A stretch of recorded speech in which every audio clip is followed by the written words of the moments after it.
right, we are live. I'm going to top down camera and close this top down camera. I'm not doing anything yet that involves it. But anyway, we got a good verse of the day. Sorry, watching Nux without you guys.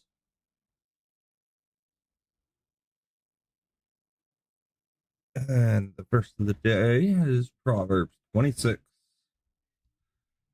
Like snow in summer or rain in harvest, so honor is not fitting for a fool.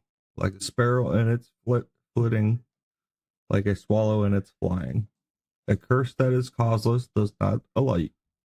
A whip for the horse, a bridle for the donkey, and a rod for the back of fools.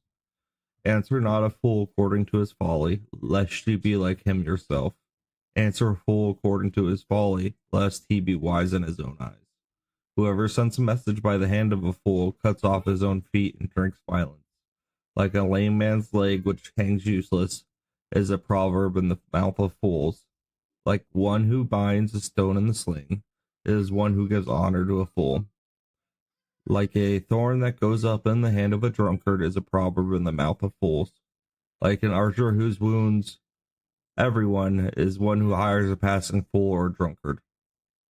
Like a dog that returns to his vomit is a fool who repeats his folly. Do you see a man who is wise in his own eyes? There is more hope for a fool than him. The sluggards say, there is a lion in the road, there is a lion in the streets. As a door turns on its hinges, so does the sluggard on his bed. The sluggard buries his hand in the dish. It wears him out to bring it back to his mouth. The sluggard is wise in his own eyes, than 7 men who can answer sensibly. Whoever meddles in a quarrel not his own is like one who takes a passing dog by the ear. Like a madman who throws firebrand arrows, and death is the man who deceives his neighbor and says, I am only joking. For lack of wood, the fire goes out, and where there is no whisper, quarreling ceases. As a charcoal to hot embers and wood to fire, so is a quarrelsome man for kindly strifing, or kindling strife. The words of a whisperer are like delicious morsels, and they go down into the inner parts of the bodies, like the glaze, covering an earthen vessel are fervent lips with an evil heart. Whoever hates disguises himself with his lips and harbors deceit in his heart. When he speaks graciously, believe him not, for there are 7 abominations in his heart. Though his hatred be covered with deception, his wickedness will be exposed in the assembly. Whoever digs a pit will fall into it, and a stone will come back on him who starts it rolling. A lying tongue hates its victims, and a flattering mouth works ruin. Thought that was a good verse for a verse of the day.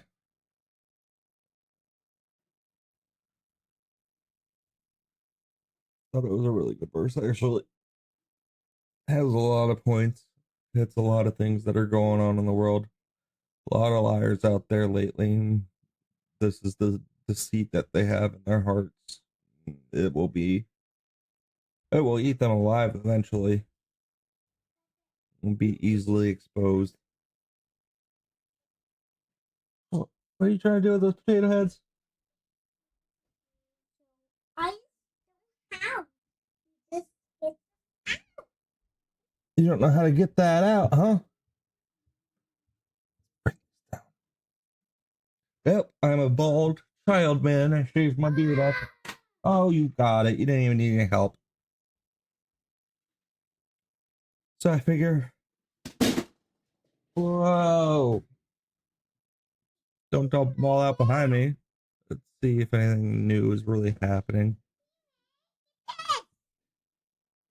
Who made that? You did? Gave me that? It looks cool. Mm.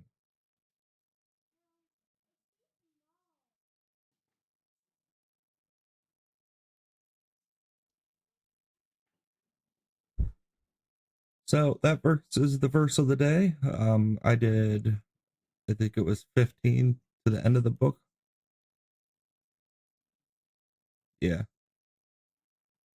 15 28 is what I have posted or written for the verse of the day.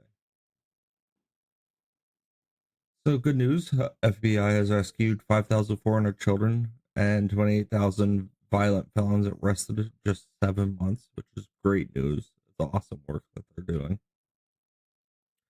And then we have Gavin Newsom. Donald Trump is sending soldiers into American cities. Federal agents are acting on Donald Trump and Stephen Miller's agenda. I think it's Stephen Miller, yeah. Disappearing loved ones. They're not disappearing anybody. Taking away our due process. No, the process is a lot quicker for illegals because it's a lot easier to prove. Trampling on the rights generations of Americans fought to secure. Yeah, we fought for the freedom of Americans and those that enter the land legally. After 30 minutes, nobody's really liked anything. I'm sure it's a bunch of people not being nice to him, which I'm not very nice to him either. He's kind of an idiot. Yeah. Yeah, Newsom is just such an idiot. It is hard to compete with sometimes.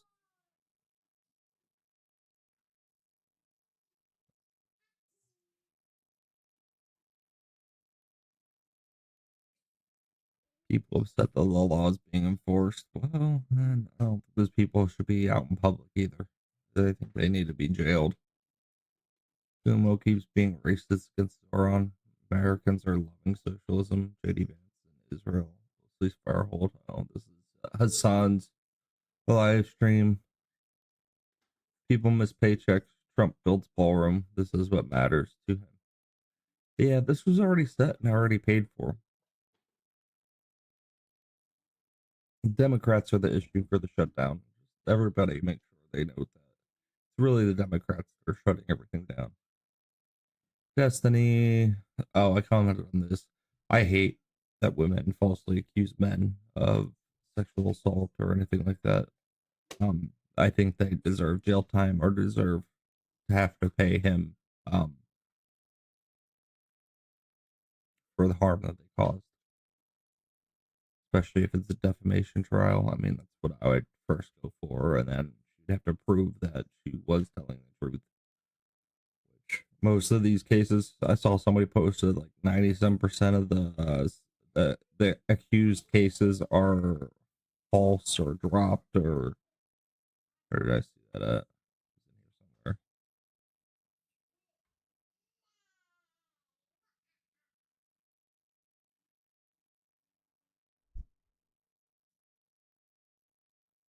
Yeah, counter sue. She looks like a porn star. And she doesn't look like she has any brains. She's just using her body for whatever clout she can get.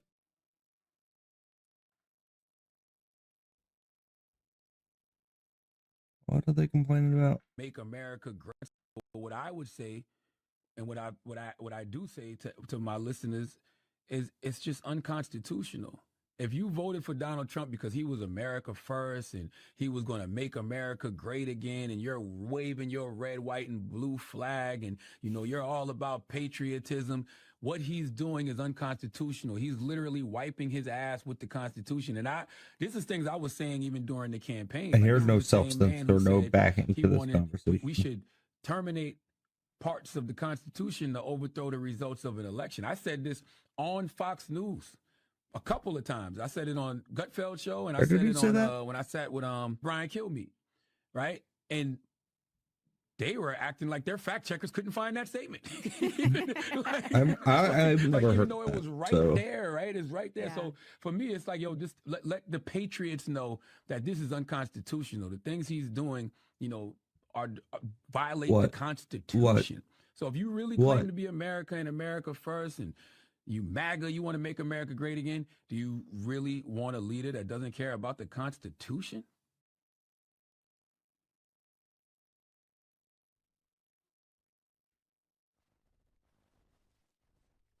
I would like more details about what Trump is doing.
little further, trust us. We know what we are doing. Choose your enemy. Yeah, that's exactly right. And that's a nutshell what's happening. And so many Marxists and communists out there on the left. It's scary. Ad hominem attacks will be discredit me and HuffPost. Huffington Post has already been discredited. Huffington Post is not a journalist censorship of facts. He's left wing hack who consistently attacked President Trump for years and constantly bombards my phone with Democrat talking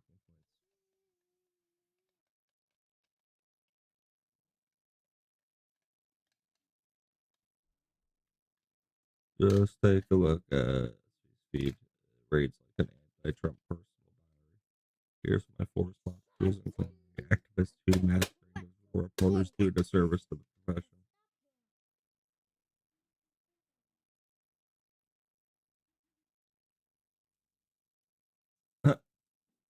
President aware of the significance of Budapest in 1994. Russia promised in Budapest not to invade Ukraine if it gave up the nuclear weapons it inherited when the Soviet Union dissolved. Does he not see why Ukraine might object to that site? Who suggested Budapest? Thanks. Your mom did. Is this funny to you? It's funny to me that you actually consider yourself a journal. I'm sure you are a far left hack who nobody takes seriously, including your colleagues in the media. They just don't tell you that to your face. Stop texting me with your disingenuous, biased bullshit.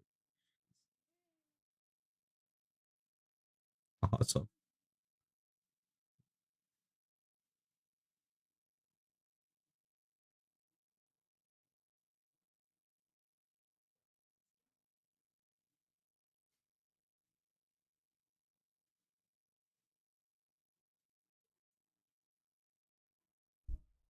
Oh, he's giving his whole evidence is why he's holy.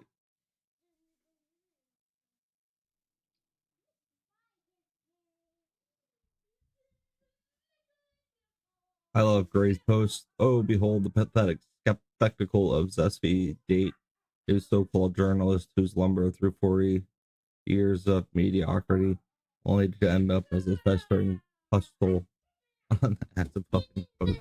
The recent cesspool of ideological platitudes masquerading as news, his bloated windbag dares to flaunt his decades of scribbling, political J-Haas gossip, C5A odes, and NASA launching oogling, as if it bestows some sacred mantle of credibility, spares the sanctimonious drivel, you insufferable cretin.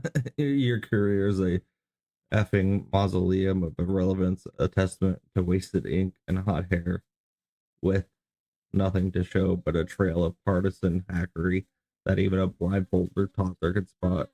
Date clings to his yarn about covering Ted Bundy and county jails, as if chronicling a serial killer's last scrap or inmates' whiny food complaints elevates him to Woodward or Bernstein status. BS, it's the journalistic equivalent of wiping asses for a living, grubby, unglamorous, forgotten. Is NASA be a nostalgic wank fest over shuttle launches relevant to the digital age's razor sharp truth seeking? And his Tallahassee tenure, 12 years of State House stenography, dutifully prescribing political wankery for the Associated Press and Palm Beach Post. Hardly the stuff of Pulitzer glory. This is a man who peaked at writing 10-inch columns, peons, to transport plain poetry, utterly effing useless. And now he struts on X, clutching his tattered resume like a security blanket to defend his HuffPost gig, where he morphed into a screeching harpy of anti-Trump vitriol. He claims his critiques the Mar-a-Lago document heist, the E. John Carroll groping conviction, are facts, not bias. Oh, please, you sanctimonious prick. Those facts are cherry-picked grenades lobbed from a progressive echo chamber amplified by a platform whose credibility rivals a tabloid's alien scoop. The January 6th riot, a chaotic crap show, yes, but coup attempt is a hyperbolic stretch. No evidence of coordinated overthrow, just a mob's tantrum. The documents Trump's legal battle settled a not guilty, not a smoking gun. Carroll's case, a civil verdict, not a criminal one, hardly the definitive finger jamming saga date paints. These are opinions dressed as gospel. You disingenuous F-wit. And your 40 years don't make them less so. Caroline Levitt's your mom singer. A juvenile glory's gut punch exposed your pompous butt for what it is, a relic too entrenched in his own BS. You see the mirror. 27, she's already outmaneuvered your geriatric bluster, turning your Budapest query into a laughingstock. The 1994 Budapest Memorandum, a historical footnote where Russia's assurances crumbled under Putin's jackboot. Relevant? Sure, but your sanctimonious probing reeks of gotcha desperation, not journalistic rigor. Levitt's sarcasm hit the nail on the head. You're a dinosaur, out of touch, flailing at a White House that doesn't give a flying F about your legacy. What'd you hear?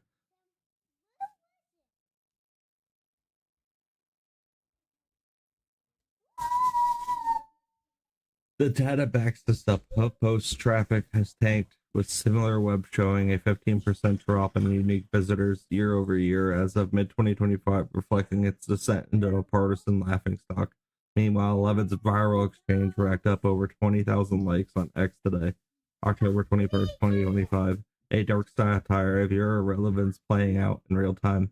Your career's a cautionary tale date, a slow motion train wreck of self-righteous drivel crashing into a world that's moved on. Enjoy your retirement, you obsolete twat. The only thing you've proven is that 40 years can indeed yield F all worth a day.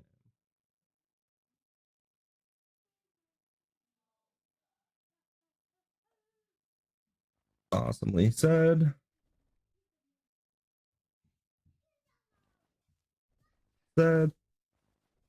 Awesomely torched.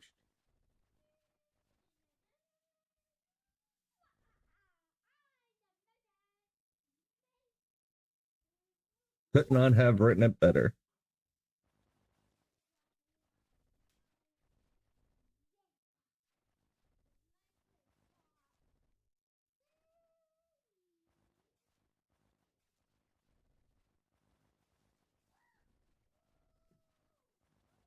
Grace awesome. If you have follow her on X, she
has way more reach than you do, Deep. And then Pocahontas, who doesn't understand that you have to destroy something sometimes to change it into something beautiful. I already wrote on this. Community notes. Guy is getting in the face of U.S. Border Patrol agent and refusing to step back while reaching behind his back. Quickly finds out.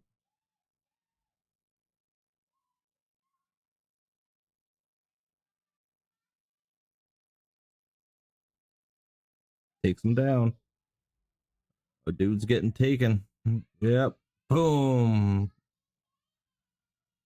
Well, looks like they lost the magazine. Yeah.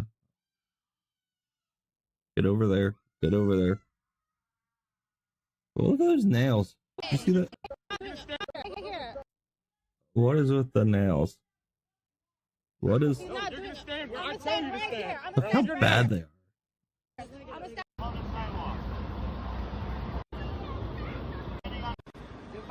Hey, look at me.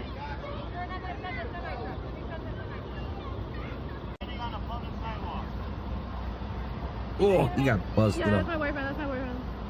That's And my my boyfriend. boyfriend. Yeah. I would be proud of that. Yeah. So yeah. Okay.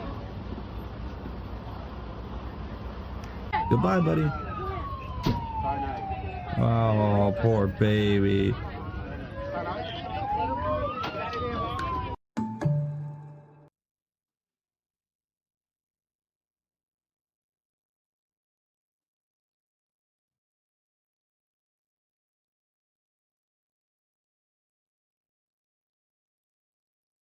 Yeah, I'm so done with coddling these criminals.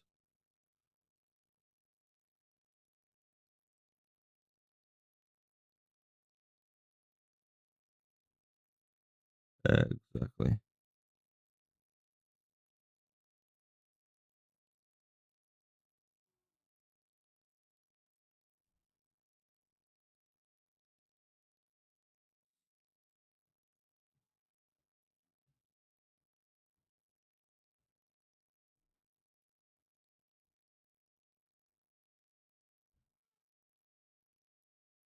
More 186 on this. Reaching his back pocket, acting like he was going to pull something out to do something. Should never try to threaten a man with a gun. Doesn't have his hands in his pocket. Lie. He had his hand in his back with his shirt pulled up in the back. Yeah, the officer could not see behind him.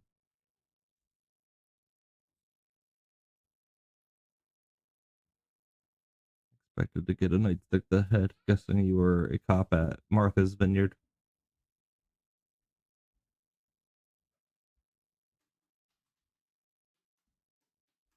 Has his hand behind his back. Yeah, look at me. Looks to me like he's reaching for something good for the cop. Honestly. Up on his waistband, where one might tuck a concealed pistol if they had one. Shirt cocked up in the same manner someone wearing a holster might have. There's an intimidation attempt that failed miserably. Agreed. That anyone possibly know that if they are directly in front of the guy, he doesn't have the same perspective as the camera holder. Yep, dude, the Hardy Boys were better at investigating. See, don't approach Ellie aggressive, and you have no reason to worry. Yeah, dude, where do you place a firearm? In your pocket? It's in your waistband more. Exactly where this entitled illegal has his hand. Nice try, bud. Yeah, this guy's an idiot.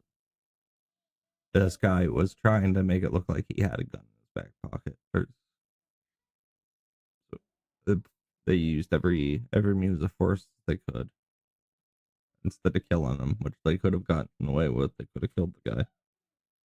The school in Clark County, California celebrates Charlie Kirk's assassination, chanting, "He's dead." Wow.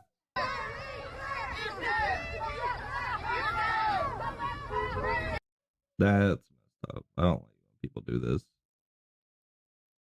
This woman got done. She's done. All right, I gotta go to the bathroom. I'll be right back.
God. It peed all over the floor.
I definitely overdid it for that. He peed all over the floor and had a poopy diaper that he pulled off.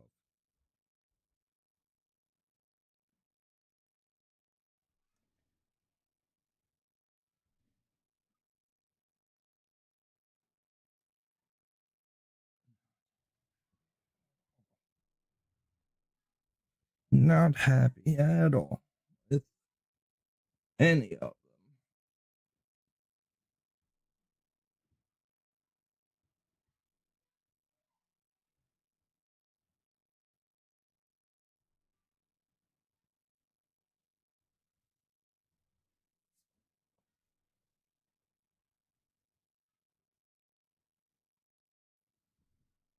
them. All right, let's see. Next video is getting a little long, so we'll watch. See what's going on in the Timcast world.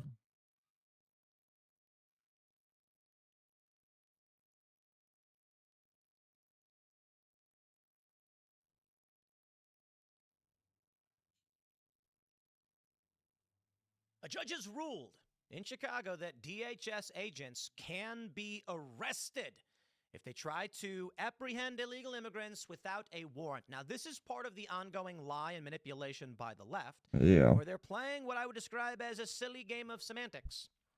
very. See, in immigration courts, they operate under the executive branch. Judges still exist, but they're executive branch judges because immigration is the sole purview of the executive branch. This is why Texas could not deport illegal immigrants. Got to go through the executive branch. So what the left has been doing is claiming they're not judicial warrants and that it's a violation of due process to enact the law the way it's written and has been. Let me put it like this. When Texas said, we want to turn these illegal immigrants back, the Biden admin was like, you can't, because It's we my are in rule. control of how this operates. Let them in. When the Trump admin says, we are in control, just like Biden was, and we want to deport people, they said, you can't.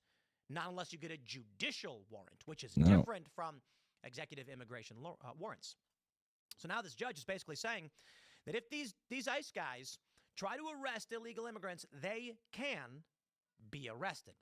And whether or not they will be, I would argue, yeah, probably, because they already arrested the guy who became president, and they want to put him in prison. What makes you think they wouldn't go after just a single federal agent? Yeah, So they it's getting will. pretty crazy out there, but Trump does still have some victories. A federal court Literally insurrection in actually all these can court systems. deploy the National Like Guard. in Portland. they truly don't Illinois is understand the another law. one. I have no This idea was who accurately appointed these predicted people. by friend of the show, Will Chamberlain, when he said the They're rule was making their own wrong. rules up. The judges blocking the Trump. It's the so president, frustrating. President Trump. So frustrating deploying that they're these, making their National own Guard are rules. wrong, and it's going to get overturned on appeal. And he was correct. Now we'll see where this goes. If it eventually makes its way to the Supreme Court, we don't know. So that's a good But win. they are still trying to combat this. It does seem as if everything is escalating quite a bit. Mhm. They actually start arresting federal agents. What do you think Trump does? Insurrection Act? Honestly, I don't know. But I could only imagine escalation. We've got this Democrat should who have had is the proudly Insurrection Act embracing going already the Antifa with name these 3 states. because the way Illinois, things goes, my friend, Colorado, we're in a and tribal California conflict where politics should are have positive and initiated the negative. Insurrection Act Where on both of these or all of these If states. you're a Trump supporter and you're for something, someone will be against it. If you're a I Trump don't supporter understand and why against they're something, not out they in would be for Philly it. yet I or know it may over by seem silly me. to many of There's you, so many but, illegal there was a immigrants in the recent city that example I'm where in. Like Brian they all speak Krasenstein barely posted a any picture of him English. drinking liquid death. So I'm Because you know sure that there's a ton of illegals here. I had the debate with the CEO. This is not a political issue at all. They In need fact, if it to was one, it would be a comb left-aligned political every issue because state, I'm arguing in favor of consumer especially protections these and the environment. Democrat But for sanctuary some states. reason, this is the way it goes. If you're a Trump supporter against a problem, the Democrats will be for it. It's been that way since Definitely the beginning. voting in the primary Van or Lundy's in famous the joke. In genius move, midterms Donald coming Trump up. embraces impeachment, forcing Democrats to oppose. Honestly, we I'm all thinking know about it. running for It's a Pennsylvania. cult. Now, we'll talk about this and so much more. But before we do, my friends, we got a great sponsor. It is Beam Dream. Go to shopbeam.com/TimCast, and you'll get a discount on the delicious Beam Dream drink. They've got cinnamon cocoa, brownie, caramel, pumpkin spice, peanut butter. They even have some fruit drinks. This helps you sleep. I drink it every night before bed. I sleep. It's amazing. So here's what happens. Beam I Dream don't hits us sleep up. They say they want amazing. to sponsor the show. I say, Got sure. like 3-4 I try hours something. here and This tastes there. pretty good. I feel pretty good. I read the script.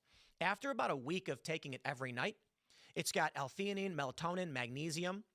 After about a week, all of a sudden, I got to tell you, my sleep score I was skyrocketed. taking I felt magnesium better than pills ever, for and a I was- while there. This is legit. Surprised Wasn't to helping find them how with effective calcium it and really was. In magnesium. fact, James O'Keefe on the show interrupted my ad read once, and he was like, wait.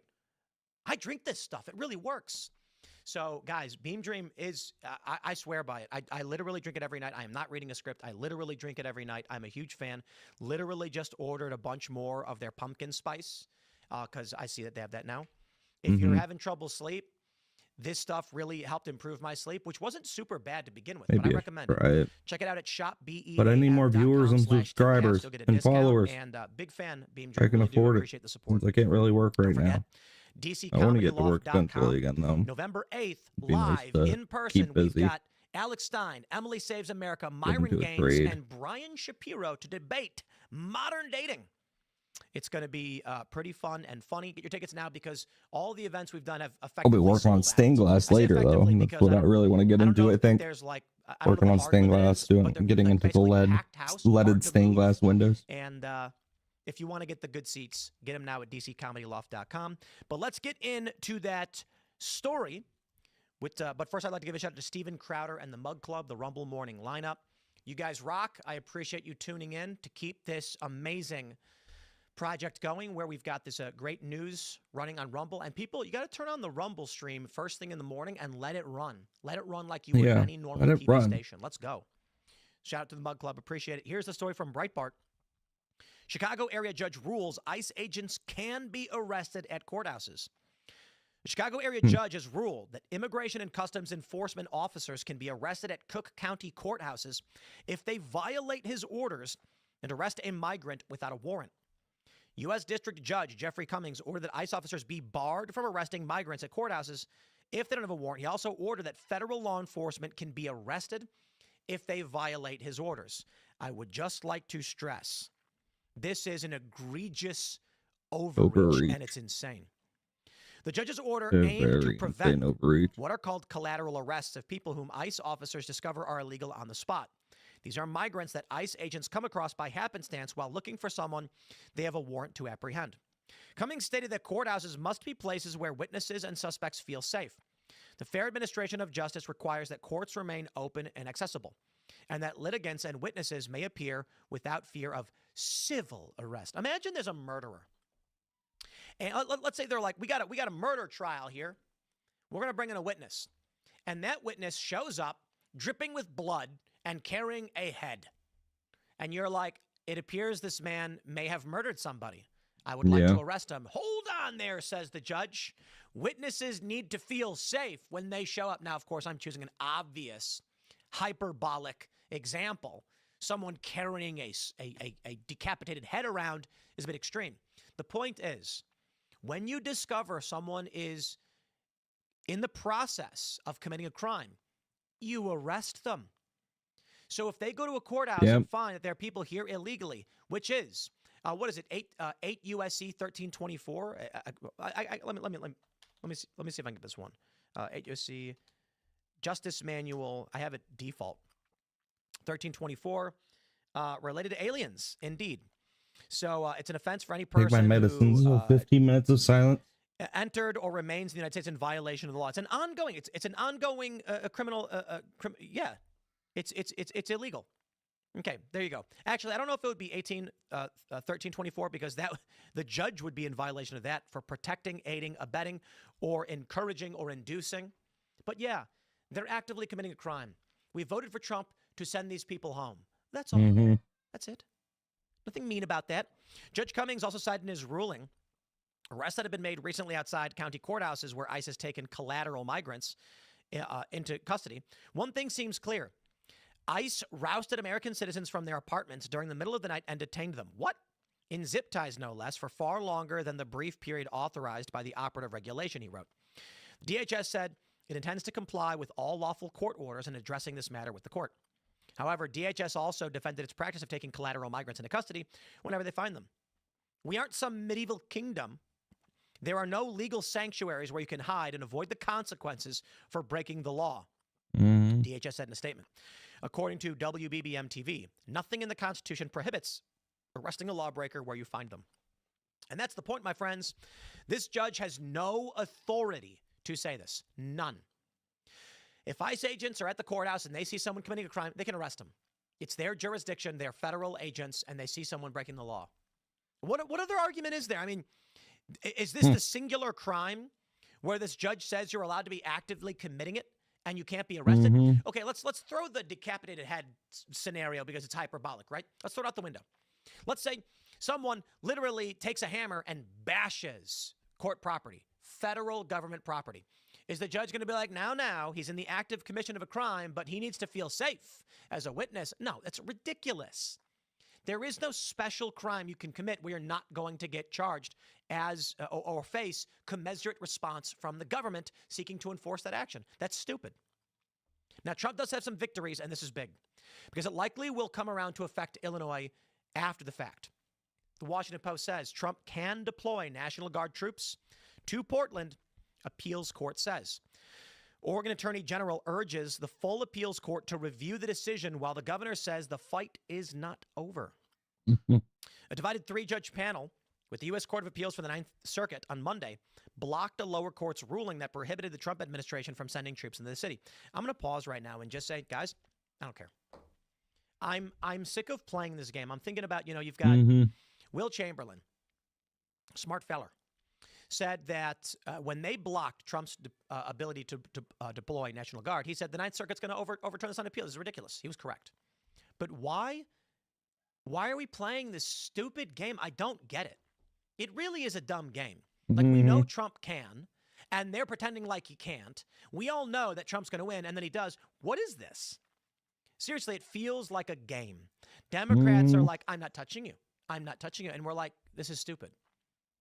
This is a waste of all of our time. It's I suppose the sad reality is it is only a facsimile of what once was. When we asked the courts to answer questions we did not know the answers to. The Supreme Court still does that quite a bit. We have our arguments. But this one's patently obvious. The same thing with Illinois. They said that the federal judge there says Trump can federalize the National Guard, but he can't deploy them. That's contradictory. Federalizing the National Guard puts them under the command of Donald Trump, and deployment is rudimentary, basic. If he said he can't order them to, like, shoot a guy or something, you'd be like, okay, well, he's questioning the extent of the president's authority. But to say that the president can assume command of the National Guard but cannot tell them to walk somewhere is insane. Sure, Trump's in command, but he can literally give no commands. Why are we playing this stupid game? It is tribalism. The left is going to say Trump no matter what, even when they know the answer is yes, and Trump is going to play the game back because there's some attempt at proving legitimacy or something. I guess it's a PR game, sure. In a statement Monday, Oregon Attorney General Dan Rayfield urged the full appeals court to review the decision. He said the ruling, if allowed to stand, would give the president unilateral power to put Oregon soldiers in the streets with almost no justification.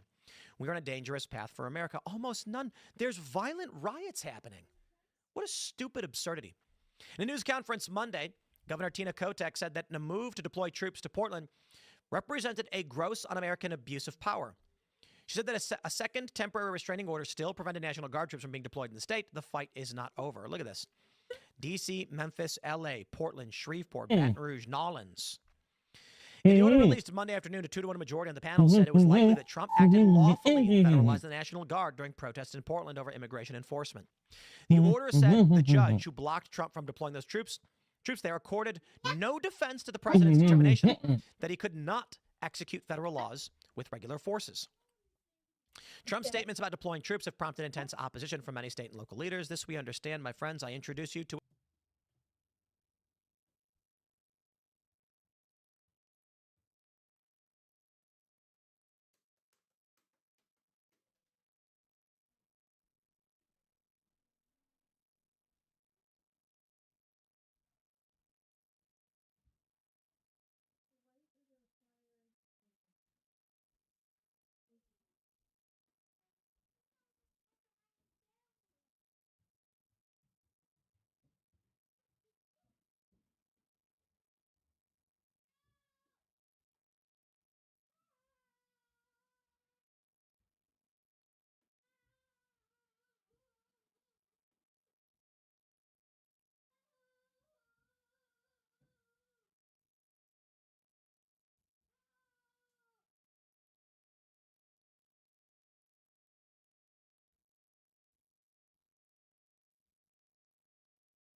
Wait, talk about that.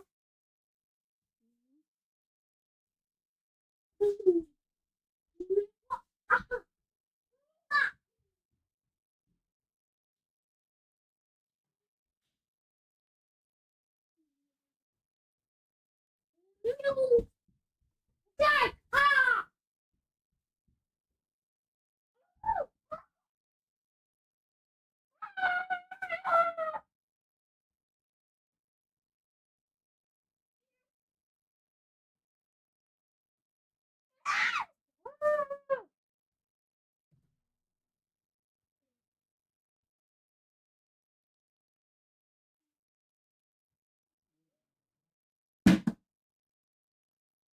My phone's angry after you text something. I'll do it too. I texted you. Read it.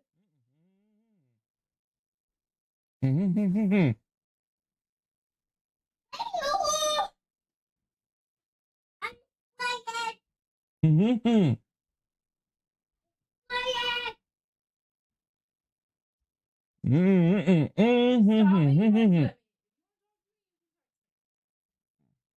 You don't care what it says what I wrote to you? You're gonna sit there humming? No. Stop. Oh good, you can talk now.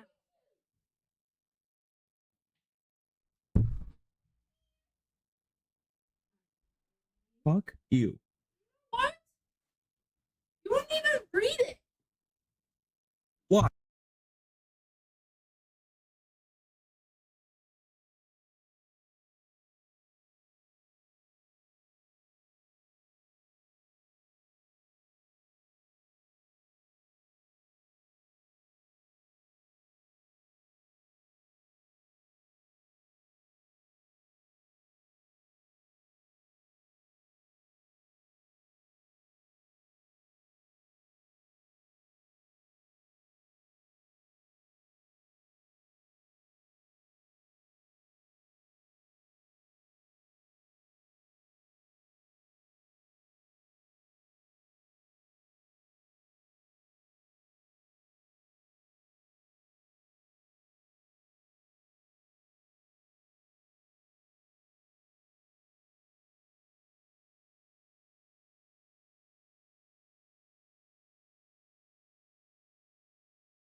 what's called the protective principle.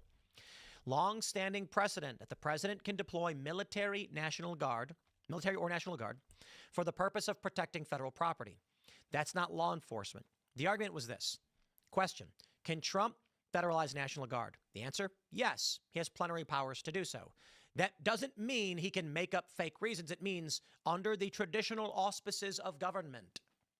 It means when Trump has law enforcement or executive branch duties, he can do this. He can't federalize the National Guard to, like, I don't know, work on a private business or to juggle bananas. There's limits to what is actually considered to be legal. Trump can. So the question is, if that is the case, can Trump then deploy National Guard or military who are already under his purview? The answer is yes, of course. They just can't enforce domestic law. That's posse comitatus. However, if in the course of their standard non-law enforcement deployment, they face a threat, they are allowed to defend themselves. Thus created the protective principle. The military can be deployed to federal buildings, and if violent extremists attack them, they can respond and defend themselves, which includes detainment. They're not going to arrest the individuals. They turn them over to federal law enforcement to do so. They are now arguing this doesn't exist, and that's fine. It's not been challenged in the Supreme Court as far as I understand, and so it could be. But the argument that Trump can't deploy the National Guard is an absurdity. He absolutely can. On Monday, California filed an amicus brief opposing Trump's efforts in that case. In the filing, California said federalized members of a state National Guard had been deployed to Illinois. California also said it has a substantial interest in the outcome. This we get. Now, I'll tell you this, my friends, we'll see. But there's only one question here. Is this a legitimate exercise of force? Well, take a look at this. Democrat Senate candidate embraced Antifa super soldier label. Yeah. This is a Maine Democratic Senate candidate backed by Bernie. He wrote in 2020 that he had an Antifa super soldier label on his armor, according to an archived post reviewed by Axios. He's running to unseat Susan Collins. She's awful. I mean, she's probably going to lose because she's awful. In an October 2020 post on Reddit, Plattner complimented a business and noted this Antifa super soldier label on his armor, likely a reference to tactical gear, like used in the military. He said, keep up the good fight. Republicans could use Plattner's comments about Antifa, shorthand on the left for anti-fascist. That's a misleading statement. Antifa has become a proper noun to attack him in a general election. Sure. The point is, whatever they are, we aren't. Whatever we are, they aren't. That's the name of the game. Take a look at this story. Part of White House is reduced to rubble. Trump's ballroom will rise in its place. Liberals are apoplectic.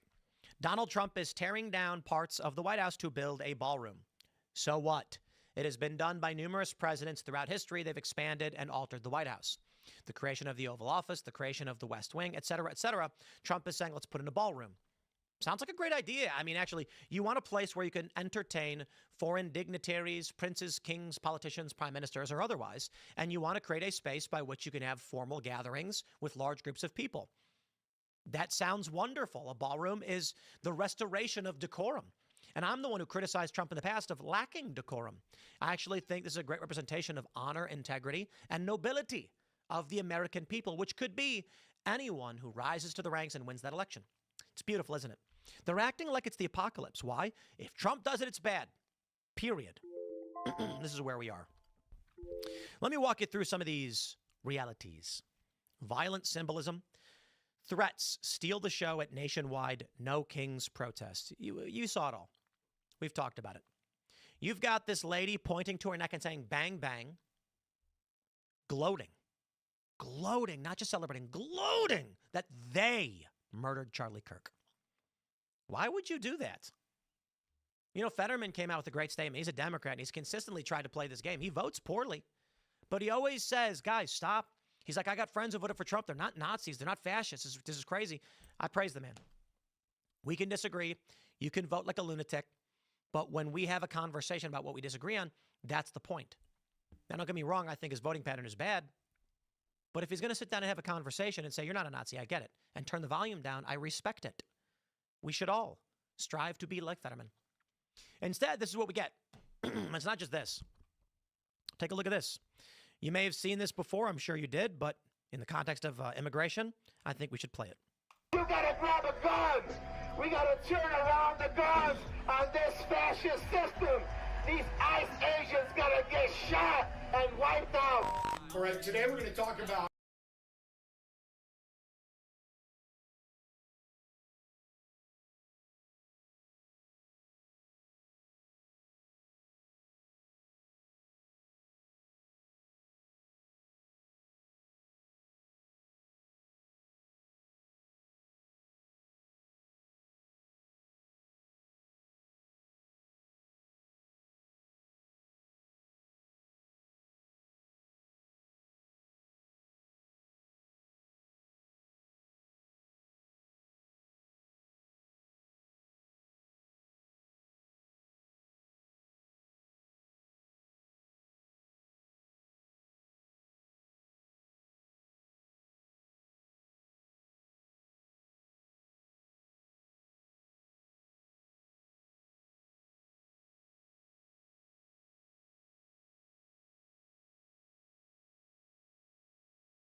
Yeah, we get it.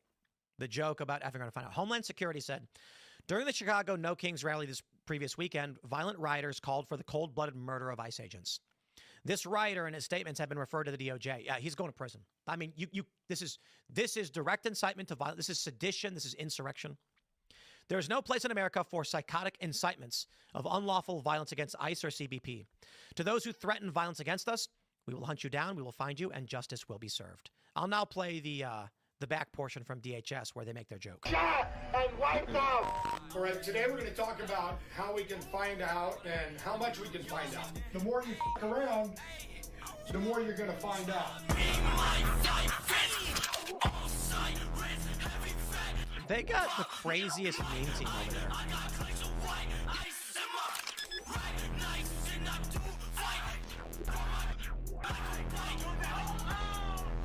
Don't try it. You gotta grab a gun. That's We crazy. gotta turn around the guns on this fascist system. These ICE agents gotta get shot. Jeez.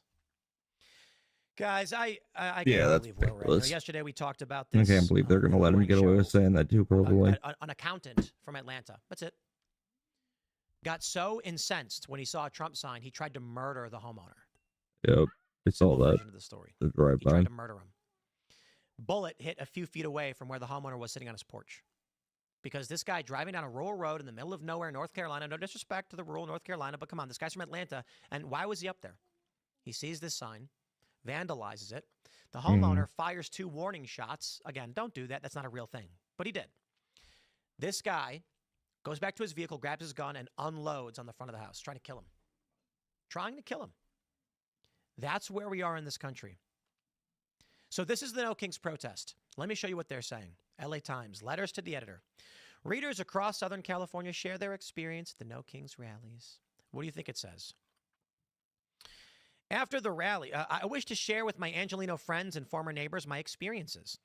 Among my fellow marchers were a woman in her 40s on crutches with a boot, a paraplegic boy about 12 in a wheelchair, his parents, several elderly folks using canes or walkers. After the rally, I congratulated 2 elderly women. The eldest one told me I wanted to march twice before, but I figured the third time was the charm. I was only able to go 3 blocks today, but I'm so glad I did. One person says, I'm an 82-year-old who protested at the No Kings rally. I served our country for 44 years, beginning with designing landing trajectories for the Apollo to the moon, Galileo to Jupiter. We had thousands at our No Kings protests in LA. All were peaceful. Now, I get it. None of us on the right are under any illusions there aren't peaceful protesters. I actually described the protest as mostly peaceful. You get the joke. But there were violent riots, and that's what our concern is, because these people ignore them. Instead of saying something like, we recognize there was violence and that should be condemned, let us share with you experiences of those who chose not to be Just violent, cover it up. so we can explain what should be. I respect that. Instead, what we often get is from the media just acting like the violence is not happening.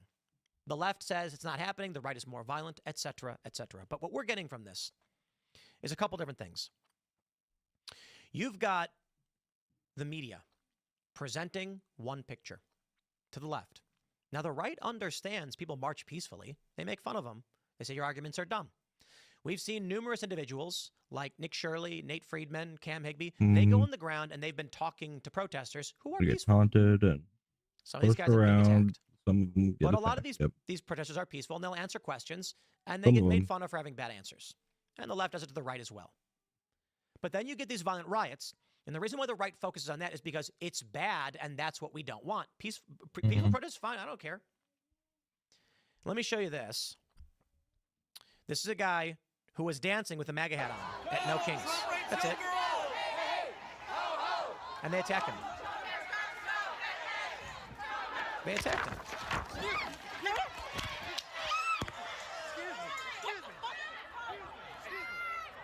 Why? Let me just show you again what he was doing.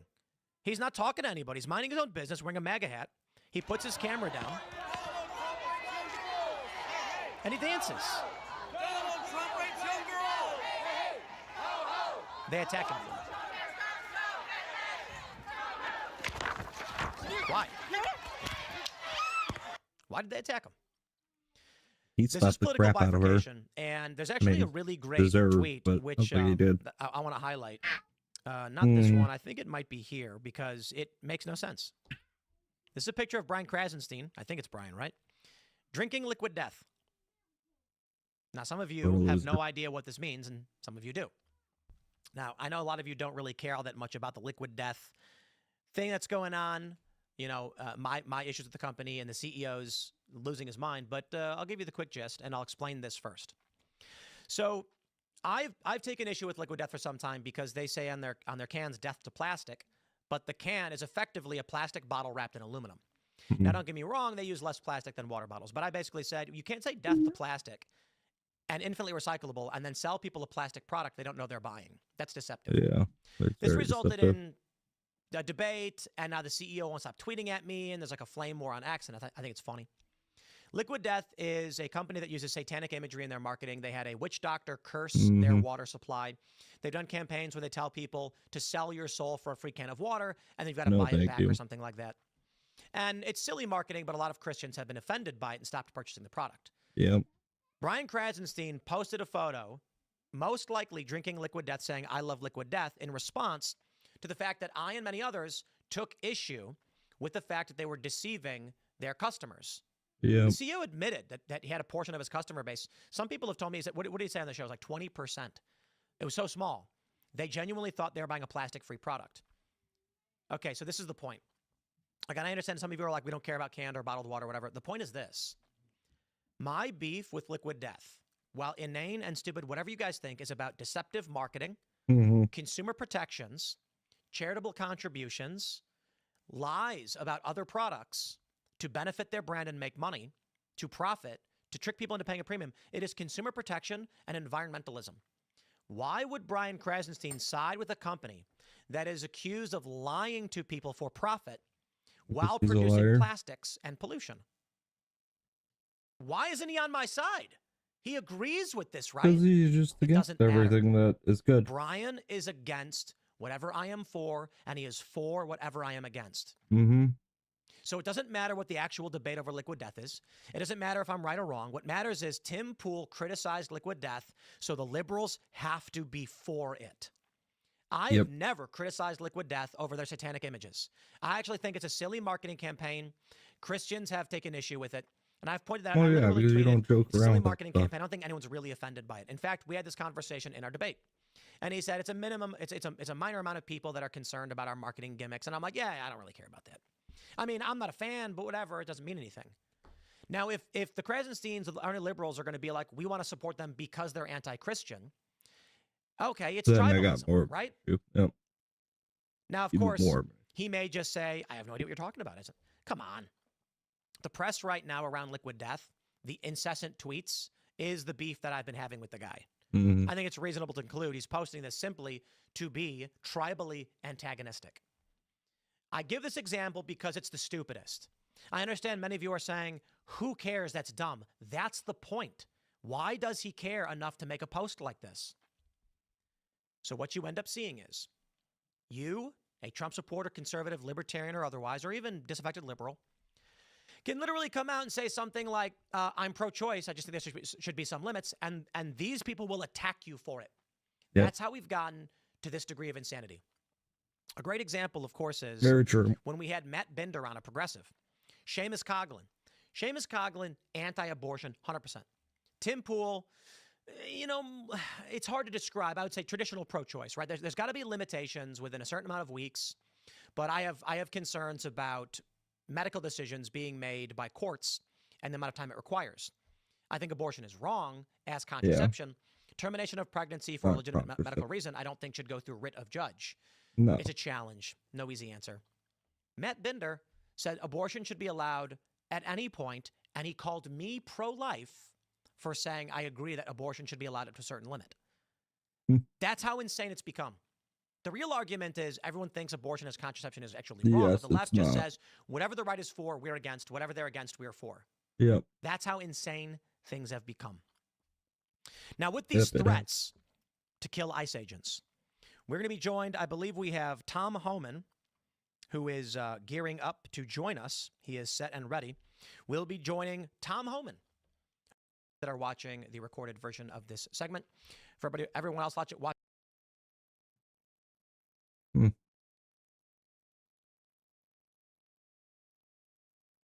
Ooh.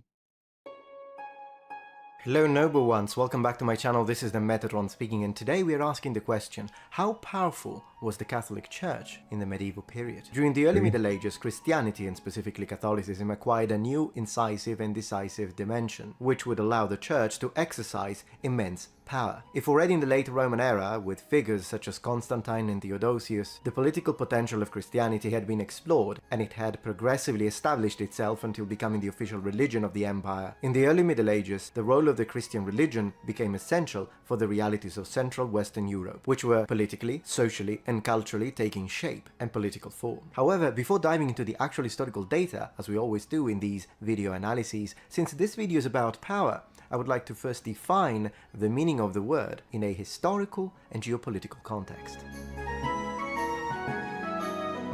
To define power in a historical context requires a nuanced understanding of various forms of influence, control, and authority. At its core, power represents the capacity to effect change, shape outcomes, and direct the behavior of individuals or groups within any given societal framework. However, in order to define power properly within history, we also have to discuss its multifaceted nature within governance. Power, in its myriad of manifestations throughout history and within government structures, transcends simplistic definitions and demands a more profound analysis. Regardless, for the purposes of this video, let's just say this. At its essence, power can be conceptualized as the ability to exert influence, enforce will, and orchestrate outcomes within a complex web of social, political, military, and economic relationships. Clearly, this rudimentary understanding belies the intricate tapestry of power dynamics that have shaped human civilization and continue to mold the outcomes of modern governance. So, let's just step up the depth of the definition a bit more. Within the historical realm, power has often been synonymous with the capacity for coercion and the monopolization of violence. In other words, the ability to marshal military forces, subjugate populations, and extend territorial control that has been a hallmark of powerful entities throughout the ages. Yet, this martial perspective represents merely one facet of a multidimensional concept. Equally significant have been the power derived from economic dominance, technological superiority, cultural hegemony. The great empires of antiquity and the colonial powers of more recent centuries exemplify how the confluence of these various forms of power can create enduring spheres of influence that juxtapose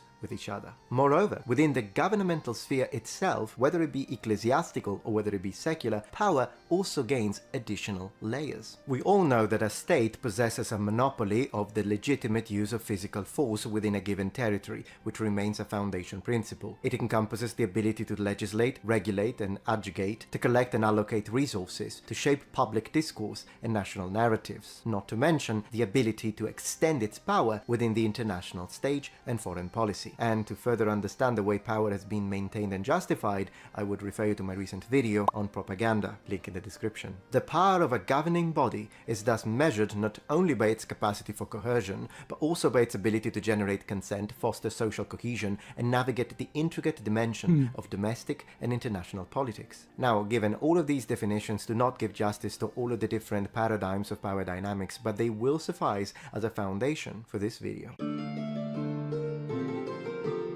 From the 8th to the 10th century, the kingdoms of Central Western Europe suffered raids from all sorts of new barbarian invasions carried out by various populations from Northern Europe and the steppes of Central Asia. Under these pressures, both the political entities that had benefited in their genesis from a direct contribution of Roman culture, such as for example the Romano-barbarian kingdoms of the continent, and those that had assimilated it mainly through the church, such as the kingdoms of the Anglo-Saxon Heptarchy, continued to cultivate the classical idea of a civilized world with which they obviously identified, as opposed to an uncultured northeastern barbaricum. In other words, the Christian kingdoms of early medieval Europe found themselves in a very uncomfortable position of being, if not from an ideal point of view, at least from a factual standpoint. Largely, they were a product of the same barbaricum, which was now perceived as backward, hostile, and above all, different from themselves. It was precisely the ancestral belonging to the same cultural milieu that now produced new hordes of plunderers, against which it was imperative to oppose oneself to protect one's stability. This led European kingdoms to to seek a criterion that would draw a clear line of demarcation, an unequivocal us and them. If the difference in customs and habits between a subject of the Carolingian Empire and a Saxon from Westphalia, between an inhabitant of one of the Heptarchy kingdoms and a Dane, could be decidedly subtle, the clearly divergent element could be recognized mainly, if not exclusively, in the sacred sphere. Belonging or not to the Christian universe in the Middle Ages became the new criterion of separation between the civilized world and the barbarians. In other words, this mirrored or functioned in a similar way to how the Roman world, as it was expanding, would require a certain level of Romanization and adoptance of Roman values as the basis of entrance within the empire. So too did the Christian kingdoms of early medieval Europe require this on a confessional basis, both from their subjects and from those realities with which they wanted to build a prolonged and productive dialogue. Within this very specific and peculiar cultural and socio-political climate, the representative collegial structure of Christianity at the time, namely the Church, thus progressively acquired immense power, because as the medium and interpreter of the divine message, it was also the one who decided who, both individually and collectively, could be part of the Christian universe. But in order to thoroughly appreciate how much really actual power the Church held in the early Middle Ages, we need to look no further than one of the most iconic moments in Church history, the coronation of Charlemagne in 800 AD, on the Christmas Mass of the 25th of December. Taking advantage of a moment of weakness of the Byzantine Empire, at the time ruled by a woman, Empress Irene, Charlemagne had himself crowned Emperor of the Romans by Pope Leo III. In this very moment in history, it is therefore the Church, with its religious authority, that reflects in the political sphere, that legitimizes a title which increases the prestige of Frankish monarchs compared to the Byzantine ones. Now, this is a very significant moment within the European medieval scenario because it shows how much the involvement of the Church was in fact beneficial to Charlemagne. With that being said, conceding that level of power will have its price. It is from this specific historical event that the relationship between secular power and ecclesiastical power will become incrementally more intricate, and monarchs will perceive ecclesiastical power both as an element to rely on and something to be wary of. A striking example of this dichotomy is the strategy used by Emperor Otto I of the Holy Roman Empire from 962 to 973 AD. To limit the power of aristocrats, Otto I decided to establish a figure called the Bishop Counts, recognizing political power to bishops of large cities. This was done in order to limit the power of aristocrats, as he would be offering the bishops lands, farms, and settlements to administer instead of lay aristocrats in exchange for an oath of loyalty. Now, Emperor Otto I's design was ingenious. The reason being is that it had multiple objectives. Bishops are perceived by the common people as representatives of a spiritual power with sacred prerogatives, and thus less likely to be the object of discontent and rebellions. Since bishops could not have children upon their death, the counties assigned to them returned to the emperor, who entrusted them again to people of his trust, eliminating the risk of hereditary political offices at the expense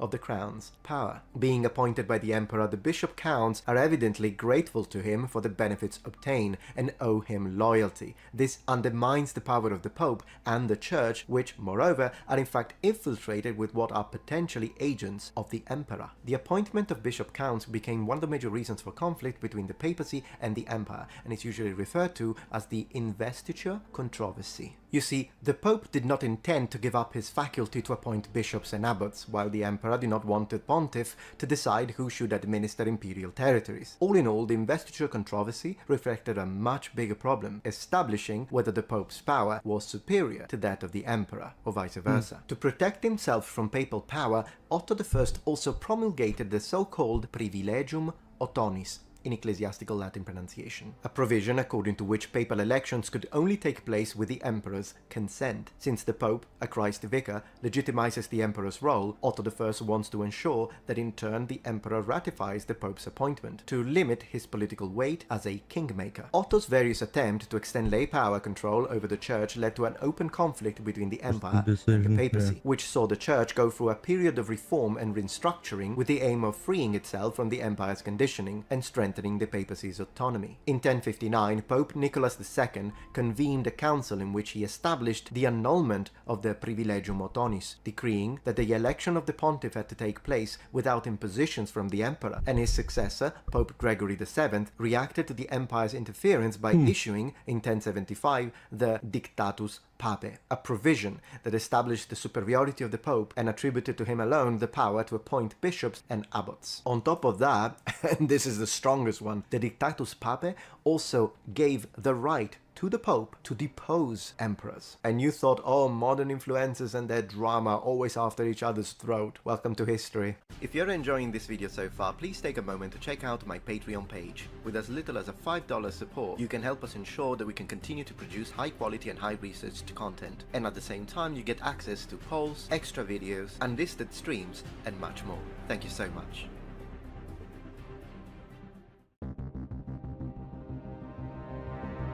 Emperor Henry IV attempted to contain the church's reform, moving autonomously in appointing bishop in Italy, blatantly ignoring the pontiff's will, leading to an escalation with dire consequences. Gregory VII reacted to Henry's interference by reprimanding the emperor in a missive, but the latter in response convened a synod in Worms where, with the support of bishops loyal to him, he questions Gregory's legitimacy as pope. Gregory VII then, in turn, excommunicated the emperor. A period of increasingly bitter opposition between state and church followed, interspersed with fragile moments of reconciliation, such as the one that saw Henry IV, penitent, imploring papal forgiveness for 3 days and 3 nights, kneeling in the snow and wrapped in a sackcloth, he said covered in ashes, in front of the fortress of Canossa. Now let's play a little game. Imagine that you have now 2 groups. You have bishops and you have lay nobles. If I were to ask you who do you think supported who, what would be your answer? Well, normally you would assume that the bishops supported the Pope and the lay noblemen supported the emperor.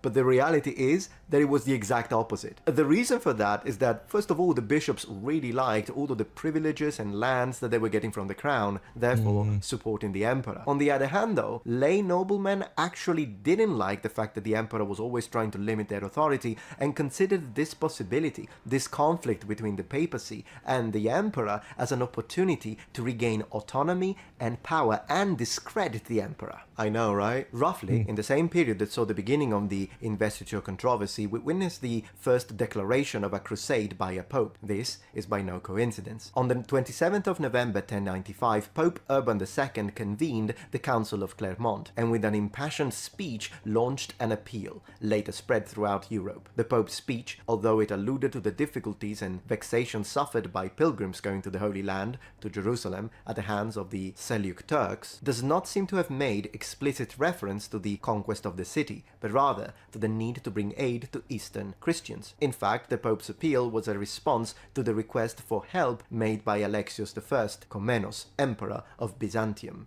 who saw himself seriously threatened by the Turks. But here is the crux of the matter. In exchange for the Pope's help, Alexios I had promised to work to reunite the Eastern Church with the Roman Church, which had definitively separated with the Great Schism of 1054, and to ensure that the Orthodox patriarchs recognized papal authority. In fact, we could say that the aim of the First Crusade was to further extend the political and religious power of the Church of Rome, which makes sense in the context of the great tensions with the Empire, to show the emperor what the maximum consequences of the Pope's influence and wrath could be. It was therefore also a demonstration of military power. We can also see this in the words used by Urban II. He says, "If you come, you will receive the just reward in the highest of heavens. If you do not come, God's punishment will fall upon you." Evidently, leveraging his position as head of the church, he started gathering participants, including non-combatants, which reached approximately 100,000 units, divided between the armies of the Norman kingdoms of southern Italy and the various powers that made up the Kingdom of France. The turbulent period of the investiture controversy finally ended with the Concordat of Worms in 1122, sanctioned between Pope Calixtus II and Emperor Henry V. The Concordat of Worms established the Pope's authority to appoint and elect bishops,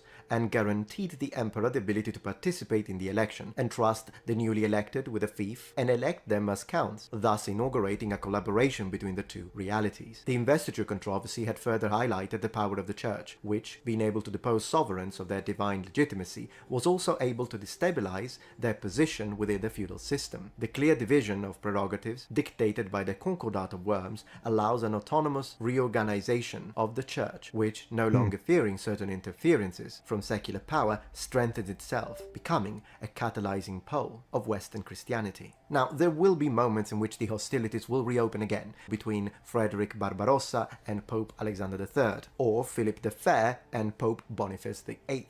But Substantially, from this moment on, a clear division is outlined, where temporal power, which finds its justification in the ecclesiastical one, had the task of defending the church and administering justice. In this perspective, the church increasingly defines itself as an autonomous reality, and as a representative of all the faithful in a framework that is favored by the fragmentation of political power in Europe. This will see the rise of various kingdoms and powers alternative to the Holy Roman Empire. It is in this specific context that a series of privileges within the clergy proper will begin to crystallize. For example, tax exemption, immunity from justice and courts, and the immunity enjoyed by church structures. In other words, the so-called right of asylum. You don't fight within a church. You probably heard that one. A further progression of church power occurs with Innocent III, elected in 1198, who lays the foundation for the Pope to exercise a more subtle power over monarchies and less in a direct contrast. He does not in fact question that kings, like the Pope, receive their power directly from God, but it is up to the Pope to resolve those problems that secular authorities cannot solve, namely conflicts between kings. The strong competitive relationships between the emerging political powers following the disintegration of the Holy Roman Empire and the emergence of new realities made a higher instance of judgment necessary, and thus the papacy ends up acting as a sort of UN, if you will, with the additional leverage of religion. This is where the concept of the Pope as arbiter mundi, judge of the world, is born. Proudly presenting the pendant of the Noble One. Look at this beauty. Original custom design created by me in collaboration with Viking Jewelry, and it's my way to celebrate all of you, because as you know, I've been calling you Noble Ones for the last 12 years. Well, this is indeed the pendant of you, the Noble Ones, who are the Custos Veritatis, written here in Latin, and it means keeper of truth, because that's the only thing that matters. The truth, whether it offends them or not. So, available in both silver and bronze. I think my favorite is the bronze one, but they're both great. And this can be bought as a set, as we offer the original ring of the Noble One, available in silver, bronze, and gold, the bracelet of the Noble One, Silent Oath of Truth, and a more low-profile version of the ring for those who prefer something a little thinner, which we offer also in bronze, silver, 14-karat gold, and 18-karat gold. Use the code NOBLE1 for a 15% discount at checkout, and massive thanks to each and every single one of you, and thank you to my haters for supporting my work. Always gotta thank the haters, right? I love Metatron. Victory telling. Oh, Moscow's a panic. Alright, good evening folks, it's Enforcer Matt, and welcome back to another Short War video, and today we have very big news out of Ukraine, Russia, and China, and let's jump right into it. This morning, Ukraine's launched a rare and massive daytime attack on Russia, which includes cruise missiles and possibly Flamingo, Storm Shadow, and other large weapons. Meanwhile, negotiations have completely fallen apart between US officials and Russia, as Putin refuses to even consider a ceasefire, which has greatly angered US leadership and caused a massive collapse of the Russian stock market today. Meanwhile, Zelensky warns the West that Russia's economy is on the brink of disaster have a meeting and is in expected to Hungary, hit a $100 billion deficit in 2026 as the gas crisis continues to get worse. Meanwhile, in China, Xi Jinping is expanding his political purge to eliminate more top military leaders, including China's second highest ranking general, as fears grow of internal turmoil in the Chinese government. So, very big news today, in an ongoing missile attack, a major attack on Russia happening right this minute that also includes Moscow as well. So, let's jump into our first article, which goes to War Translated. And this right here is our biggest story of the day. Right now we're seeing that cruise missiles are currently flying in a massive strike on Russia right now, and in addition, rocket artillery and strike UAVs have joined the attack as well.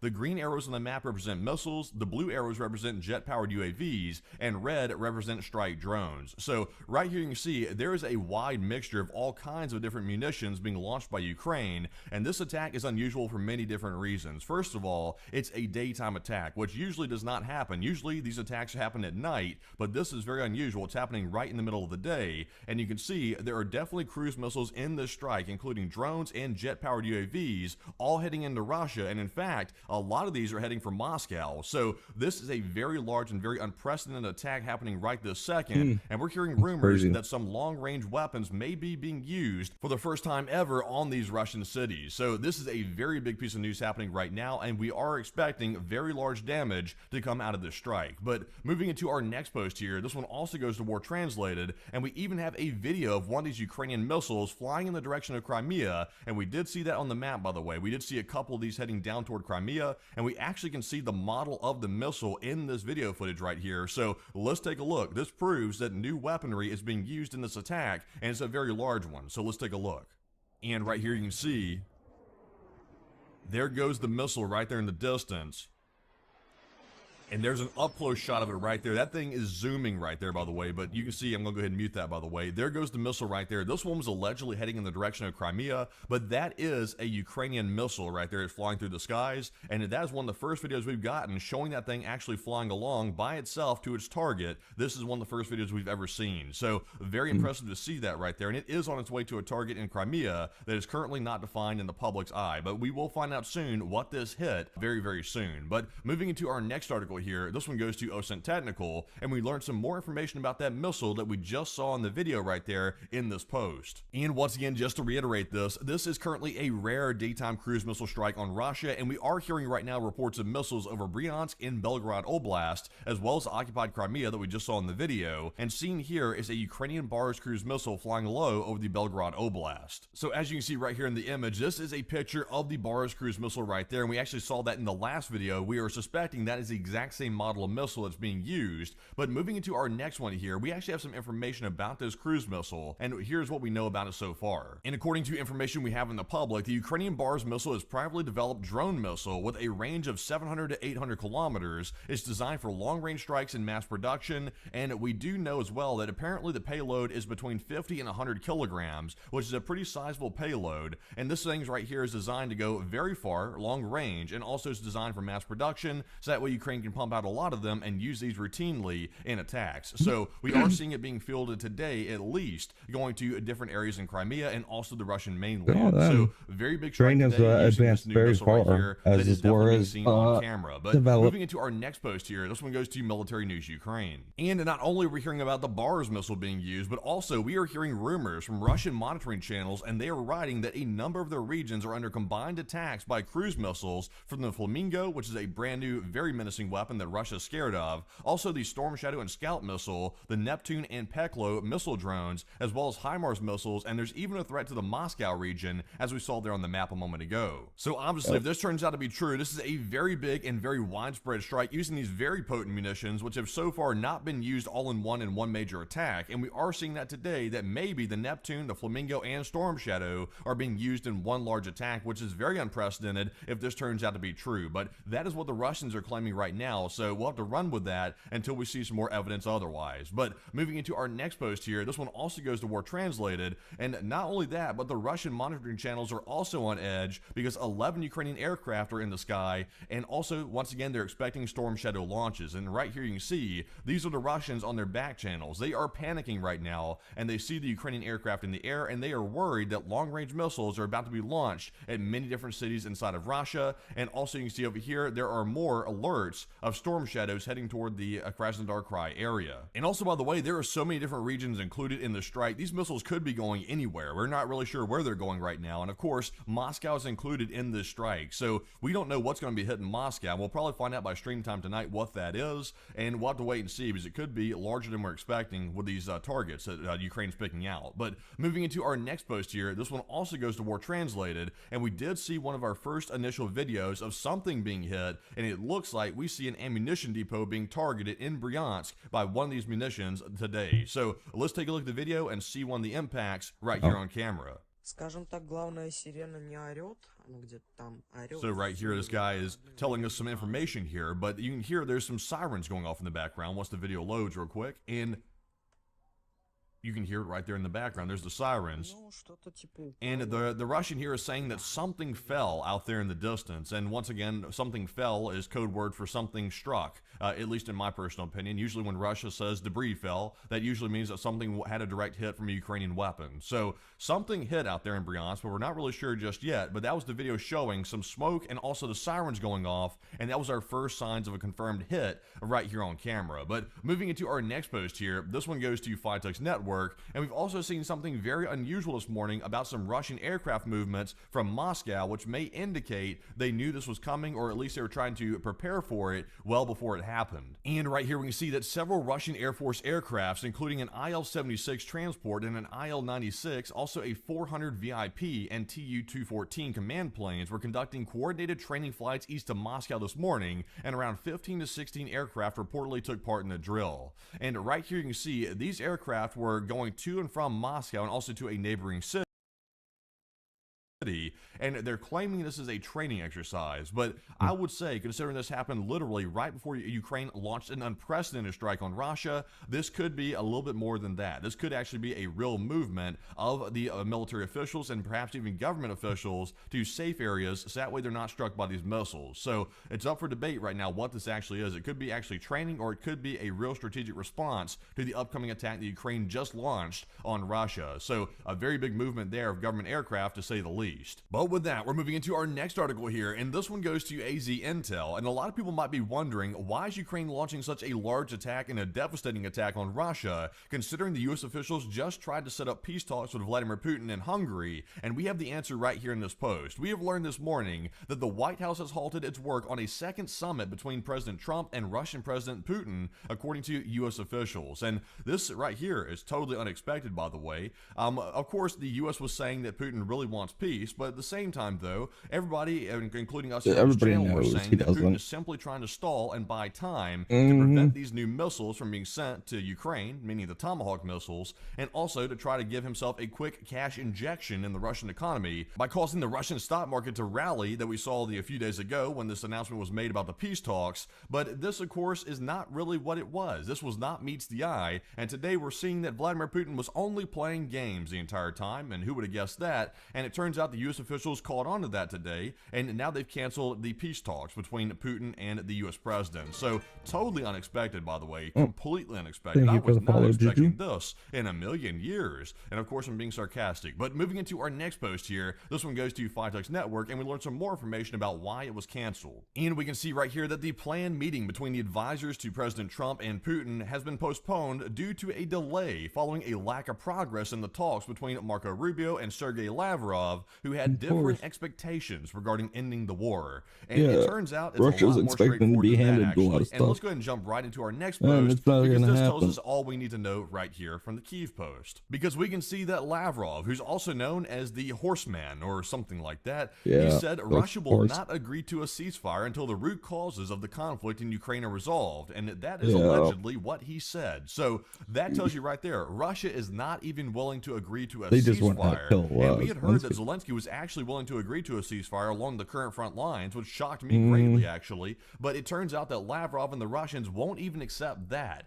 which tells you where their mindset truly is. So the U.S. fell for it again. The U.S. officials fell for this tactic by the Russian officials, which of course was a complete like farce third the entire time. time, and once again has been exposed today. So the Russians once again played us, and hopefully the U.S. will learn from this for the third time in a row and not repeat this again with the Russians, because they are not to be trusted, and this is proof of it today. But also, we've heard from Zelensky as well. Zelensky has made a statement about this entire situation, and he is on point like usual. And moving into our next post here, this one goes to Jim Shudo, and he said just now, Zelensky stated to Trump on Tomahawks, he said, as soon as the issue of long-range capabilities became a little further away for us, for Ukraine, Russia almost automatically became less interested in diplomacy, and this is a signal to that very issue. And the issue of long-range capabilities may be the indispensable key to peace. And also Zelensky added, he said, the greater Ukraine's long-range capabilities, the greater Russia's willingness to end the war. And as always, Zelensky is 100% on point on this issue, because to translate what Zelensky said in simple terms,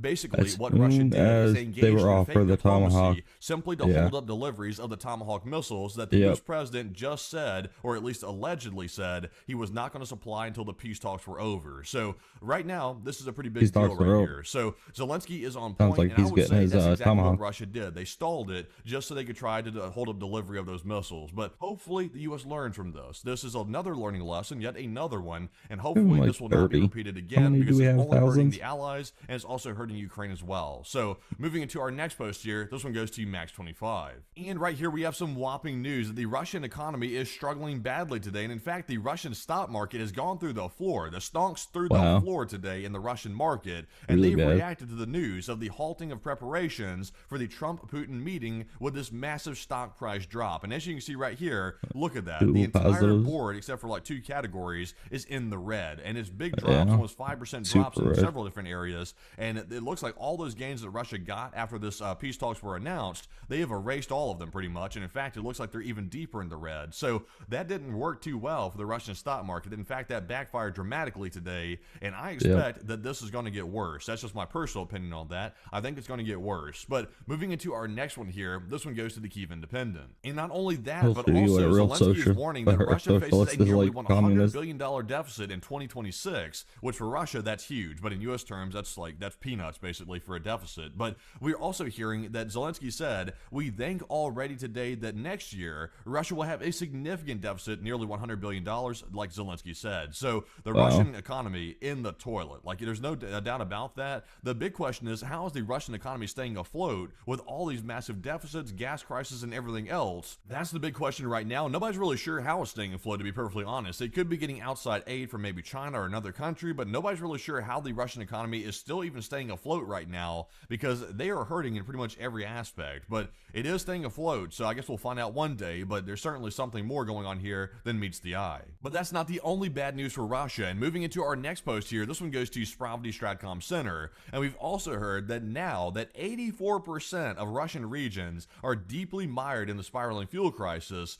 and let's remember their threats to freeze Europe, and it turns out they're not freezing anything except for their own gas crisis. But as you can see right here, there is massive gas shortages all over the Russian Federation now. 84% of Russian regions are mired by the fuel crisis. So there's no signs of Russia solving this, by the way. I know we keep repeating that, good but news for so Ukraine. far, there is nobody coming to the aid of Russia to solve this problem, and we are still seeing gas lines India's literally given up out on to them the too, I streets think. from these gas stations all over the country. And right now, Putin is not even putting any effort to fix this right now, which is obviously going to lead to problems. So we can only assume that all the fuel is being redirected to the Russian military, and the civilians are being left to scrap for whatever they can find. So not going good, and that's more proof of it right there. Not only is Russia facing a massive deficit, they're also facing a massive fuel crisis as well. But moving into our next post here, this one goes to Visegrad 24, and we've also gotten the return of the IL-20 Kut, and it is returned once again. It's a Russian spy aircraft, or a recon aircraft, that's currently been spotted this time over Norway. And Norway scrambled their F-35 jets this morning to intercept the IL-20 Kut over the Barents Sea,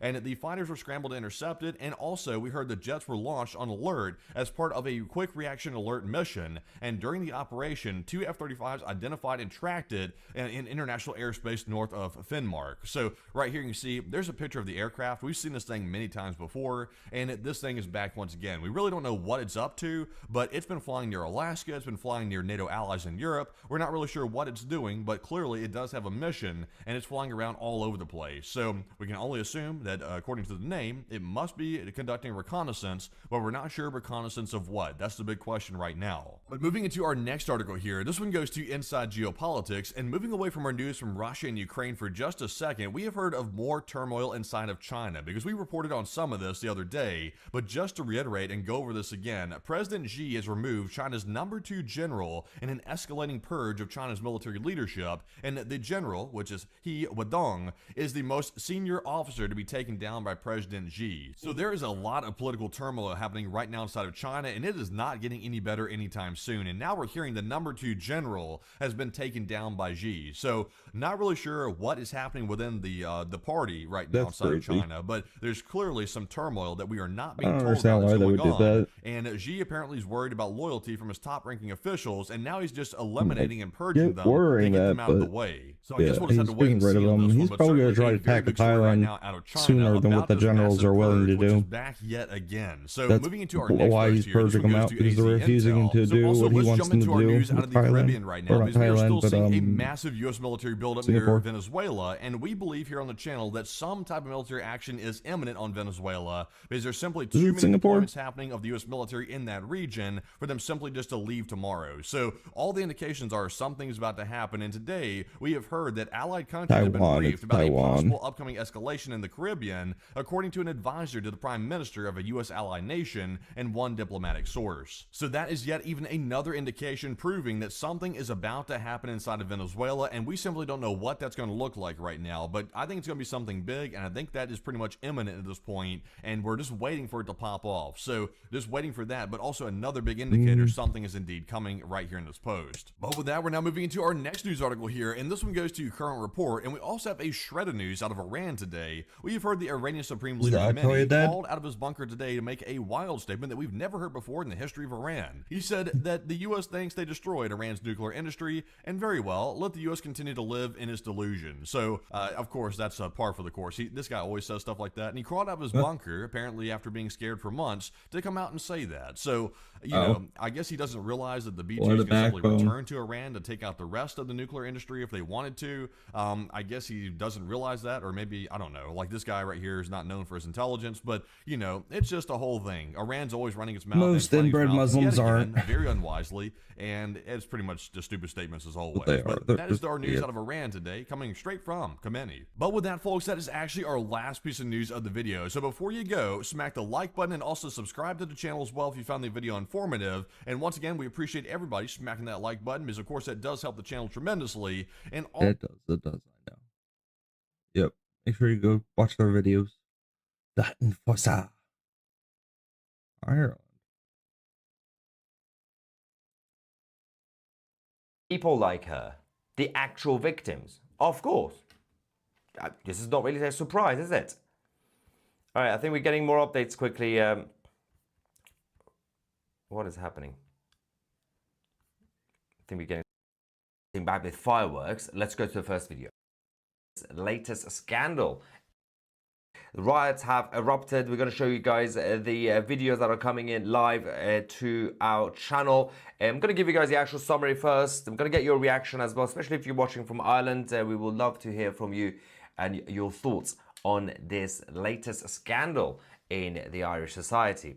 A 26-year-old illegal immigrant, an invader in Ireland who was supposed to be deported back in March, has appeared in court because he was charged in connection with sexually attacking a young girl who was, by the way, only 10. He spoke through an Arabic interpreter, and he was granted financial aid, legal aid, all paid for by the Irish taxpayers. Of course, people discovered where this person was based in, one of the migrant hotels. This is the City West Hotel. The police and the Garda, the National Police in Ireland, have started to attack the protesters. Protesters also hitting back with fireworks. Let's go to the first video.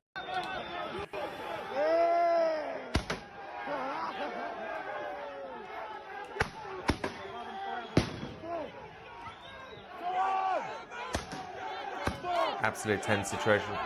Wow. Firework. Thought they had a gun or a musket for a second.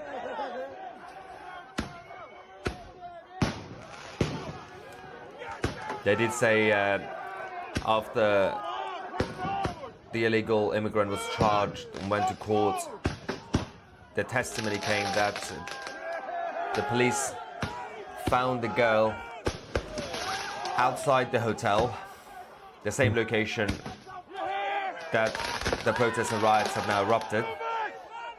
It's still ongoing, and it seems to be endless tonight. It's currently about, was it 10 p.m? After 10. Now, the National Police or Garda in Ireland have also now been facing the consequences. The angry locals in or just outside Dublin have also been targeting the police vehicles. One Garda vehicle, a van, I think, was torched among the violent clashes between the security and the angry local people who are still continuing the clashes just outside the City West Hotel, just outside the capital. Let's go to this video.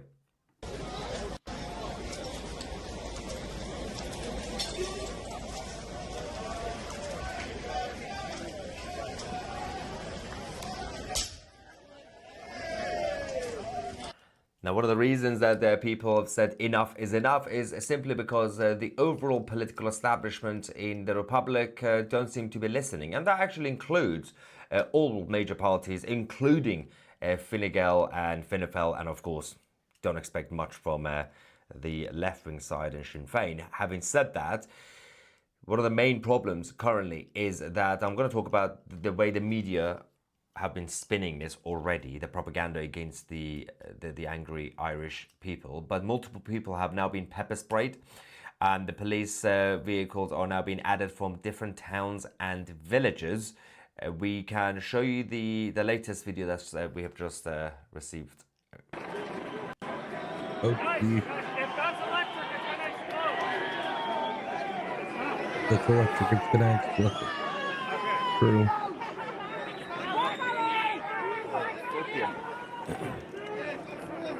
It's completely out of control. As I said, if you are Irish and watching this live, let us know your thoughts. We are going to get your reaction in the live chat shortly after we show you guys the live footage.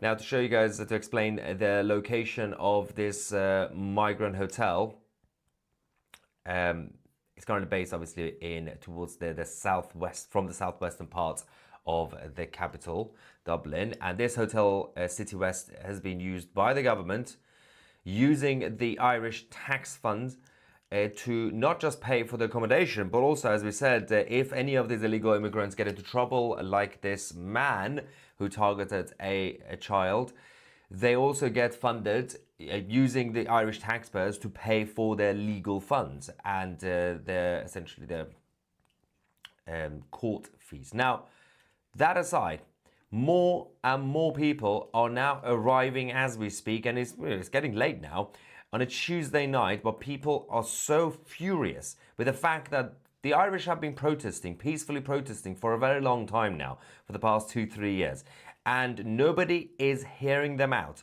So, as I said, let's go to the next video, but it doesn't seem to be ending anytime soon tonight.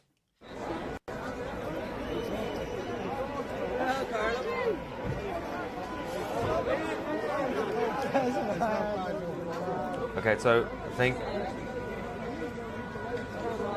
All right, we're just getting updates that apparently the police, well, Garda are struggling to keep control or to contain the crowds because the numbers are still increasing. Reports of clashes have obviously reached the, well, across the country and of course all the smaller towns and villages. And I think we can show you the next clip that continues to show the clashes. They got the horses out, of course.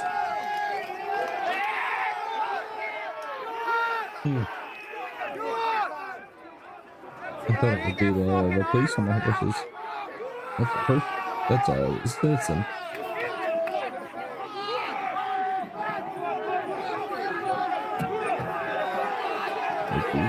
Stuff at the police. Yeah, that police car's gone. Yeah, they can't control it. They really can't control anything. It's just, yeah, it's completely chaotic right now on the streets. The media, as I said, have already started to claim that these are not ordinary angry Irish people, but these people are funded and backed by so-called far-right organizations. Now, they haven't really named any far-right organizations, but they are simply saying that surely the local Irish people can't get angry over illegal immigrants coming into the Republic. No, you're not justified for getting angry over targeting innocent girls and just people in general. I don't know why. If you shout about it, it doesn't make sense. Complain about it, you're definitely far right. I get frustrated at them. We've been seeing a lot of videos from protests by Immigrants the are Irish here patriots. selling We see people drugs from and different killing ages. people that way. We got grandmothers Are you claiming that grandmothers and young kids who are protesting right now on the streets, they're Yeah, all yeah. far right? Now, tonight, obviously, things are getting out of control because people are furious. It's the job of the Garda to try to Islam contain just the is crowd. not They can't do compatible it. with the West. If it was the It job of the can't political establishment be. to listen to the concerns, It they doesn't didn't. want to be compatible. Obviously, it was always going to get to this point, the boiling point. Now, but everybody else who's also been just simply protesting and trying to be heard, everybody's been labeled as Yeah. far right. Let's go to the next one we just received. Yeah, they're just labeling people far right because they disagree with the immigration control. No. Illegal immigration is a problem. Muslim immigrants are a problem. They want to live off the system. Yeah. And they're allowed to live off the system. Yeah, they are using Especially in those fireworks countries. against the police, the national police.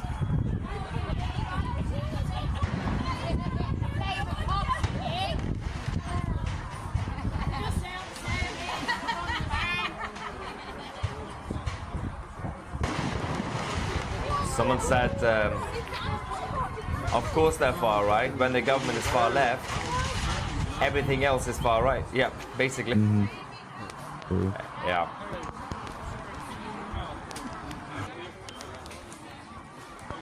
So that's still going on. A large container of glass bottles are being hurled at the Garda by the protesters outside the City West Hotel. And fireworks, as I say, continue to be launched at the officers who are trying to defend the entrance of the hotel. Obviously, earlier on, the police did manage to somehow mess up, and they've lost control of two of their vehicles, and one of them was set on fire, the other one was taken. I'm not really sure what they're doing. The actual officers on the ground, they don't seem to be. They seem to be slightly clueless right now compared to all the other protests and even riots that we've seen in Ireland. Let's go. Yeah, they've just formed that line. But they have been using pepper spray and tear gas.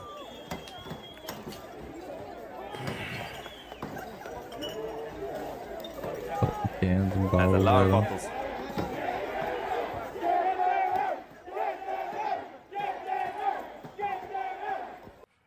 Yeah, the chance of get them out, and of course, enough is enough, and focusing on Ireland and people in Ireland rather than trying to pander to people who are not even from the country. It seemed to be common sense, but not really from the establishment perspective.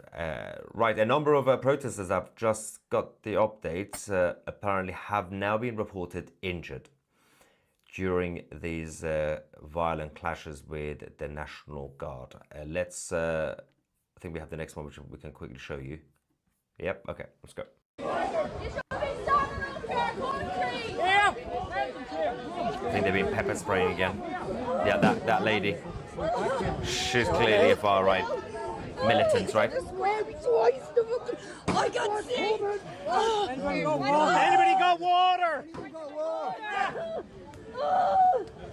Absolutely horrific scenes here. Oh, jeez. Have to run, have to run. Sorry, guys, have to run. Their church is up.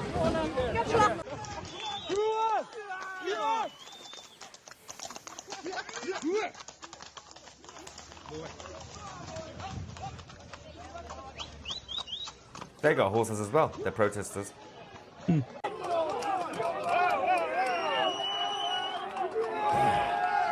So yeah, we now have both the protesters and the National Police.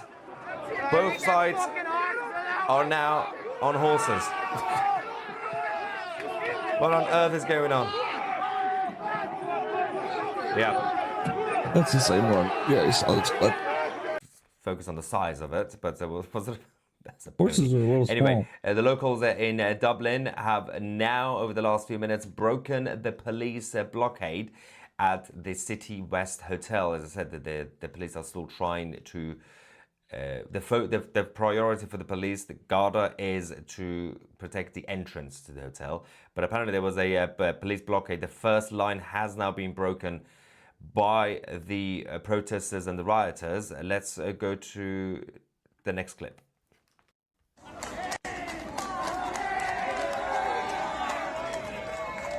Let's see what. Got the next one coming up. So that's where the police line was. I don't know where they've gone now. There we go. They've gone through now. Yeah. That was the same area we showed you a couple of minutes ago with the police line. And that's the second line, yep. There, yeah, that's the final line of the actual entrance to the main entrance to the hotel. Absolutely tense. Just outside the City West migrant hub. We can't even call it a hotel because it's not being used as a hotel. It's being used as a migrant hub, illegal migrant hub.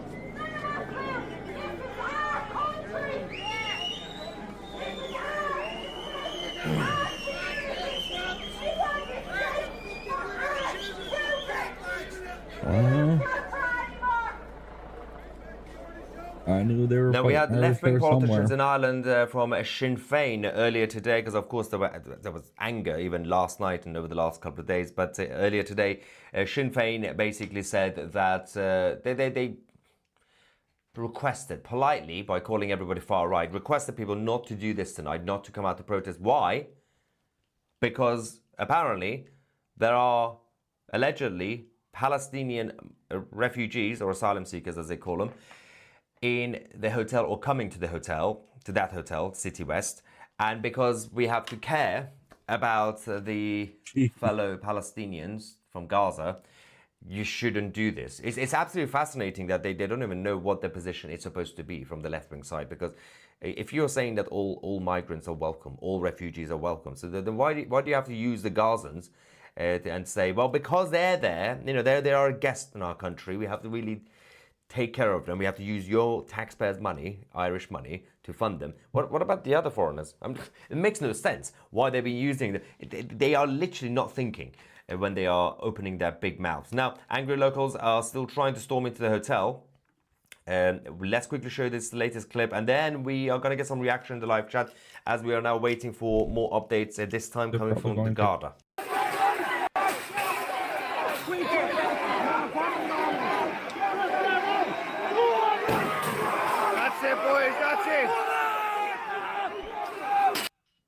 I believe some of the auditors are actually also there reporting from on the ground. I'm going to get in touch with some of them to see what we have. Mini Mobile Review says 2CTV, the only place for trustworthy news. Thank you. Thank you very much for a member of 2CTV. You quite now to tell the old people how they have is that the media. Guess what? Most of these people don't watch the mainstream media. They're not going to fall for your propaganda. So it's completely stupid. It's an echo chamber. They have their own liberal side, the liberal media. They're saying their own nonsensical propaganda from the state, from the Irish state, and thinking, well, that's going to work. We're going to tell people. We're going to scare them off. If you turn up, you're far right. Really? Ivan says, I fear this will be to when they get angry. We've seen the examples. I mean, compare in Southport when we had the riots in England. Compare that to your everyday angry protests and riots, which, by the way, again, in Ireland, people are fed up. I fully understand the justification, the reasoning behind it. But obviously, if violent clashes, make you commit crime, that's not a good thing. Having said that, when the Irish get angry, they're almost like of the Irish being injured.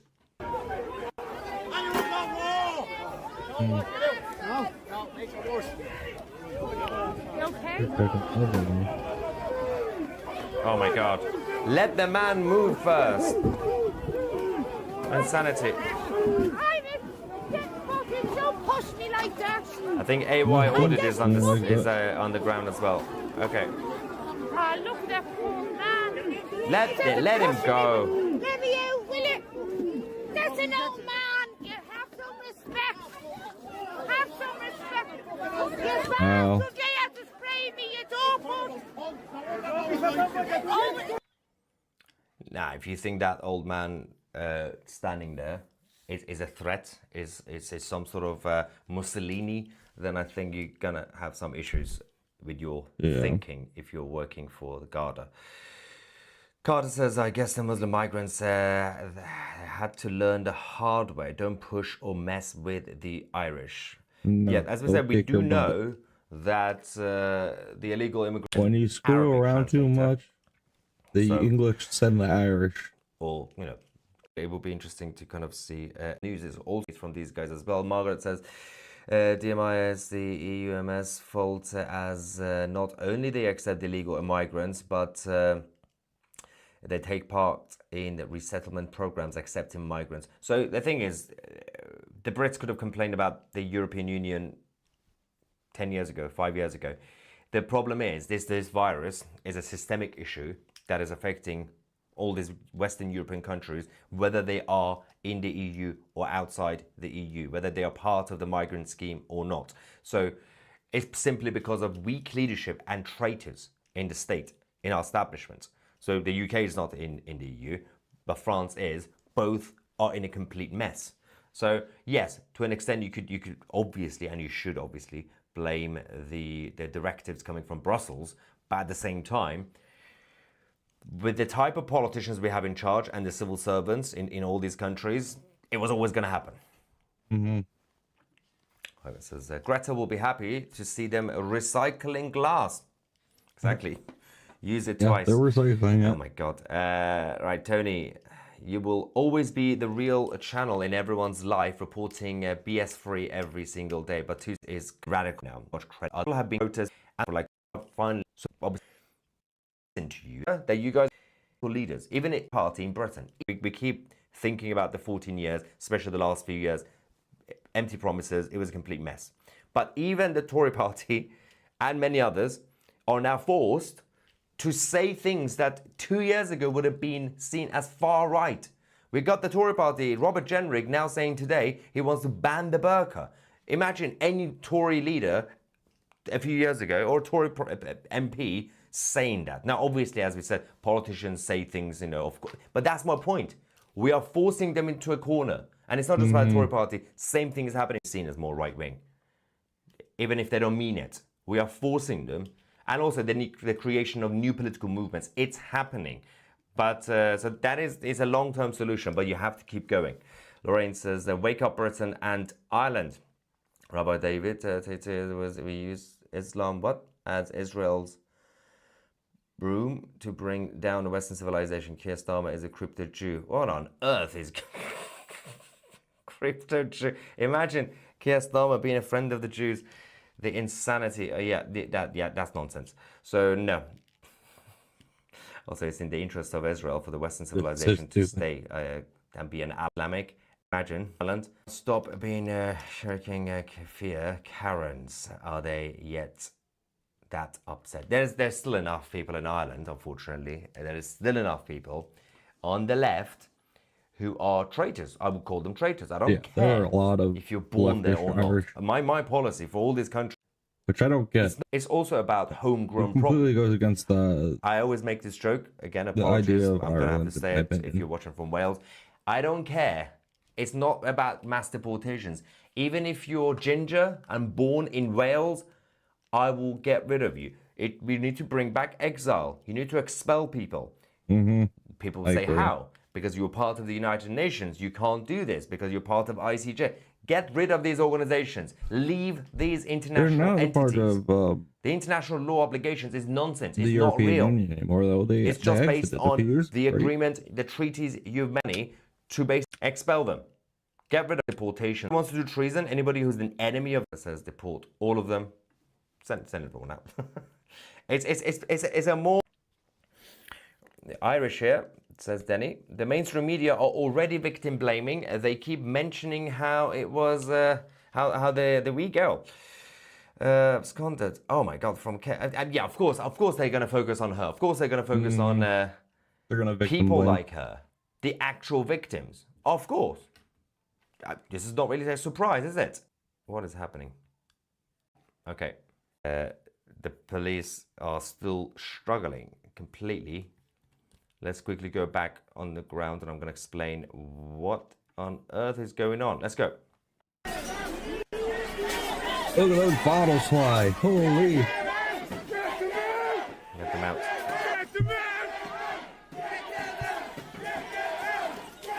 They are ink. Yeah.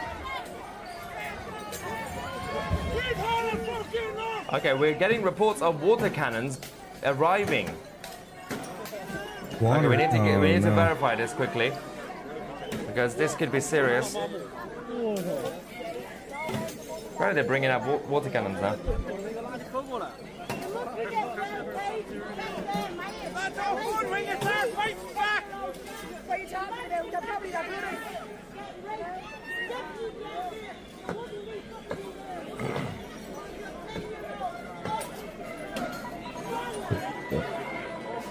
Looks like they're protecting Muslims. Yeah, we're just getting reports of water cannons being yes, they're just arriving. It's very late now in the evening over there, but I think we can show you the next clip.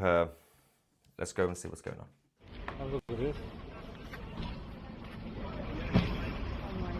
Oh yes, there we go.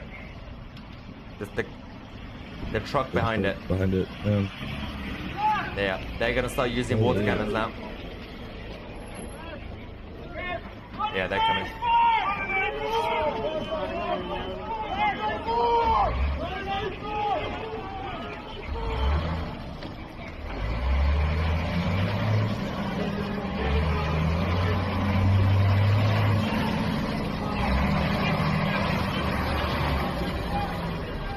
Jesus Christ, man. Hey, buddy. Okay, so Oh. I think it's gonna. Oh, cool. Yeah, it's definitely gonna escalate now in the next few minutes. But I think more videos. We're just gonna receive some more feed videos for you guys shortly. small. Let's get some more reaction. We have Lucy saying AY orders and BB orders are over there. Yes, thank you for confirming that, Lucy. And we have Sonia saying You want to scoop the inside, so? some sort of Yeah, I song had to cut it. about me.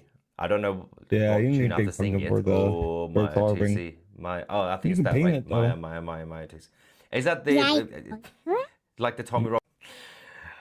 Respect from the You're US, coming out? USA. Well done, thank you guys. Coffee and cakes says water cannons are out. Yes, we just reported that as well. Thank you. You were brave. Vinny says we Irish are lovely until you piss us off. Yeah. Oh, you didn't want to see And his I body? know Vinny, That's it. and yes, he's a lovely soul. He's an angel. But I have a feeling if I take a sip from this pint of beer, I will be out. I know, I'm going to help you take him off up here. He's great. Got him? The Irish don't do Yep, pink tea I got parties. them. Yep. And Margaret says the UK is being dragged back subtly in the EU. Yeah, we are basically completely tied to the European Union, even now.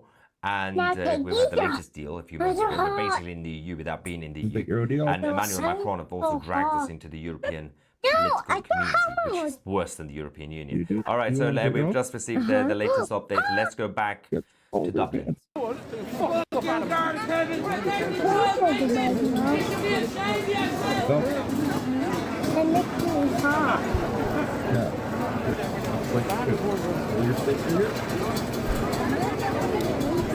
All right, so ladies and gentlemen,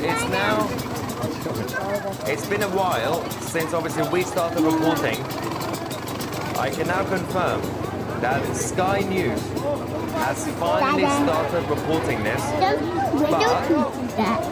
but the only thing that Sky News has said is a small paragraph.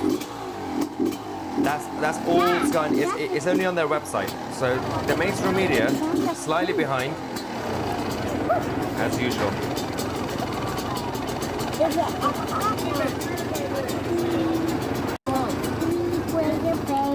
Also, over the last few months, for the first time ever, we've started seeing the unity between Catholics and Protestants walking alongside each other, hand in hand, because they have a common problem and enemy right now, which is an absolutely fascinating situation as well. Kendra says Sinn Féin, just over 20 years ago, killed and terrorized the UK to get the English out. Slightly more than 20 years ago, but yeah, I get the point. Now they are banging on about letting immigrants in. That's a good point, isn't it? No, the fascinating part about the left-wing nationalism So whether you talk about the SNP in Scotland, the Scottish National Party, or Sinn Féin types, the problem with left-wing nationalism is that it's an oxymoron.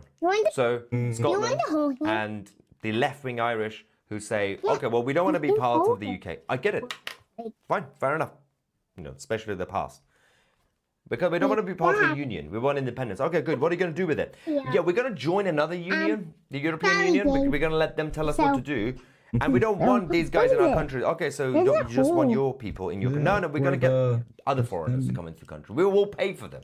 Oh. What? You're literally letting in invaders. You got rid of the Brits. And then it makes no sense. But this is the problem with left-wing nationalism. It's a mental illness. Kessler is spamming. Thank you for letting me know. So yeah, we don't have moderators on 2CTV, and you can say whatever you want on the live chat. Even if it's negative comment, we actually encourage negative comments and trolls. But if you copy and paste because you got mental issues, I'm not your therapist. If you copy and paste the same comments, if you spam, then I will ban you and personally deport you to Malta. I don't know why Malta. Poor Malta. I love Malta, actually. He says, I'm going to find that person. Don't worry, I'll hunt him down. He says, plausible response to Tony, government game of checkers. Distributions of marketing resources, government contracts, exchange, citizens don't like. Thank you, Michael. Forgot to add context to your comment again. I don't know what you're talking about. Kevin says, will an IRA type of a rebel group resist the government, police and Islamists?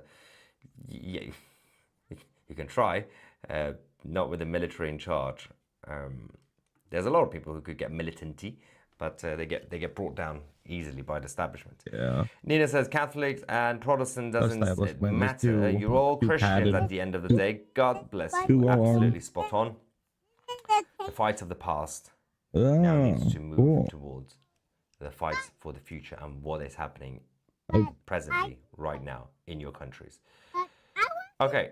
Trooper Burr says, Sinn Féin, Brits out, Islamists in, the troubles, Christians, Christians. Don't get me started with that. You know, you can thank your lovely UN and EU for that. Okay, so I found this Kessler person. Stop spamming. You're banned. All right.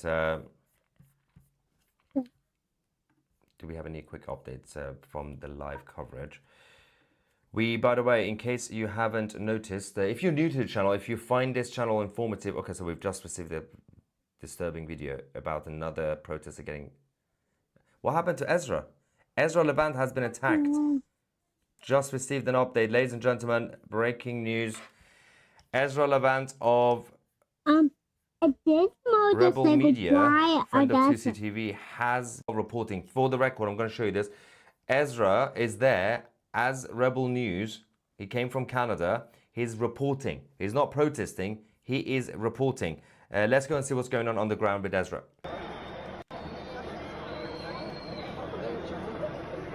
That's him on the left. Hang on. I think his face is injured. Just all red.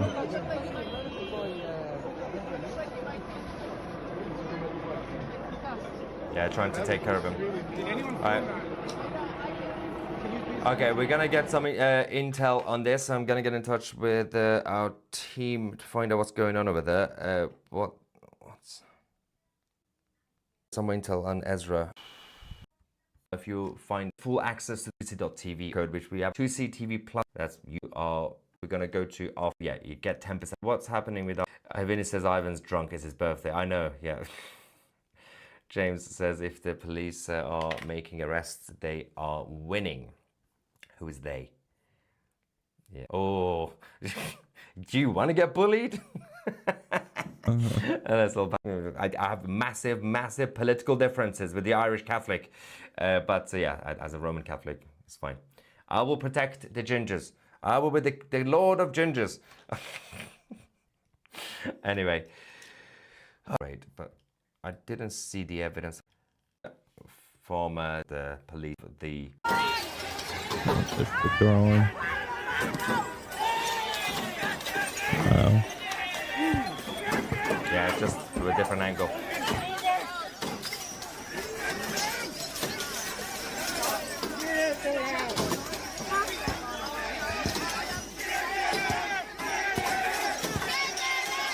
Okay, water cannons are now being prepared to be used. Finally, the unrest has now reached the city centre in Dublin. All right, we're getting updates. The clashes has now reached the city centre in Dublin, and I'm being told that the water cannons are now ready to be used, but the Garda still haven't got the confirmation of what happened to Ezra Levant on the ground. We will wait for that confirmation. Hopefully it's okay. What has happened? Situation. We just received the latest video. I'm just going to show you the latest clip. Find out separately.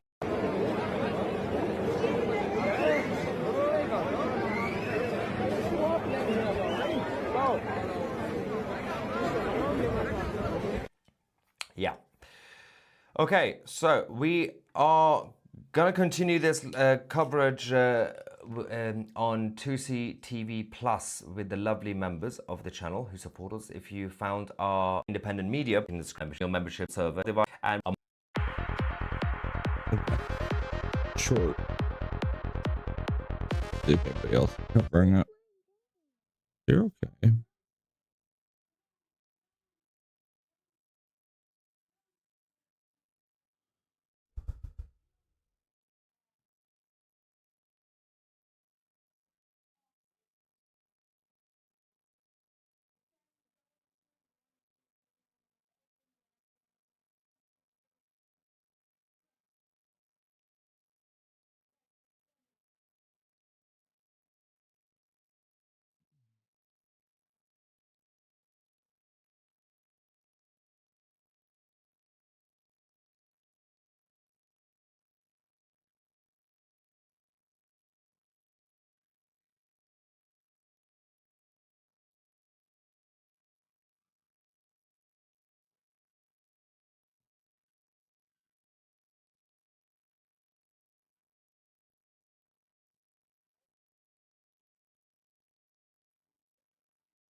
As if the TwitchCon disaster with Emeru wasn't already bad enough, as well as Dan Clancy's absurd damage control. Well, now we're getting even more reports about how terrible the event's been, as that takes us to Iron Mouse, who says, I deeply apologize to all the VTubers and the fans who had meet and greets at the VTuber booth this year. It breaks my heart to know staff threw out all the gifts. I should have known better than to trust them, and taken care of everything ahead of time. That stinks. I'm so sorry, everyone. One of the top I don't responses here understand why to they Mouse from want Buff Pup people reads to send them to also her. mentions They Iron have her Mouse helping address. out, saying, girl, it's not your fault. It's clear as day that they don't know anything about VTubers or care about safety, even when people express months beforehand. When I asked to have a meet and greet for Rose on the screen, they said they had no idea how to do it, and you came in and helped, so I don't want to hear you blaming yourself. I love and appreciate you more than ever, and I'm sorry your experience with trying to help friends was super soured by Twitch literally not caring, as usual. So they're not running the meet and greets properly, they're throwing gifts away, their security is a complete mess. I got more to say about all that, but first let's keep going, because it still gets worse. As we've got Henya the Genius, and she posts, unfortunately due to a miscommunication or misunderstanding, any gifts or presents given to my meet and greet staff were disposed of by the venue staff. I'm very sorry for anyone who gave me a gift IO. I'm not so sure it was a miscommunication or a misunderstanding or an accident even, but like I said, I'll talk more about that once we keep getting some more context. As we've also got Canine Kuro saying, unfortunately, if you gave me a TwitchCon gift, the event lost them all. I still really appreciate the intended gifts though. Response here from Maya says, they threw a gift meant for Chibidoki into the trash bin. And that takes us to Chibidoki, where she says, can anyone else from my meet and greet vouch for this? Nags and I were told to stop. I'm so incredibly sad if this is true. I was genuinely so excited to meet everyone. They told us we had to end for safety. And that takes us to Chibidoki's experience, because not only did she have gifts thrown away, but they also gave her the complete runaround and cut her event short, citing safety concerns. Isn't that ironic? And they made her As show her Chibidoki face. says, sorry for the wait, chat. Not having the best experience right now. Just ugh. The staff have been lovely for the most part, but they wouldn't let me enter and told me to walk all the way to the help desk to get permission to enter my meet and greet. because their wristband they gave me doesn't work. I also had to show my face. It was very scary for me, but I understand why. Bruh, imagine not even being allowed to enter your own meet and greet. And it sounds like this was because of a mistake they made with the wristband they gave her or something. So then she had to go like walk around all the way back to the help desk, get that swapped out or whatever. And by that point in time, you know, the whole meet and greet has probably been delayed. That certainly cuts into the time of the meet and greet, which means she has less time to actually hold the event because of their mistakes. And it actually still gets worse from here, because Chibi then responds and says, "They also cut us short and we didn't get to meet everyone. I'm so sorry. If you see me around the convention, please feel free to say hi." And this dude Robrano says, "Wait, they cut you guys short?" When I asked the staff, they said it was y'all who cut it short. I can't believe they try and shift the blame onto you guys. Chibi says, "What? No. We always meet every person. Last year we stayed for 3 hours. I think the line was too long, and for safety, they didn't want us staying." He says, "Oh, that's sad. A lot of us had to leave because they told us the line was cut because of your voice issues." I think that's what it says. ID sues. I think it's issues. And that typically they move folk to a different meet and greet area, but due to health conditions, it was just cut off. Chibi says, "What? But I never told any staff of my voice problems. I didn't even talk to any staff near my booth, only at the entrance." And he says at 3:30, they said the line was cut off, and that while most creators typically go to a separate meet and greet area to meet overflow fans, due to the quote-unquote circumstances, we all had to leave. Chibi says, "I don't think that's referring to me being sick. I think they're referring to the really bad stuff that happened yesterday." Then he says, the stuff that happened yesterday was horrible, but they specifically said that if a creator wanted to meet everyone in the line, then they'd move to a separate area. However, all of us were told to leave because you weren't feeling well and couldn't meet with more people." Robrano then added, "I even asked the line capper if there was anything I could do after being told that everyone had to go, and he just said, 'Leave.'" Oh yeah, you can leave. Bruh. Chibi would then post about the conversation that we just read between her and Robrano, saying, "Can anyone else from my meet and greet vouch for this? Nags and I were told to stop. I'm so incredibly sad if this is true. I was genuinely so excited to meet everyone. They told us that we had to in for safety. I never even told any staff I'm sick. I'm so confused. I showed up and asked if I could wait for Nags before going out. That's the only time staff talked to me in the meet and greet area before telling us to cut the line short. I'm so sorry if this is true." Which takes us to this response. TwitchCon staff is all over the place on miscommunication between attendees and streamers. A friend of mine was given so much incorrect information, being originally told she could join your line after a separate meet and greet at the same time, but then removed entirely from the meet and greet area. She had a small gift bag of things in a clear bag she wanted to give you. Well, I mean, they'd probably throw it out anyways, but, I'm making a joke. It still sucks, but, I'm not joking either. They probably would throw it out, as we know. She asked security if they could give it to you. They said yes. Oh my gosh. They said yes, then proceeded to toss it into a nearby trash bin. She confronted them about it. They told her it was a security risk and could have held an explosive. Dude, that's freaking crazy. So they say that they'll give the gift to Chibi, and then as soon as they get the gift, they turn to the trash bin and just dump it in there. And it's not okay to do that at all, right? But you would think if they're going to be scumbags like this, that they would at least wait until the guests left and were out of view so they didn't see that. But it sounds like they did it right in front of them. They did not even care at all. "Oh yeah, we'll give it to her," and then instantly tosses it in the trash. Actually insane. And this whole thing about this random security that she gave the gift to try and give the Chibidoki, and them lying about that, saying that they'll do it, and then turning around and throwing the gift away, saying it could be an explosive, that sounds completely unreasonable. You see, these conventions have the initial security checkpoint, and the protocol is those people decide who can come in and who can't come in, and if they need to dispose of anything before they're allowed in. So at this point in time, these guests were allowed in, meaning the initial security checkpoint was totally fine with that gift being brought in. And then there's the obvious point about, them just throwing what they think is an alleged explosive into a nearby trash bin and leaving it at that is also ridiculous.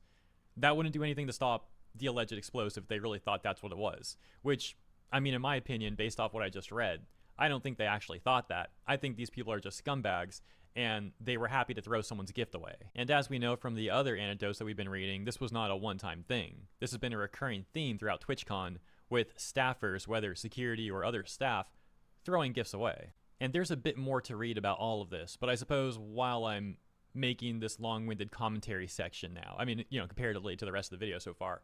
I'll mention my opinion some more real quick. So we already know that some creeper went after Emiru, and in large part you can argue that Twitch not allowing her to have her favorite security guard, banning that dude, and seeming to limit what the security that she did bring was able to do is something that enabled this creeper to do what he did. But regarding the rest of this, specifically like this issue of meet and greets being ruined, guests being lied to, and gifts being thrown away, it seems like this has all been disproportionately affecting VTubers specifically.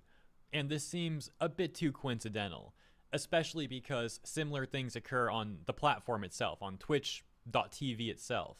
For example, they'll give a VTuber like a 2-week ban saying that VTuber's too provocative, but then they'll have literal cam girls doing infinitely more provocative things, and they're totally fine with that. There's no repercussions for them at all. If anything, Twitch actually promotes that sort of stuff. So Twitch has a documented history of having a bias against VTubers, and it's really weird and it sounds dumb saying that. I don't know like why Twitch is this weird of a platform, but this is something that is well documented at this point in time, as mentioned. So I don't get it, but they're just weird and petty like that. And it seems like that's not exclusive to the platform itself. Even at a live in-person event, they're doing similar stuff and treating VTubers this way too. I suppose that's all to say that this consistent bizarre behavior from Twitch is too coincidental. It seems more likely and more reasonable to conclude that this is actually not an accident, and it is on some level intentional. Okay, so we left off here.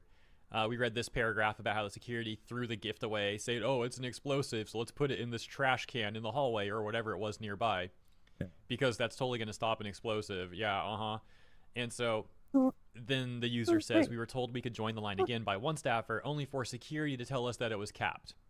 We don't blame any of this on you. Staff clearly doesn't know what it's doing. Chibi responds by saying, I'm gonna cry, I'm so sorry. And then she went on to add, thank you every...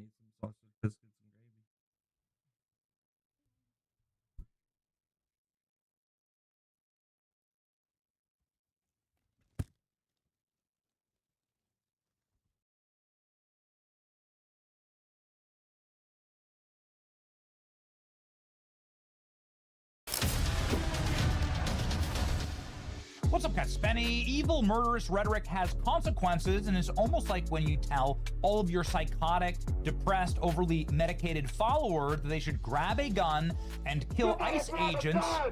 We gotta turn around the guns on this fascist system. These ICE agents gotta get shot. Wow, they're gonna get shot and wiped out. It's almost like maybe someone will actually listen to you when that happens, and that is exactly what has happened. This video was from Chicago this weekend. Individual, you will be shocked to learn, works at a local university. No, don't put them there.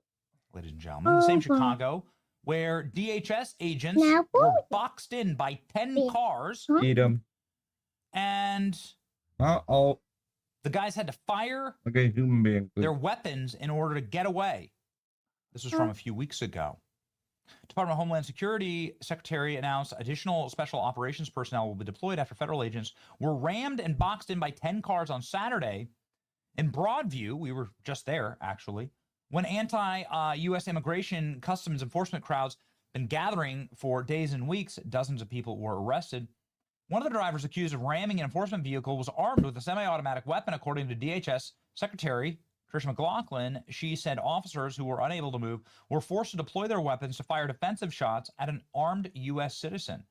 The armed woman, a U.S. citizen identified as Myanmar Martinez, says was named in the Customs and Border Protection Intelligence Bulletin.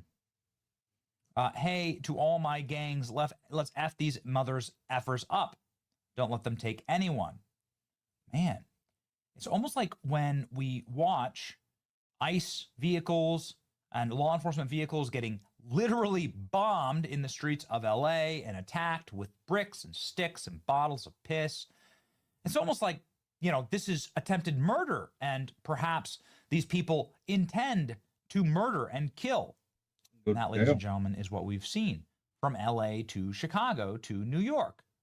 This is the way that these protesters have behaved. We should have listened to them earlier in the summer.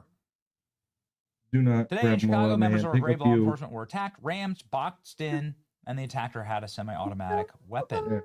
Look at that.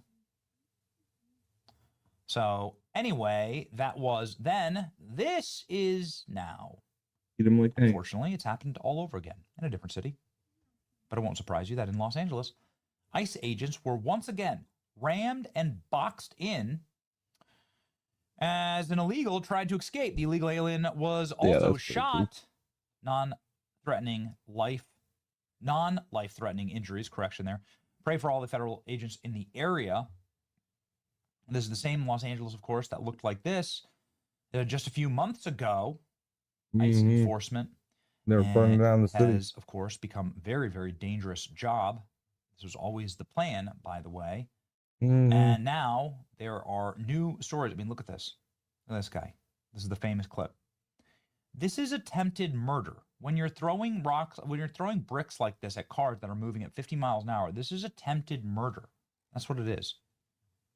FBI agents and our evidence response teams are on the scene and coordinating with ICE and federal agents. Subject wounded in shooting in L.A. Here you can see the video. Dan Bongino saying we're taking this very seriously. And here's what happened. An illegal alien was hit in the elbow as he was ramming an ICE vehicle. They need to arrest more people. I don't understand why they're letting so many people get away with pushing the limit. During the targeted enforcement traffic stop in Los Angeles area, an illegal alien who had previously escaped from custody attempted to evade arrest yet again. ICE seems like a great guy. I'm very glad that he's in our country. ICE law enforcement officers assisted the U.S. Marshals pulled the illegal alien over in a standard law enforcement operation procedure. The illegal alien weaponized his vehicle and began ramming law enforcement vehicles in an attempt to flee. Fearing for the safety of the public and law enforcement, our officers showed their training and fired defensive shots. The illegal alien was hit in the elbow, and one law enforcement officer was shot in the hand by a ricochet bullet. Both are in the hospital. These are the consequences of conduct of rhetoric, sanctuary politicians, and activists who urge illegal aliens to resist arrest. Resisting arrest will put safety of illegal aliens, law enforcement, and the public at risk. These dangerous attempts to evade arrest come after sanctuary politicians hold webinars for how to openly defy ICE. She names AOC, Gavin Newsom, and Karen Bass. Very bad. Very bad. Once again, U.S. Marshal shot during immigration raid in Los Angeles. This was the criminal alien that was trying to escape. You know, I do find it remarkable. They wave Mexican flags. All we're going to do is send you home to the country that you belong in, that you wave the flag of, but somehow it's inhumane to send them back to the country that they're waving the flag of. You see how that, somebody make it make sense. The country doesn't want them. All right, here's what happened. Out of Los Angeles, a U.S. Marshal and illegal immigrant were shot today during an immigration enforcement operation. Fox News correspondent Matt Finn is in L.A. with that story. Matt. Well, DHS says this shooting incident unfolded during an immigration enforcement traffic stop near downtown L.A. Homeland Security says this target previously escaped from custody, but they did not give us a lot of details about that. Now, DHS writes about today's shooting. The illegal alien weaponized his vehicle and began ramming the law enforcement vehicle in an attempt to flee. Fearing for the safety of the public and law enforcement, our officers followed their training and fired defensive shots. The illegal alien was shot in the elbow, and one law enforcement officer was shot in the hand by a ricochet bullet. Both are in the hospital. Now, a federal source tells Fox the suspect here is believed to be a Mexican national in his 40s. DHS noted that assaults against its law enforcement officers are up 1,000%, and that includes vehicle rammings. Homeland Security also pointed out that some elected officials and advocacy groups have advised illegal aliens on how to block ICE and defy arrest. We do expect more details, including possible charges against this suspect, and we will keep you updated. Back to you, Will. And we've seen the rhetoric from advocates and elected officials to push back against ICE, to wipe out ICE. It's inevitable. You'll see something like this sad report from you. But thank you, Matt. Off your head. Remember when they were so upset about January 6th? And they said, wow, what happened was that you attacked a federal officer. Remember that? Remember we need ICE. Where are those people now? When federal officers are being attacked like every single second. Where are those people now? It's a great point that Stephen Miller brought up, actually, just a couple of days ago on CNN. It's one of his strongest moments, actually. And You always love to end on a nice little Stephen Miller clip. So, ladies and gentlemen, this is what's at stake. If a Democratic president someday calls the National Guard to a red state over what they see as open rebellion, but is what amounts to a demonstration that gets rowdy. I mean, is that not a and fear they're of posting yours? pictures of their kids because it's a demonstration, and they have a sniper on top of a building firing a high-caliber rifle at a nice facility because it's a demonstration, and they are engaging in vehicle ramming But the attacks, National Guard isn't coordinated being ramming sent to attacks Texas. because it's a The National Guard demonstration. isn't being sent to Dallas, where that sniper was. Because the Dallas Police Department and the governor of Texas, well, you walked right into that one, have responded to every call for assistance and help. They gave a stand-down order in Chicago, and they gave a stand-down order in Portland. Do you realize that there's 11,000 federal law enforcement officers in Oregon? That's larger than the size of the FBI. Local and state police are resourced to deal with this kind of riotous assembly, but they have refused. They've been given a stand-down order. So They've we arrested need some to use 70 National people Guard and since federal June. troops They've been to fill arresting in folks that on the breach. ground. They've been arresting folks on the ground. They refute haven't what you're touched- saying outright. We literally have the 911 audio of the stand-down order in Chicago, and we have documented inside of DHS every single unresponded to 911 call over the recent weeks and months. They didn't fix that. Take a little sharp.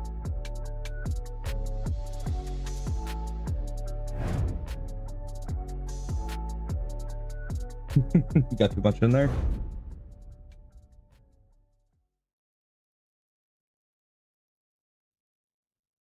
Alright, let's watch a Tim Tatman video.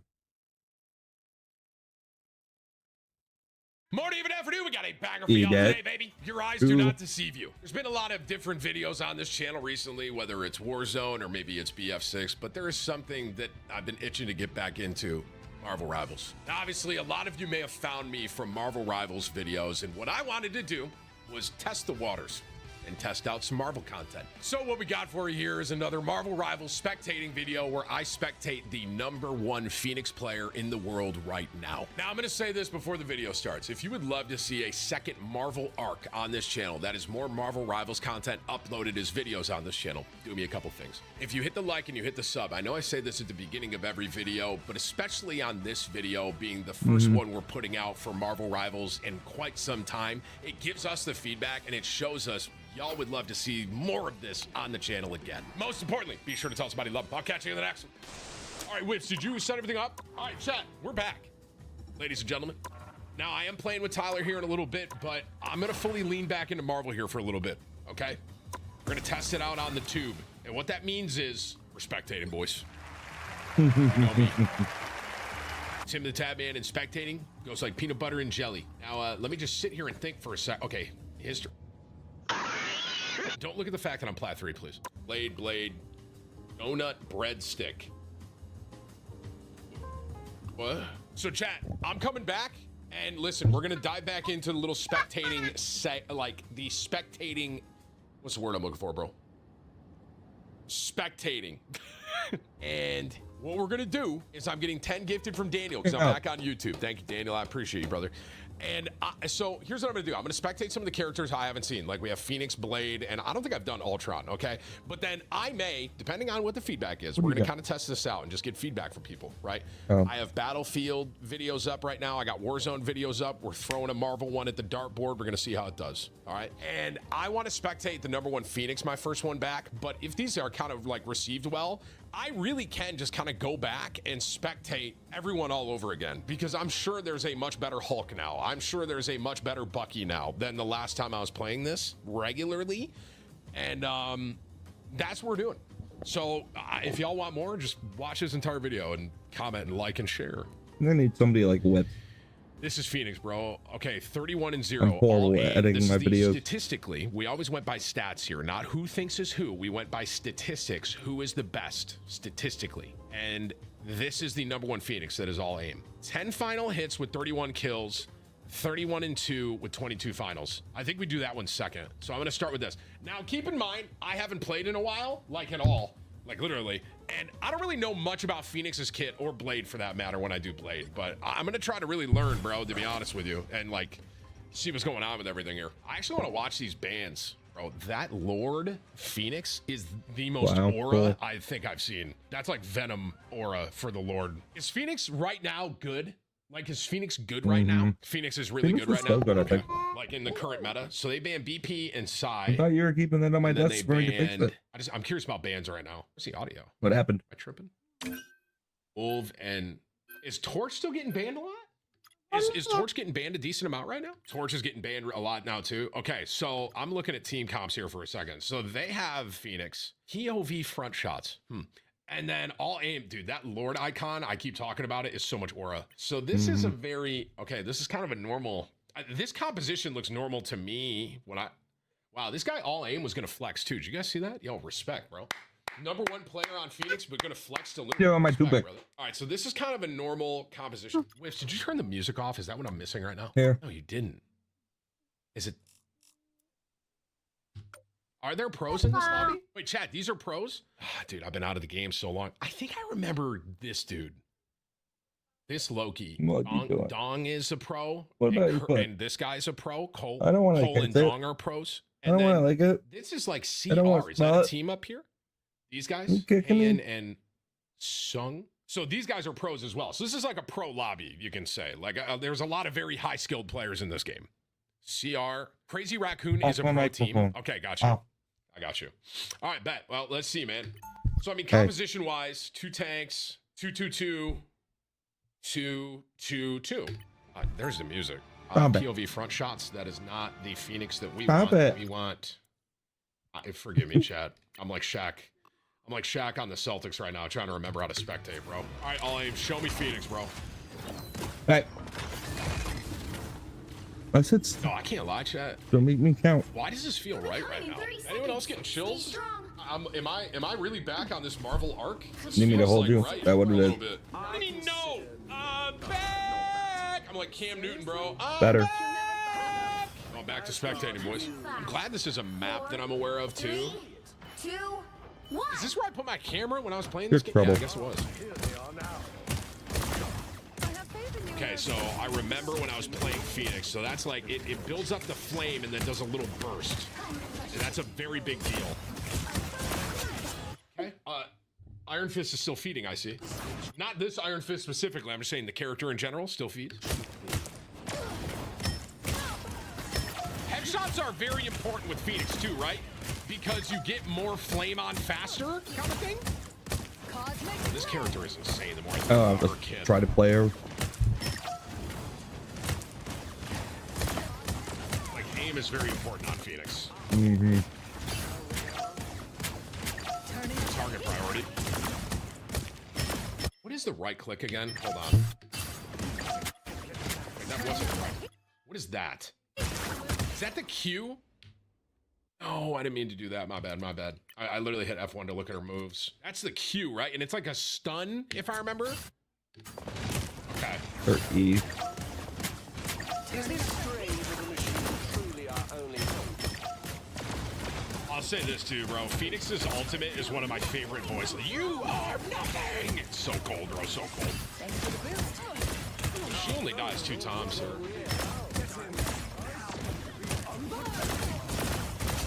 Oh my god, that is so much damage. That's the. You are nothing! You are nothing! Render me assistance. Turning up the heat! I feel like that ult was really good right there because of the spacing on it. It created. Look at how much space they created. Man, they're kind of rolling, bro. Strikes again. Healing. That burst damage she just did to Mag Get is over it. insane. Look at this, bro. Look at his health. Watch. I mean, to be fair, there's someone else. Dinner and then play some He's rival. like dead. That's Mag, bro. It's one of the like strongest tanks in the game, at least when I was playing, you know, very regularly.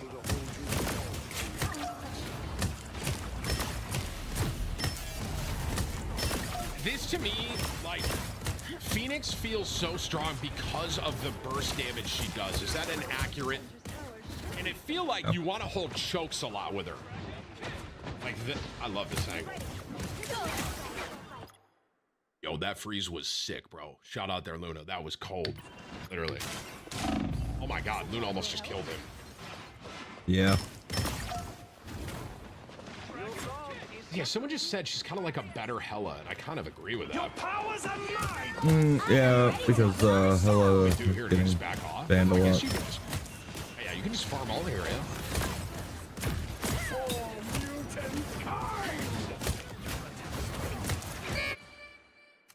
Is everyone going to make fun of this mag when I miss a couple today? Are you guys going to make fun of this guy because this is like a top player in the world right now? I always pop it on the You weird guys going to make roof. fun of him? You gonna make fun of him because he clipped the frame at the top. You guys, or are you just gonna make fun of me when I miss my ults today? Got it, bro.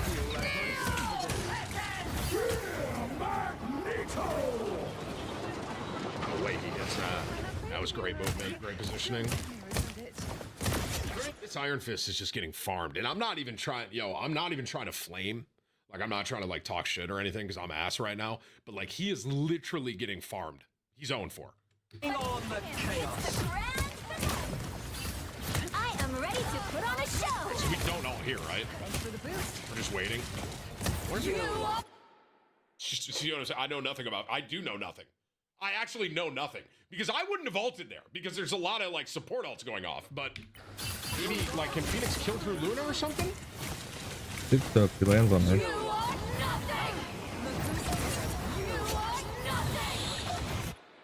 Is the other Phoenix trying to counter Phoenix ult our Phoenix? Am I that's the second time that's happened now. Is there some like he lands?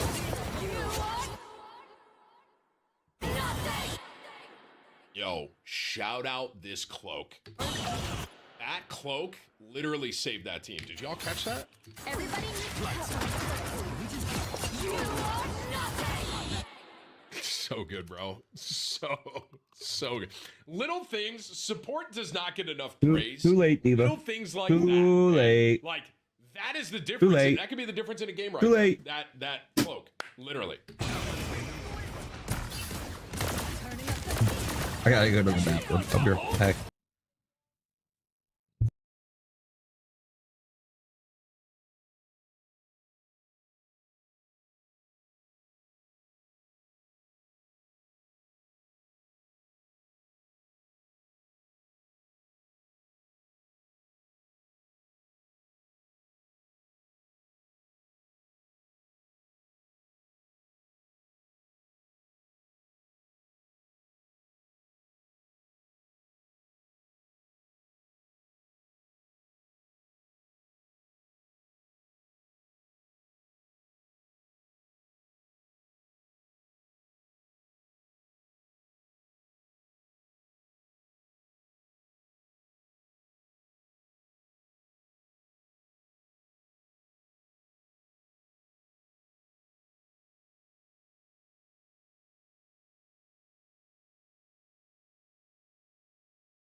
All right, we're back.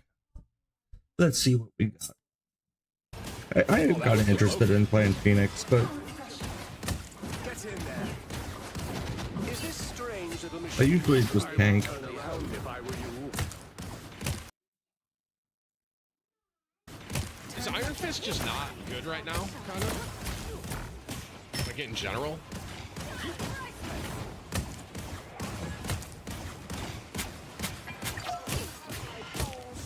There's Sir Loki. I am ready to put on a show.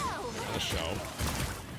I love the decision to target the Luna back there instead of worry about this, because you can't really do anything here, right?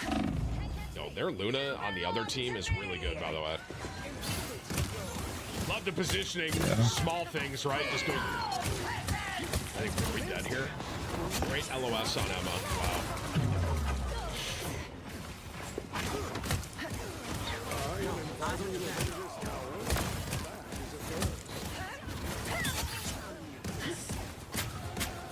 Can't catch me. Oh, I'm fine. Don't mind me. Her burst damage is crazy.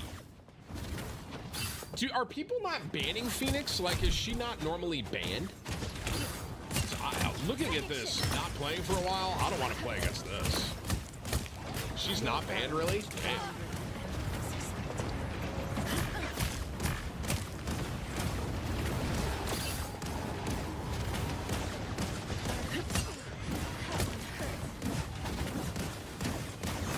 All right, let's get to it.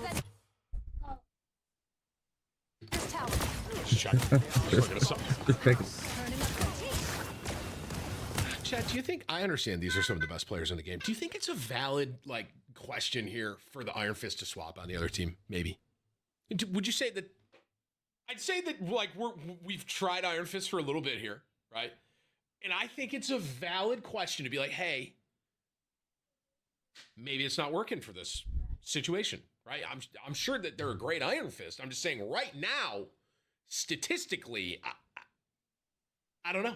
You know, we're just not switching. Let me see if did he switch? Let's see if he switches when he respawns. Nobody likes my Grinch post that I Oh, don't he's still Iron Fist. Okay. care bad. I think she looks like the Grinch.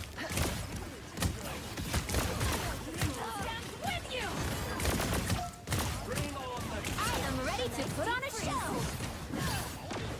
It's the grand finale. You are nothing.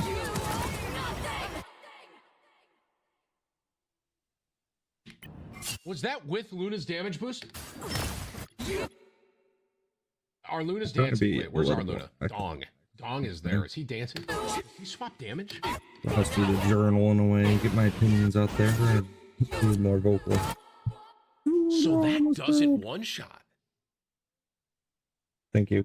Am I seeing this correct? So damage boosted Phoenix Ult does not one shot. Yeah, Like, she hit everyone right there. Weird, Pretty but good, but no one died. She has to land right on the Luna. Like look at that's her hitting. Look at the damage. Like Luna's like a quarter. Loki almost dies on the explosion. Bang, right there. That's with damage boost though. Damn, that's crazy. Your powers are mine. Does Phoenix's shift make her immune? I am ready to put on a show. Does that make you immune to damage when you shift away? It's the grand finale. Like it doesn't phase. I feel like we're dead here. I don't think either Magneto has gotten a kill with their ult right now, by the way. Typical Magnetos, you know what I mean? I'm actually going to pause here for a second and say Magneto players do not get enough credit for how dog shit that ultimate is. All right? They don't. Like, you're looking at two professional level Magnetos that have not gotten a kill with their ult because the ult is kind of mid-ball. And I think they should buff Mag's ult. I'm dead ass. I'm actually dead ass. I'm dead ass. It's not that. It's so hard. Magneto's ult should hit the level of power that Iron Man's ult is. That's a hot take. Iron Man's ult, you can literally just maximum pull, and you can hit in a general area, and it kind of does enough damage to get kills, bro. Mags is like a weaker Iron Man, literally, bro.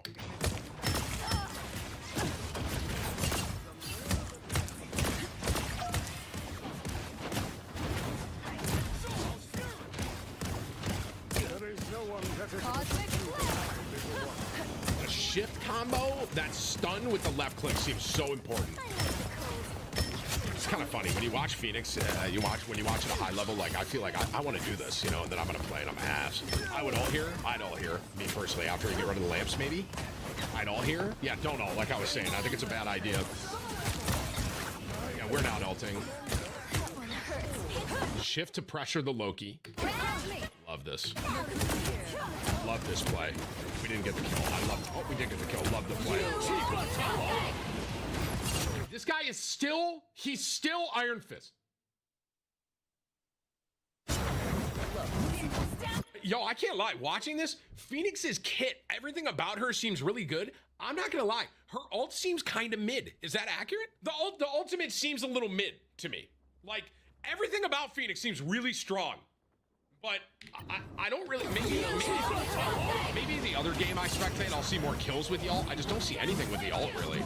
It's almost like an AoE, I don't know. It goes through shields, too. That is, yeah, that's something, too. I mean, the line is so cold, bro. You are nothing. I'm like, you're right, Jean Grey. Time to switch things up. I am nothing. You are right, Jean Grey. Is this guy still Iron Fist? Listen, man. Guys, I'm not. I know it's day one back. I'm in fucking platinum right now. I'm aware of that. Do we all agree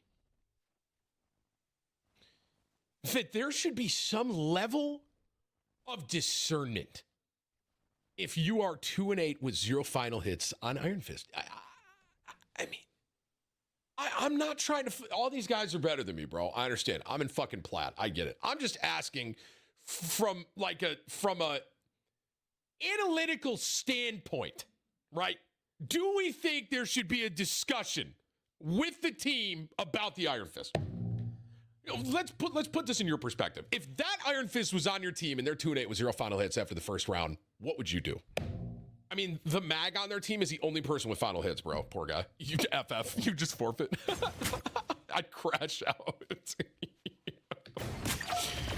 We really are back, boys.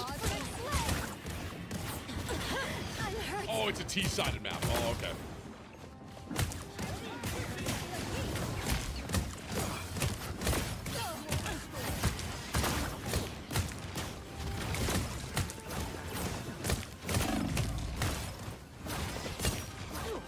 The positioning is interesting. I would think if I was playing Phoenix, I'd be up, but she's more just. Someone said it's like a better Hela, and I'm circling back to that. Phoenix really is kind of just like Hela in a way, like with more burst, almost. I like the cold. Oh, she has a damage drop off though. Damn, good aim. What the fuck?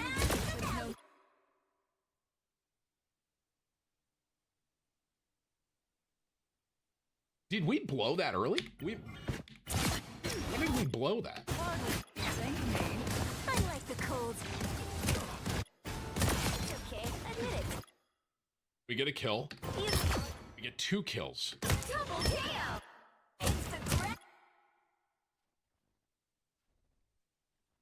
You really should have known better. Can't catch me. Now I'm really ready. We make a good team. It was Loki. Yeah. What is this? What am I looking at here? Why is she spinning fire? What is this? Now I'm really. I haven't seen that yet. What is she doing? We make a good team.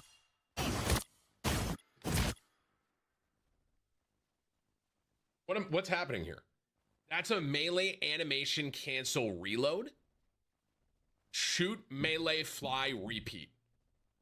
Where's the ammo? Let me look at the ammo here. 3. Now I'm really ready. I'm only looking at the. What in the fuck? What is that? Look at the ammo. Don't look at anything else. Look at the ammo. How do you do that? How is she doing that? Literally, she's not reloading, but she's reloading. That's the tech of Phoenix, of Jean Grey. Does anyone know how he's doing that? The shift gives you your ammo back. So it's flying gives you ammo. But how? Shift is on cooldown here. Wait, it's right click. Is it right click? Am I seeing that correctly? It's right click. So it's right click, right click, right click. I'm saying it every time I see it. Is she just right click, left click? Is that all that is? Or is there a melee weave in there? If you change the setting, hold to fly. That is super interesting, bro. So he's basically spamming right click, left click because you change it to fly. Because look, it says cancel flight right there. See, cancel flight, cancel flight. Yo, that is some crazy tech. I understand a lot of you are probably like, duh, Tim, but listen, this is my first time back really leaning into Marvel, like as far as like content and stuff goes. I did not know there was a almost an infinite ammo. Like, I didn't realize there was a way to almost have infinite ammo with Jean Grey. Look at, I'm gonna say this one more time. Look at the ammo, bottom left, bro. 7, 6, 5, 6, 7, 8. It's going up as he's shooting. That's insane tech, bro. Damn, she's crazy. Can I just, did you guys know that? Like, anyone who's been grinding Marvel, did y'all know that? I didn't know that. Oh, you can't do it anymore? They patched it, so this was an earlier game? Damn, that sucks. Okay. Well, I didn't know it. And apparently now you can't do it, which, I mean, that makes sense. That's crazy. That does make sense. You belong to me. Your powers are mine. If I'm this dude, bro, this guy is still fucking Iron Fist, man. If I'm this dude all aim right now, I am ripping this all into spawn, bro. Just a BM ult ready. Put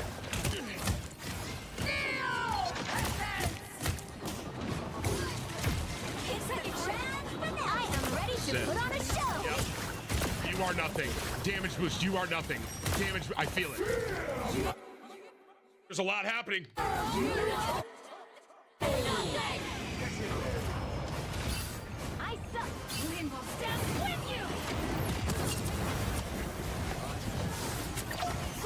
you. Did our Luna die? Is that what happened? Hold on. Oh, Luna's ult ran out. I suck. Lynn will stand with you. I still haven't really seen anything with this ult yet. I mean, I'm assuming she dies here. I am ready to put on a show. Yo. Her burst damage is so high that she can kill through Luna? Brother, what? I am Watch Mag. ready to put on a show. That is through Luna's ult. Oh my lord. Now it was headshots. It was good aim, all aim. Don't get me wrong. Holy frick. We just die here, right? We dead? No, we're fighting, like I was saying. That's why I'm in platinum right now. God, his positioning is so good. I mean, I'm not going to glaze the positioning that much. You guys have watched enough Marvel now that you know about positioning. But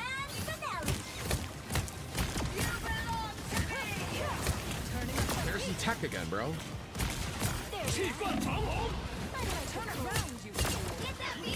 Has this guy got one final hit? Brother, yo. I'm really trying to not flame that much, bro. Like, there has to be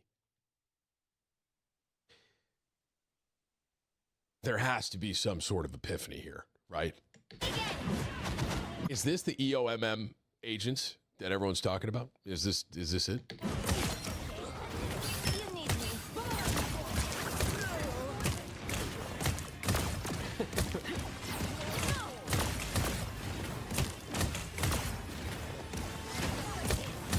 Crosshair too.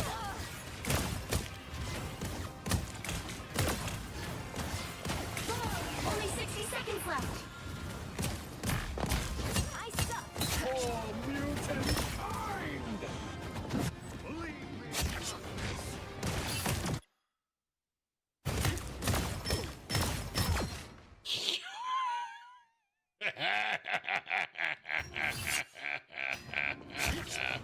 Look at this burst damage, dude. I mean, this is what it's like when you're number one with a very good character, right? I mean, bro, watch Luna's health here. Watch. Dead. Time. What was that? Half a second? Holy F. And I was holding back.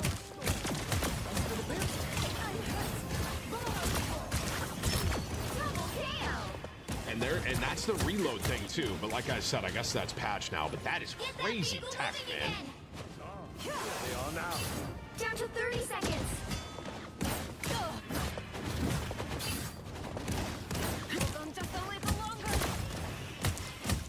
Okay, now people are saying it's not patched. Listen, I'm gonna say something. If that tech is still in the game and you want to play Phoenix, you have to learn that reload tech, because that is, you've seen him do it a decent amount here. Like, that is a big deal. The right click, left click spam that he does with it.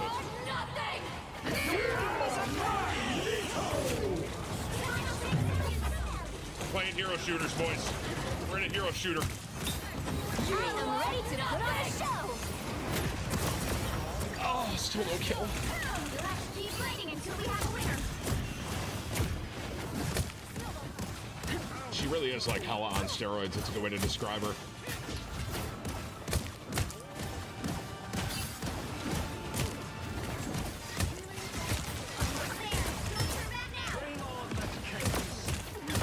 This Loki ult's gonna win the game right here.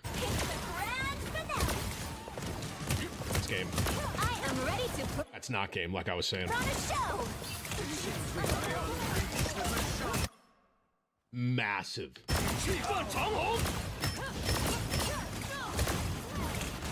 There was the reload tech again. I don't know if y'all caught it. I'm sure you did. I would just also like to just kind of pause and say something here. She just ulted and she's at 72% on her ult again. Just random.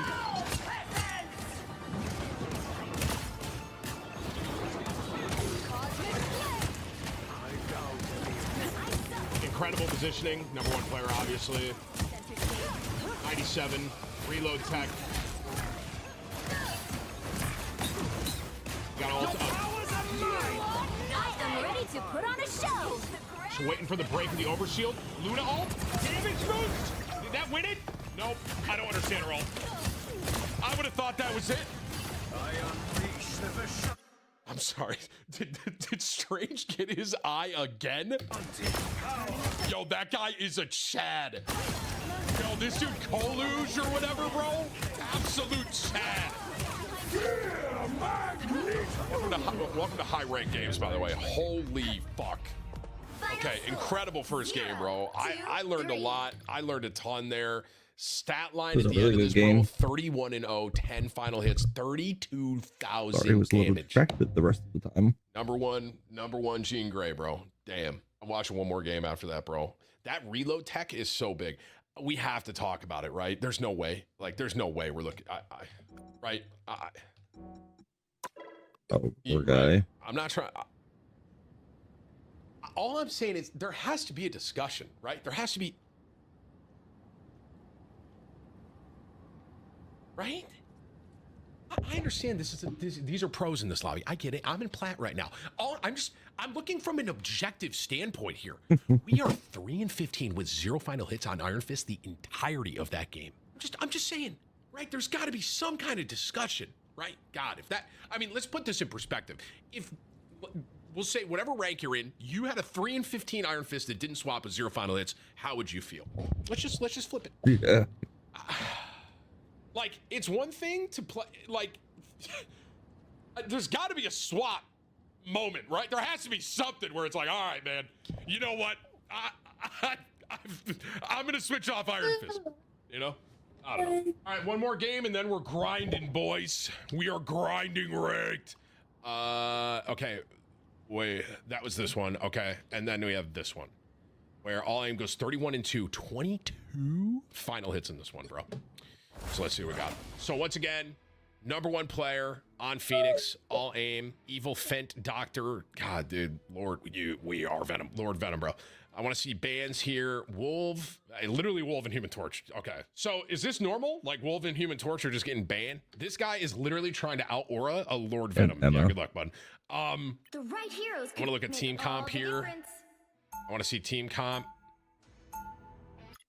Groot's pretty good right now too. No, okay. So 3, 1, 2, 2, 2, 2. Our team is 2, 2, 2. We're gonna be watching a different map, which I'm glad. Let's watch what attack first here. Gonna burn that one. Playing with Tyler. I wanted to get some spectating content.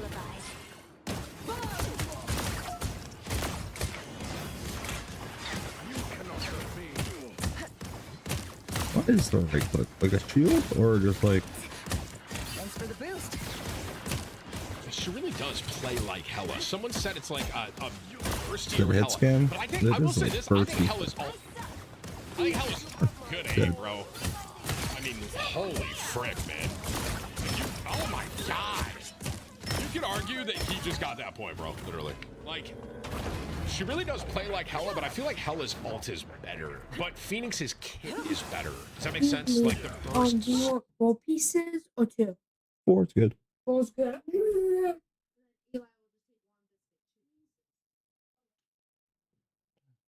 What are you doing, Eli? Where's my phone? You done watching? Are you tired?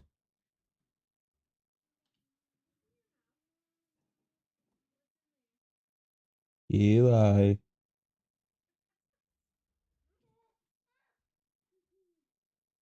Oh no, he got scared.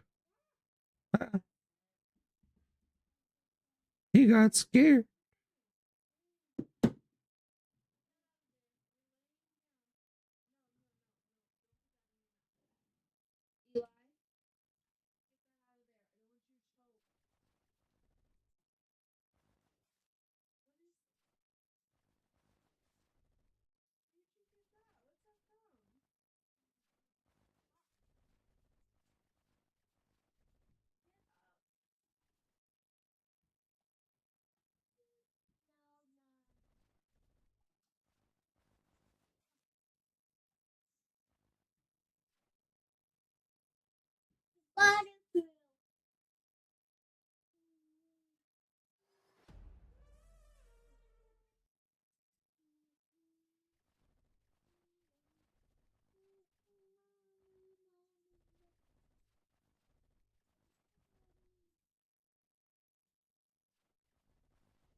Wait there.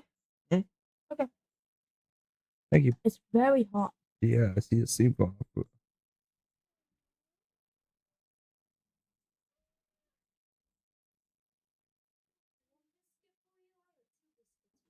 One.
There's this drama with AP's wife.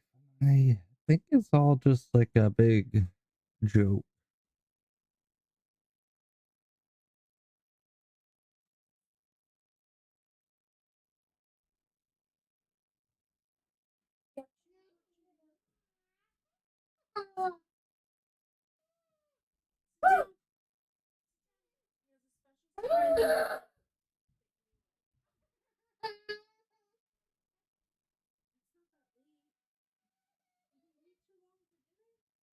It's not that late, buddy. It's only 6:30. Gotta eat, but finish this movie or video. On AoE. Doesn't Phoenix also get health back based on something? Am I tripping? Isn't there like some sort of heal mechanic as well? Good aim, bro. We have our ult already. Are we the only person with our ult in this game? Damn, bro. Bro got his ult faster than his supports, by the way. Damn. I would flex ult. This is like driving a Lambo, bro. I'd rip it right here, bro. The explosion is a life steal. Okay, that. Yeah, this character is insane. I mean, to be fair, Jean Grey is like one of the strongest Marvel characters in the world, right? Marvel. Like the Phoenix.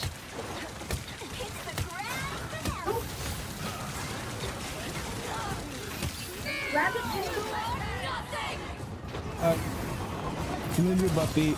Okay, that was a better ult. Let me see. So the first game, I didn't see one kill with the ult. I want to pay attention here. Hold on. Is our Luna dancing? Our Luna's dancing.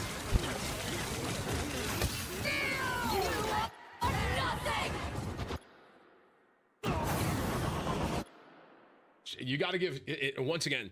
Give me a Supports in minute. this game Gotta don't go get enough just credit. run You a have to give trial. so much credit to this Luna dancing here. Watch. Right? I'm here to gas up the support players, bro. Okay? This ultimate does not get these kills without that Luna damage boost at the right time. Watch. Ready? Swap, bam. Immediately back to healing, by the way. I'm gonna glaze for a second. I'm gonna overglaze here, okay? I know this is not about Luna. Just watch how Luna plays this. Keep in mind, bro, I don't even know if he calmed it because Luna was looking up. Like, this Luna is looking, knowing my Phoenix is ulting. I'm going to damage boost on her way down. Watch. Ready? Looking. Swap. Bam. Immediately back to healing after she gets the kills. Supports don't get enough credit. Obviously, the #1 Phoenix gets the kills there, and the ult gets the kills. But without the Luna swap there, we're not getting those kills. It's a big deal.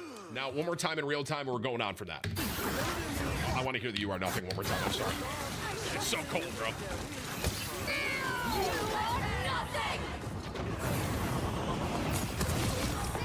Great ult.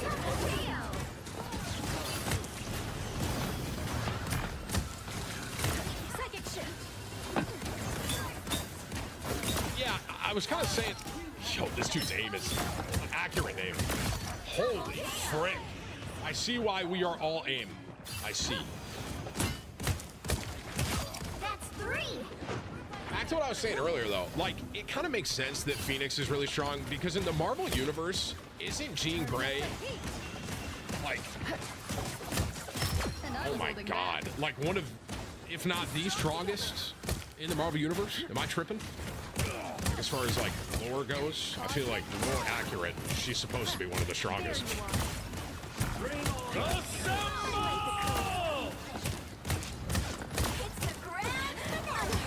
She gets her ult so fast. There's a lot happening there, but I did catch the reload cancel in the middle of that. I think there is a lot of importance to it. Yeah, they're definitely. Oh my God, that shift was clean. I'm sick of her. You can tell. First death is a Spider-Man named 6 foot and humble. Reborn again. Good times. I do want to talk. I mean, dude, all aim's positioning is very good too, bro. Obviously, I've done so many spectating videos, and I'm sure I don't have to overglaze positioning. Like the way that they are positioning themselves is very good. That aim is fucking insane. I mean, bro, that's one of the hardest characters to hit in the game. What? It feels good that it's against a Spider-Man too, bro. I can't lie to you, bro. That flick was that was nuts, bro.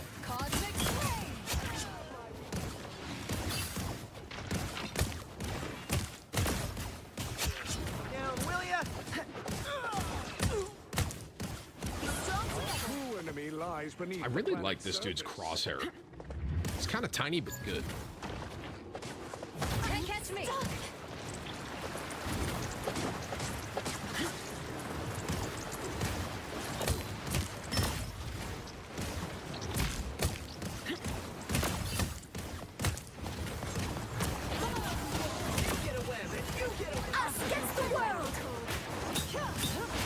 There's that reload cancel again, bro.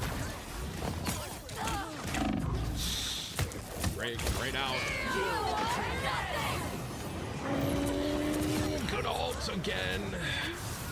Does she get her health back when she ults like hella? Hold on. Does she do that to save herself?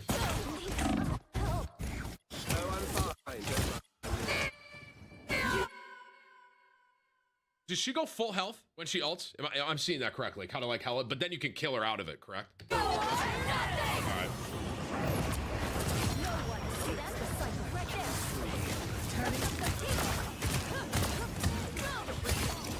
If that reload cancel, and once again, I don't know if it's still in the game, but if that is still in the game, if you're trying to take Phoenix seriously, I think you need to learn it. The left click, right click thing she's doing with the spin reload, because then you never have to reload, bro. You can literally just shoot forever.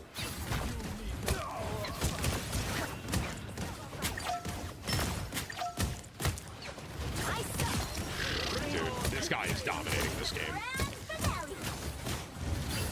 Like, he's literally farming the other team. Known better. I love that there's so many dive characters, but no one is focusing the one person that is just killing everyone. All right, let's see D. It was a surprise for me. Right? You don't want to eat? Anti-dive, huh? In a way, with her stun and stuff. No, you don't want to eat. Honestly, it's just people butter and jelly sometimes. Thankfully, I don't have to worry about not right now. this Let me guy post it. because I'm in platinum right now. I do not want to play against this Phoenix.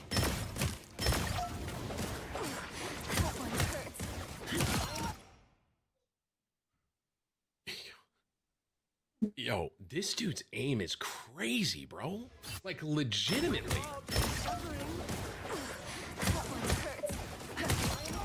Oh my god.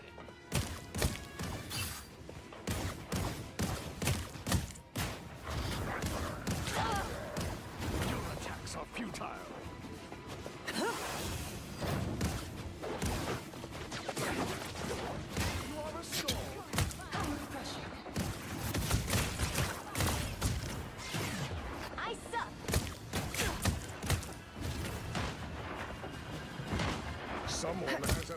I mean, his name is All Aim, so it checks out.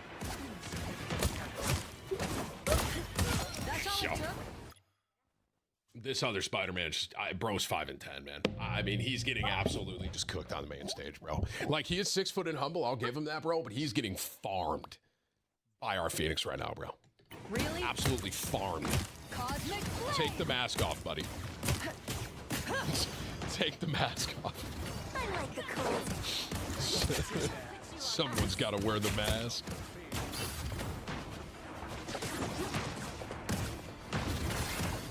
They can't even get out of spawn, this other team. I legitimately think the other team may have given up.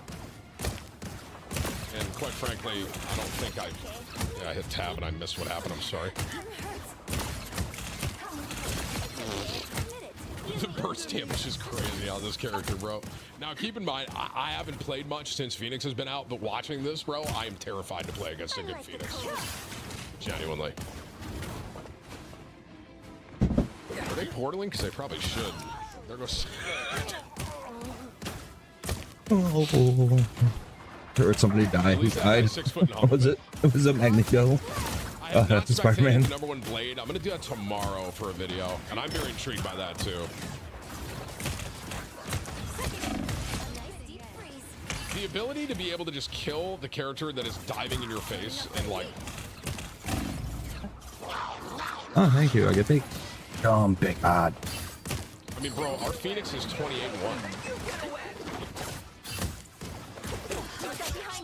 I have a genuine question. How did the Spider-Man has died 5 times? 5 times since I brought up the Spider-Man? You on ice. You are nothing. Oh, bro is solo ult. That one hurts. A fitting end.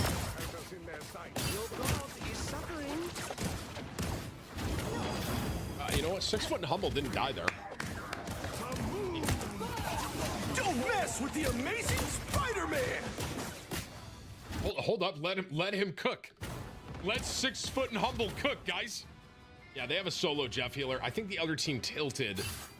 And, yeah. So, I think that's the end of our... I mean, look at the Venom. I think the Venom has been up in that top left corner for the last 5 minutes. Look at Evil Fent Jr. or Doctor.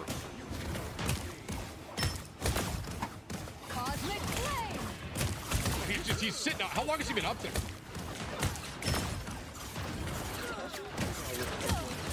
He's still up there. There he goes. They finally got the Phoenix, bro. 1,000 gods. I'm sorry, they had a blade? I really hate whoever said 1,000 cocks with that, by the way, because that's all I hear now. Reload. You are nothing. The You Are Nothing with the absolute Phoenix aura to wrap that game up, by the way, is so cold, bro. Like, that is straight aura. That dude just went 31-2, technically 31-1. He got solo ulted by Mag. 22 final hits and almost 17,000 damage in 9 minutes. I mean, it's just aura. It's absolute aura immensing. And that's why All Aim's the #1 Phoenix, man. I mean, good lord. That was domination. Just for my own. 3. How long was Bro up here? You cannot hurt me.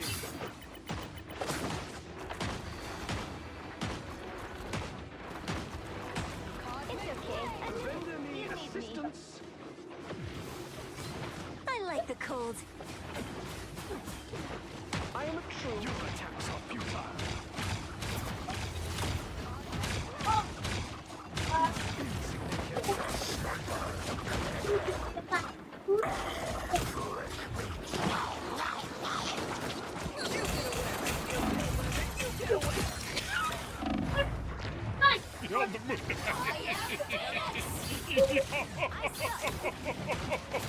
And then he just goes. The amazing Spider-Man. He's just, bro's just chilling on the wall, man. He basically was up here the entire defensive point. Oh, that's awesome. That was awesome. That's peak Venom peak. Oh, wow. I'm banning Phoenix, bro. I don't care what you guys say, I'm banning her.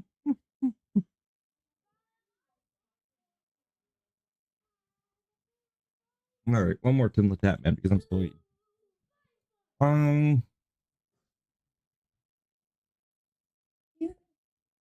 Is he playing? Let's see what Tim's doing. What rank he's at. See if I can catch up to him before. Shit, bro. That was electric. Now listen, I've been angry, and I've been getting angry, and I literally have a headache from yelling so loud when I just got stun locked there. Masters 3. So, needless to say, I am letting the anger loose. Can I get a massive W in both streams for this guy, Sharebender, once again? $500 top dono, and this guy's done a couple, literally 150 in super chats total, and said he won $20,000 this weekend in Vegas. Congrats, brother. Absolute legend. Appreciate the support, man. Thank you for the massive dono, and congrats on the big win, really. I'm going to keep going, chat, yes. I said I was going until I lose, and I was going to play well. I'll be right back.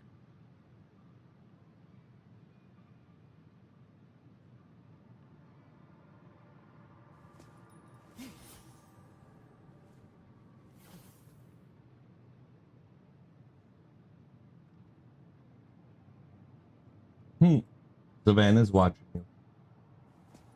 She likes watching you run around the couch.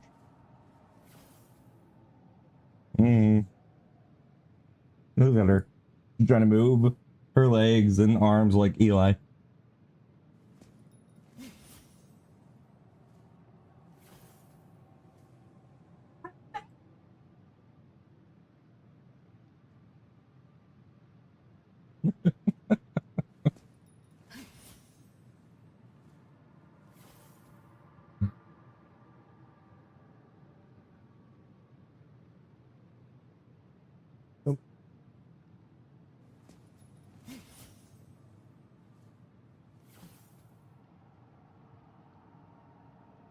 All right, baby bird, get up there. Well, don't whine about it.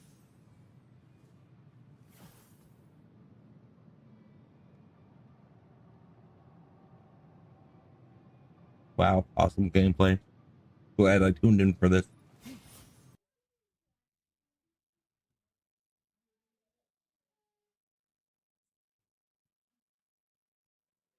Well, I don't know that I'd be able to overtake Tim in the night. Oh, Savannah, did your entertainment get taken away?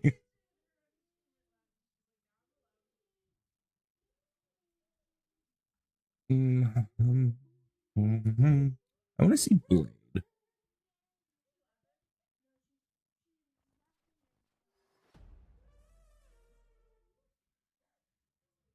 Yeah, spectate number 1 Blade. Let's see what he's got. Morning, even afternoon, we got a banger for y'all today, baby. We got some more Marvel Rivals content for you here. We're testing it out. In this video, we spectate the #1 Blade player in the world. This is Team Captain, who a lot of you may remember from back in the day was the #1 Wolverine. Well, he's the #1 statistically Blade in the game. I learned a ton from watching this because Blade is obviously the newest character in Marvel Rivals, and I'm telling you, bro, this dude is different. I hope y'all do enjoy this, and if you would love to see a Marvel Rivals arc come back Blade's onto this supposed to be a channel cool for character. videos like this, please do me a few things. I know I always say it, but if you hit the like and you hit the sub, especially on these first couple Marvel Rivals videos, it'll tell us, it'll tell Kevin, and it'll tell the robot that is the YouTube algorithm, y'all want the Marvel content back. Most importantly, be sure to tell us about it. Love 'em. I'll catch you in the next one. All right, so this guy's name, Chad, and once again, when I do these videos, I just go by stats, right? This guy's name is Meat Rocket 8. No fucking idea. Okay, no idea. I don't know, boys, but he went 44-5 on Blade, and he also went 46-4 on Blade. So I don't exactly know who Meat Rocket is. Is that Team Captain? Wait, is it actually? Wait, are you guys trolling? I can't tell. Because this makes so much more sense if this is Team Captain's alt. Okay, it is. Whips, it's Team Captain, bro. So put that for the name on the thumbnail. Can you tell the editing team? Whips said, no, it's not. It's Meat Rocket 8. Oh my God. All right, which game do we do first, bro? He was MVP in both games. He had 17 final hits in that one, 20 in that one, 44-5. These are really comparable games. 44-5, 46-4. Let's start with this one. Okay, so I don't know anything really about Blade. Like I did a stream with him and tried to learn his kit. All I really know about Blade is my chat when he yelled his ultimate said 1,000 cocks, and that's all I hear now. I just want to see bands. Phoenix, Emma, Torch, Psylocke. Okay. So this is Team Captain, we found out. What is this freeze frame? Like, what are the odds, right? Odds check? This is insanity. I randomly, like, clicked, and I'm here. Like, who is this? Spider-Man. Oh my God, that's Spider-Man's ass. Wow. Okay, so obviously this is Team Captain, right? Who was the #1 Wolverine previously when I spectated him. Probably still to this day, arguably the #1 Wolverine. All right. This is Blade. I love the concept of Blade. I don't understand how to play him, so I'm hoping he shows me. Let's see it. One big thing is the gun you want to play further away with the gun. That much I know for a fact. Right now he's almost playing like Lucky.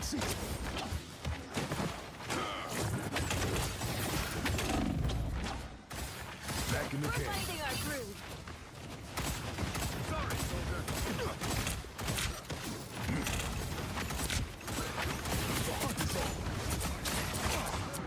So that's his life steal, and then he got out. Okay, so he's using. Ooh. Oh, he's Right, dead. so they're immediately dead. He's using. It seems like he's using his dash to like disengage as well. So when he's in that form, that's the life steal, correct? Like he literally gets a life steal. He's kind of tanky. And he has a lot of HP. Yeah, I'm actually going to pause and say I understand they made Blade a damage. As a tank player, I was kind of hoping they were going to make him a tank. I can't lie to you. Because I feel like even the way he plays can be kind of like frontliney. You know what I'm saying? And I think they could have technically made him a Vanguard, but I get it that he's a damn. But can you imagine a tank with like a lifesteal? That'd be sick. I see the nerfs already. Actually, I just want to pause here and look at the comps because I didn't look at this, bro. So the other team is running 1-3-2. This team is running 2-2-2.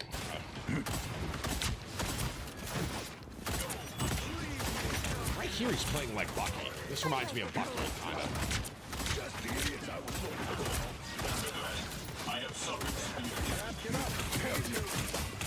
Goes into his lifesteal form, use the dash to get in, and immediately goes back out. Now he has his ult. I feel like this is a big part of it.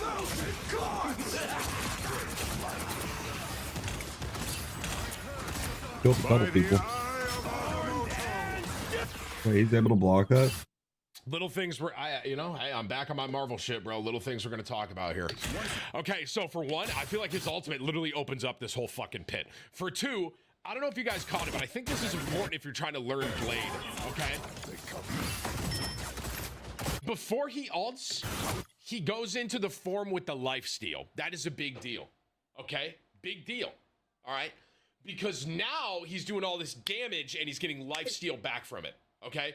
Obviously kind of a small thing, but if you're trying to learn Blade, and obviously this is like the newest character we have, and a lot of people are still probably trying to learn him, go into, before you ult, go into your lifesteal, so when you use your ult, you're getting a ton of your health back, okay? One thing, point one, okay? Right, lifesteal form. Incredible ult. Now watch this. By the eye of... Okay, good Eye of Agamotto from this guy. Meat Rocket, team captain. The parry, he timed it perfectly so he doesn't get hit by the eye, okay? Little things, bro. Little things. We're back on my spectating stuff, bro. Little things like that. I mean, it's that. Here's the thing. It's a gamble because you got to time it perfect. Timmy's not in the range of it. The point stands on it, boys. All right? If you can time your parry, you cannot get hit by that eye, which... I think he was in it. He was in it.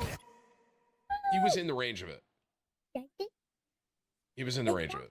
It's a block, but he literally blocked it. So that, I mean, that's how, bro. And this is why Blade, in my opinion, is probably one of the most difficult characters to play because, like, if it's only the first second. You have to literally time it perfect to block it, but that's what he does there. He was in range of it. By the eye of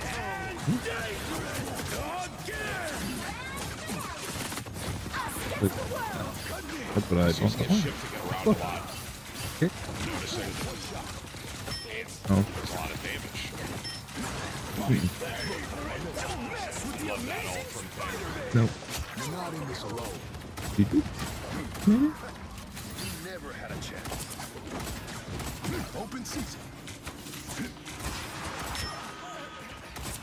So, just so I'm clear, his gun does more damage when he's further away, correct? So, like, you notice how he's only using the sword up close, but, like, right here, look what he does to Rocket, bro. He owns Rocket. Back in the game. Owns Rocket. Insane. Kang, thank you for your member, brother. I appreciate you, man. Open. Got a med kit. Does that block that suck? You might want that in the game. Doesn't. Interesting. I was born. I'm not going to overglaze because we've been playing this game long enough, but he played that medkit perfect. Now he goes back in with the shift into melee. One thing I'm noticing is he plays around the heal, the lifesteal form super well. Slice and dice. Like right here, he's lifesteal. Out of it. And the thing is, when you're in the lifesteal, obviously, you can only be in the melee form, correct? You can't lifesteal with the gun, basically. Open season. Whips, can you take YouTube chat out of member only, bro? Let him rip, bro. Thanks for the shield. Yeah, just let him rip, bro. I want to see how he plays these ults. If I'm playing this, I feel like I would want to ult this choke right here, where like hella is. Feels great. Jarvis, clip it. Are we doing it? Executioner! Okay, that's an interesting. That was an interesting play. Do you see how I played away from it?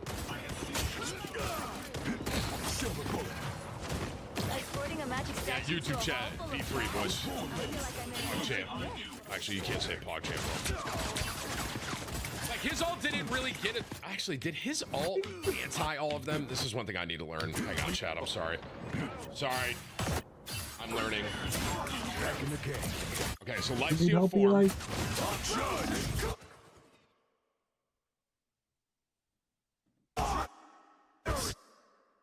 I think I have the formula maker unplugged. Tell, are they antied? For the printer. Chat, are these guys antied? Are they all like not anti-heal completely, but limited? It reduces healing, right? Which is a very big deal for Blade's kit. But like, so they can't heal as much now, obviously. And that's gonna make it so so his teammates can, you know, kill the other team a lot easier because they can't heal. What? Once my plate. This is kind of tough because they have their name is blue as it is, Take it so off I can't really tell when the anti's on him. But I think it was there. I mean, his ultimate there kind of opened that entire fight up. It really did. Okay, I have a question. I know I'm pausing a lot. I don't care. If you're in Blade's ult, is that when you're antied? If you step out of it, are you no longer antied? Anyone know? I understand there's a blue bar when you're antied. I get that. But like, is it only when you're in the dash radius, or does it like apply it even if you move out? If you get hit, you're antied. Okay, bet. So you can't walk out of it. So when you ult with Blade, you really want to hit as many people as possible. And which Blade ability applies? There's an ability that applies the anti as well. I don't know if you guys are noticing how much he's like, I'm almost using the word juggling his forms. Oh, the shift on the gun. That's right. That's right. So when you dash in with the gun, that's what he hasn't really done that, has he? Now that I'm thinking about it. He's only really dashed with the sword.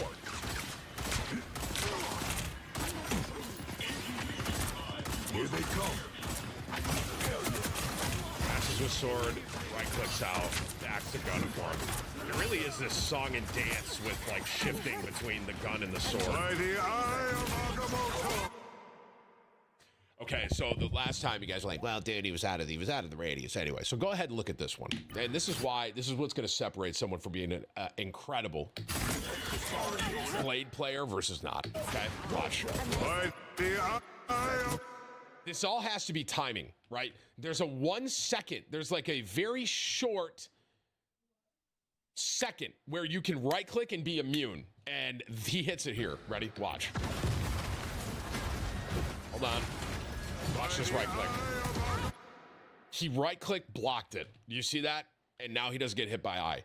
Also, dude, I feel so bad for this Strange, bro. This is the life of a Doctor Strange player. Like, you literally he had 4 people in front of him, and I think he didn't hit one. He had 4 people in front of him. Namor went in his bubble. Blade right-click blocked it, and Luna started dancing, and he didn't get anyone. Dude, I still stand by this. In my opinion, Strange's ult is one of the hardest to land at a high level. All right, one more time. By the eye of Agamotto. Yo, that damage boost. That damage boost with that shift was crazy. Watch Strain's health. Oh my god. Wait, he's ulting through Cloak's ult. I had you covered. Is he trying to kill her through her ult? That could have been sick. I think I saw the vision. There was the shift. Hit her with the shift there. Yo, little things like that, bro. I mean, see Bucky's POV here, bro. Probably thinks he has an easy reset, right? Wow, 4 in a row. Blade is fucking good. If you know what you're doing with him. Even the fact that he got the kill on the honey there, too. Oh, my God. Wow. Is bro still going? Yo, is bro still ripping him? Your powers are mine! As good as new. Jury! Executioner! I just love that this entire team walks back from this, by the way. That's such a bad cloak ult. I'm actually going to call that out. Why did this happen? Oh, that was... Why did he ult this? More tentacles than God. Another healing for my friends. Much better. Your powers are mine! Enemies out.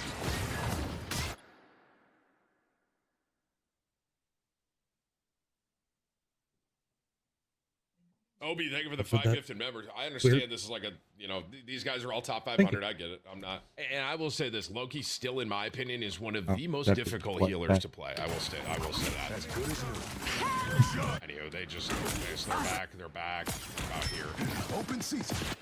Snack time already. What you guys looking at, Chef? Open season. I was born ready. Got a med kit. This is so interesting. I'll say this. If you're at a low level, don't do what he's doing. But this is... There was some value in that because he pulled the team back a little bit. But I saw the vision. I saw what he was trying to do. A nice deep Fast! Grace us with victory! Fast. Let's go. This place makes my heart sing. So magnificent. Open season.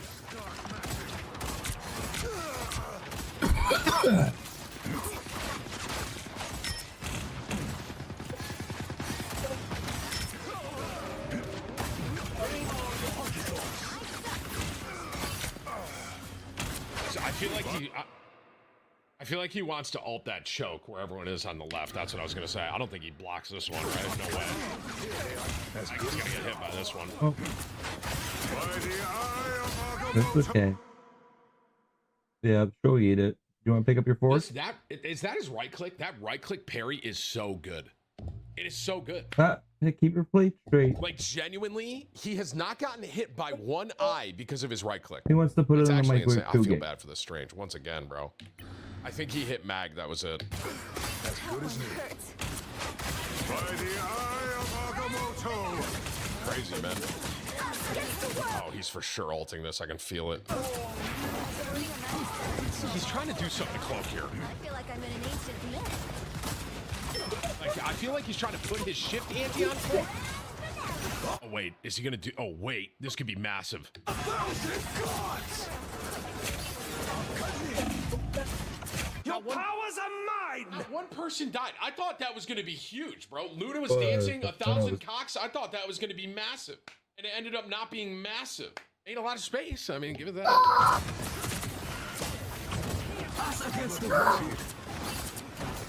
He's trying to do something when Cloak is ulting. He got out, didn't give him the reset. Never mind. Does that? Bro, this right click is such an important part of... Bluey, Peppa Pig. I think he blocked the reset. I literally think he blocked the reset.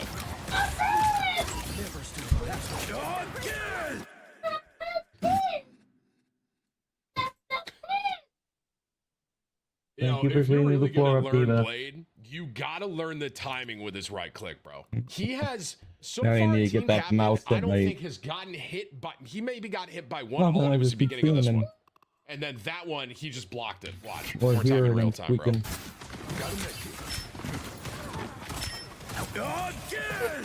Put a raw to grow up late. And he plays back into the spawn. Smart. Perfect. I'd do it in the game. garage.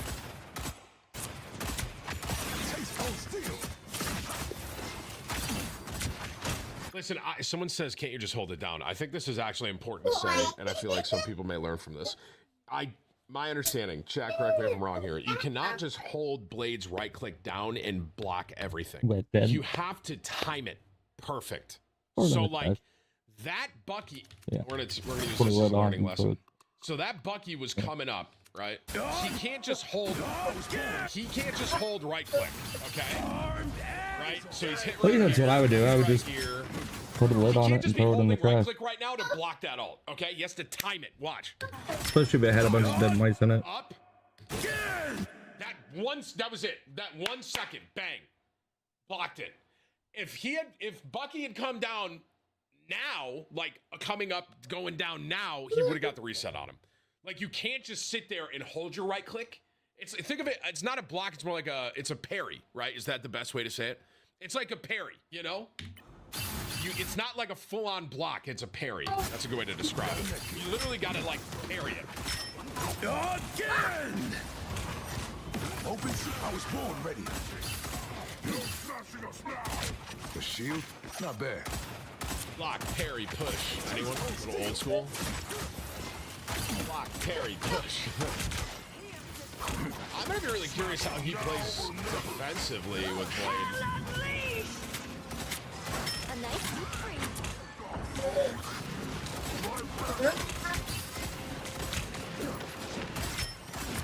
Snack time already? Judge, jury, executioner!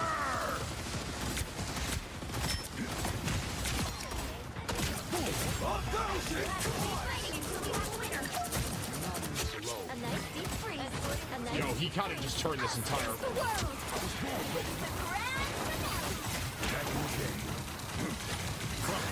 He almost just turned that whole fight, by the way, after he killed Putty.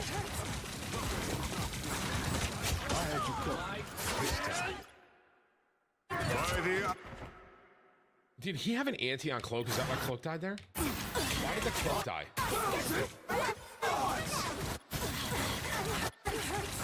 Oh, she's out of her ult. No, he did. I think he hit her with the anti right there, right? With the shift. It's happened so fast, it's hard to see. By the eye of Yeah. I have a personal message for Josh.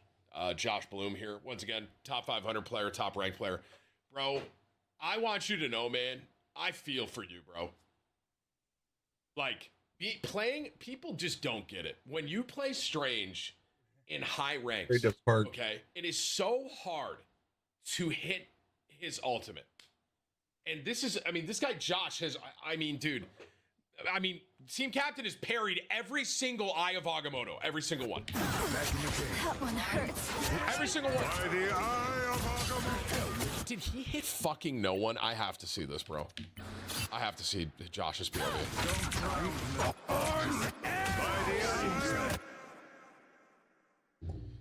I mean, shout out to Mag, bro. He had a shield up. God, dude, that is so frustrating. And then the one person that could have got hit by it was Team Captain, and he parried it his blade, dude. And then he got frozen. Just for a learning lesson here, and let me make sure I'm 100% correct with this with Blade. Any Blade connoisseurs, please chime in. When it is 10 in the center and it's full red, that is maximum lifesteal, correct? Is that what that means? Or is it speed? Like, does he attack faster? Basically, you want that bar to be 10 when you're meleeing, correct? It's maximum speed and lifesteal. So it is both. Okay, so it's he attacks faster, so he gets more lifesteal. It makes sense. So basically, when you're playing Blade, when you get that maxed out at 10 and you're meleeing, you just want to keep ripping, correct? Is that accurate? Like, you just want to stay in that form, like here, and just rip. As good as like, if you can keep it at 10, you want to. And then keep in mind, let me make sure I'm 100% right here. I know I'm pausing and yapping a lot, boys. Welcome back, okay? But when he shifts back into the gun form, that takes those stacks away, correct? Is that accurate? So, like, he can't go back into melee form here and have 10, right? Because it resets. Okay, we're back on Rivalston. You just come back for views. I mean, Obi, if I'm completely honest with you, brother, I appreciate your 20. If I'm completely honest with you, brother, I mean, I have currently, this isn't throwing any shade or anything, but I have less viewership right now than if I was playing Warzone. So I just, I'm kind of hooked on it again. So yeah, I appreciate you guys watching, man. Thank you. You should have liked the videos. You're an amateur, Castle. If you guys want more Marvel. Did he just block Bucky's hook?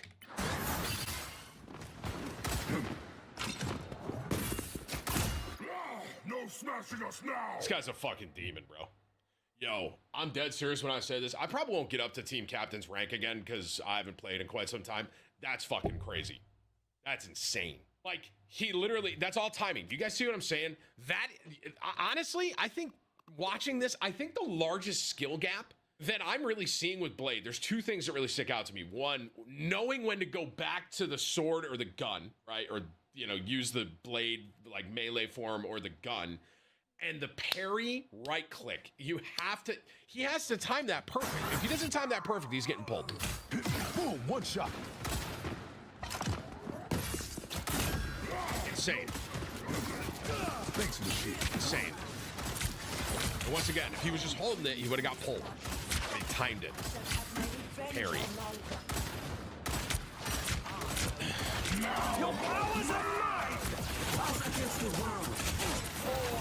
So right there, he was nice throw from their mag. Wow.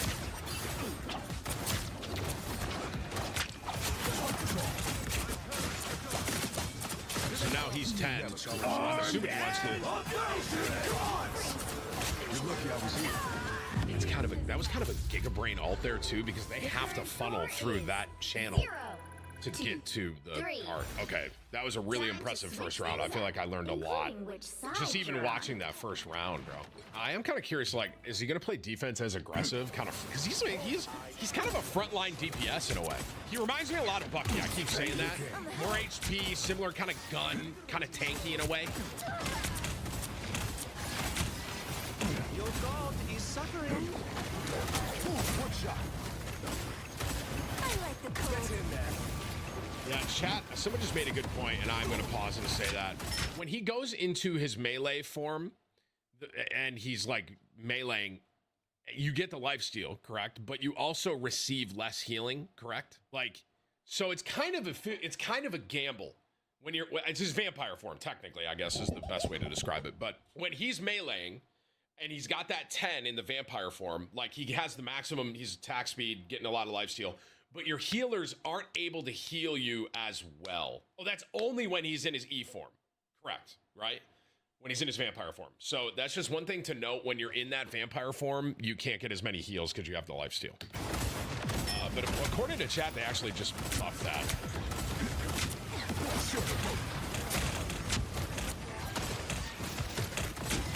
I'll try and call it out. I see it.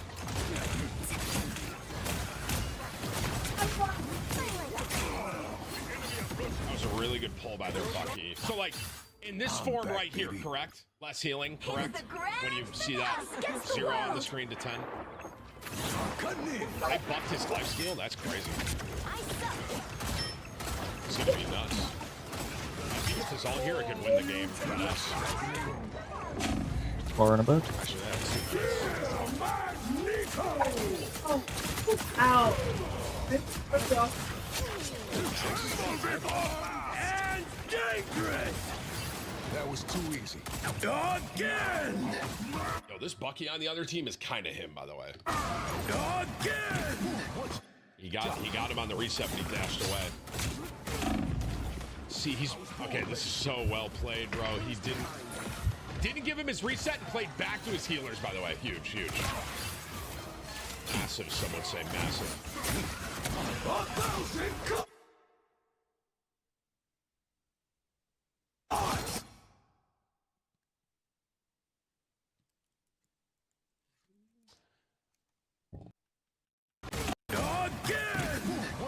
He got him on the reset when he dashed away. See, he's okay. This is so well played, bro. He didn't give him his reset and played back to his healers. By the way, huge, huge, massive. Some would say massive. Oh well.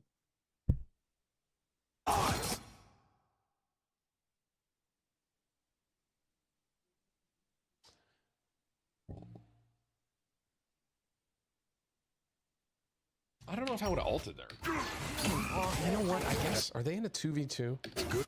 Is this a 2v2? No, it's not. It's 3v2. I don't know.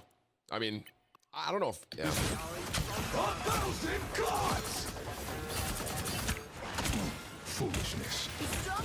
I mean, it got he blocked Venom. His right click is so strong. I can't tell if he blocked it. I can't tell if he actually parried it. I think he got hit by it.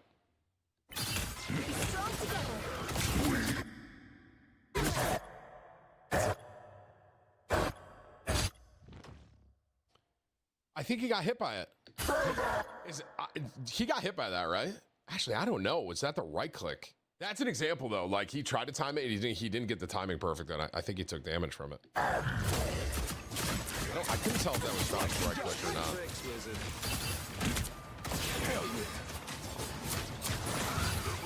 The other team is kind of staggering pretty bad here, sadly. They should full reset. Speaking of staggering, wow. Well, that's another thing I've really noticed is he uses his shift a lot just to get away, not just to like melee. Like he uses it to move. I think the biggest thing with Blade is learning when to be in this form and then also go vampire with the sword. Our enemies are near. As good as new. And you know what, bro? He almost got his ultimate back since he ulted, so joke's on me. Secured that kill, and he's gonna have his ult for this last fight. I'm ready to put on a show.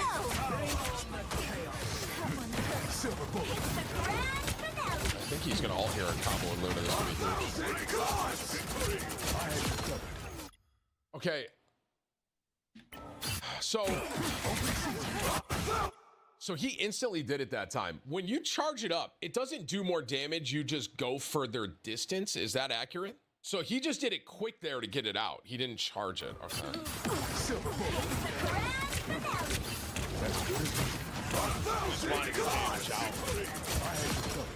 This time. Silver bullet. That was a lot of their ults there. That was literally all their ults, actually. The only ult... Actually, they're going to have Luna for this last fight. They have Cloak. The other team has Cloak and Bucky, though. It's crazy how much damage the gun does from far away. Wow.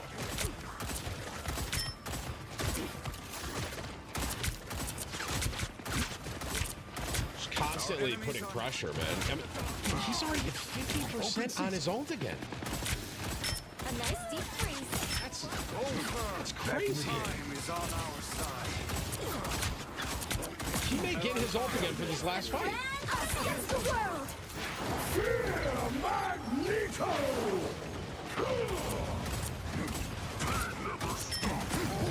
1,000 gods!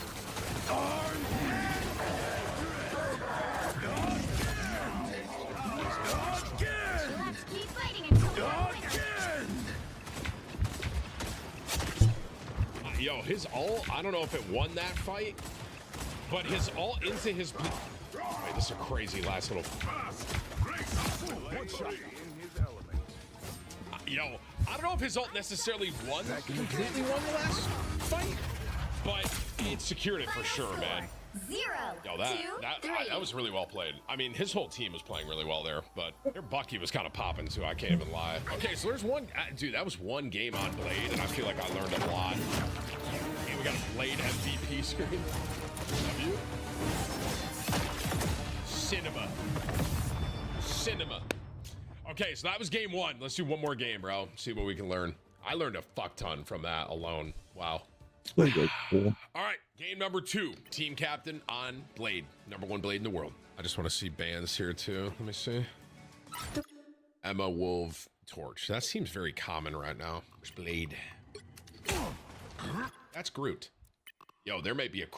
I'm really hoping we see some crazy combos with Groot and Blade, by the way. That'd be sick.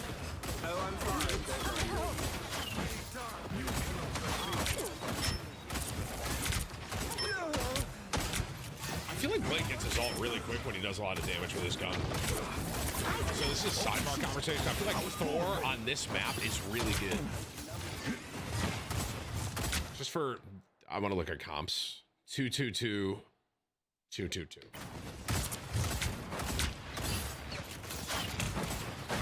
I'll take more ice cream next time. Back in the game.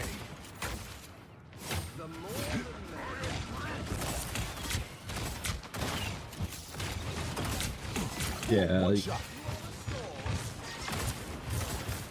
wonder if he's gonna put the shift debuff on no. Worry about it. No. I'm gonna pause and just show this really quick. This is a big deal. Okay, so when you shift with blade with a sword, you do the spin kind of like attack, right? But when you shift with blade with the gun, you put a debuff on if you hit them with the shot. Watch. Okay. So now, do you see Mag's health? How it's that? That's the anti-heal, which is a very big deal and a very big part of Blade's kit. So now Mag can't get healed as efficiently. So a lot of times people will use the shift from the gun, dash in, and then swap to the sword. I think. I don't know if he's going to do that exactly, but just to note, that is how you put the debuff on besides just using the ult. I just played away from it. Back in the game. This ult's so fast.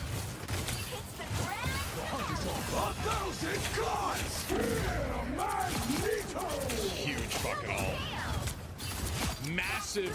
Massive ult combo with Luna, okay? That was so clean, bro. Literally killed the whole team. Do you guys notice here, by the way, if he would have dash right there, I think he goes off the map, right? So then he literally flicks it left, right? And now everyone in this is antied and taking damage. Bro, that was such a good damn ult, bro. Bro, he didn't even get damage boost. Bro, his Luna didn't even damage boost that. That was all just him. That's crazy, bro. Bro, that ult is so good. All right, one more time in real time. I thought he got damage boosted with that. He didn't.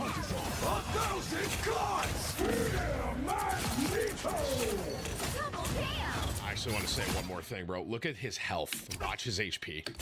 Because of the lifesteal in the vampire form. Ready? One more time. Ready? Watch his HP. Vampire form. Damage. And apparently they just popped that.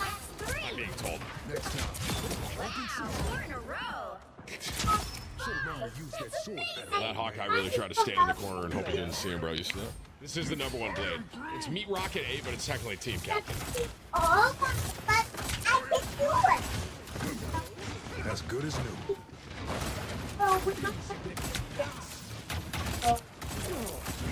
Your powers are mine.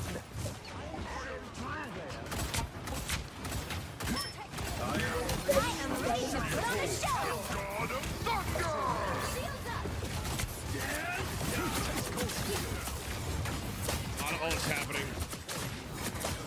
Empire 10 form, he's just farming. Wow. It's crazy that his lifesteal is this good already. Just trying to find side. It's crazy his lifesteal already seems damn, good aim, Captain. Holy. It's crazy. To me, his lifesteal seems pretty good already, bro. Like, straight up. They're gonna buff it. Just block her freeze. Did I fucking see that?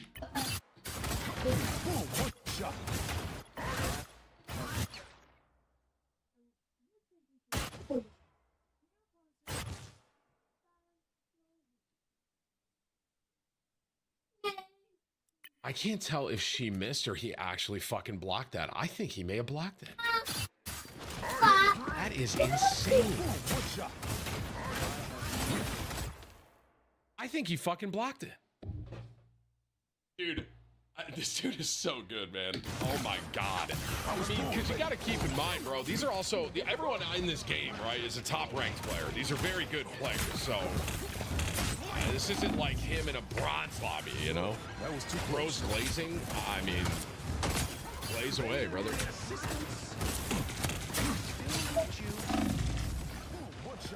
Once again, his shift, he always has a shift. I'm ready to put on a show. Luna ult there. That was a good ult. You got Luna. Behold the god of thunder!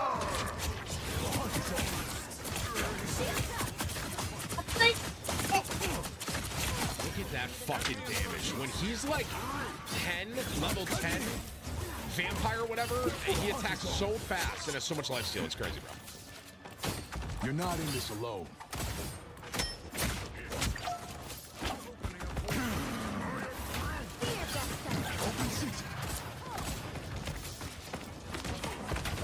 Heads up, strange opening. Back in the cave. I was born. Once again, bro, his awareness of it's almost like a melee weaving in a way. Not melee weaving, form weaving. Like to know when he wants to use his gun versus use his sword is really, really impressive. Love his positioning here, by the way. They got it. They got it. I could use this. Yeah, I mean, if I were him, I'd just die here. Boom, one shot. I also don't know this map enough to be able to get out. I don't think he gets out here. Does he get out? Oh, now he has to team up with Cloak.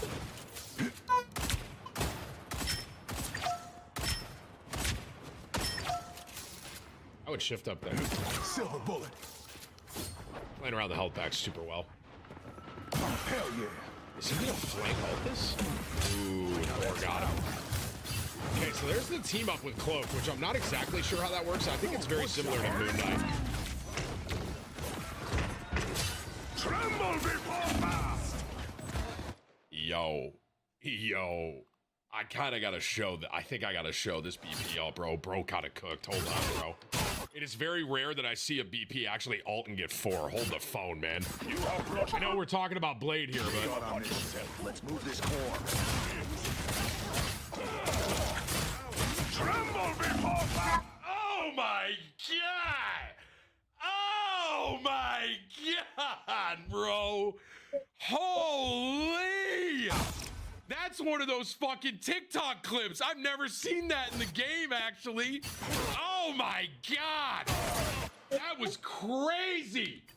I gotta see that again. My aim is true.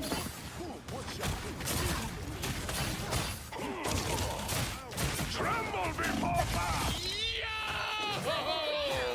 Oh my god, dude. Oh, yo, honorable mention here. Okay. I know we're talking about Team Captain and Blade. Brett Sender, I don't know if you hear me, bro. That was one of the cleanest. It is very, yo, even when I spectated the #1 BP, I never saw a clip like that. That was crazy. Oh my god, bro. I want to watch it. Okay, one more time, dude. I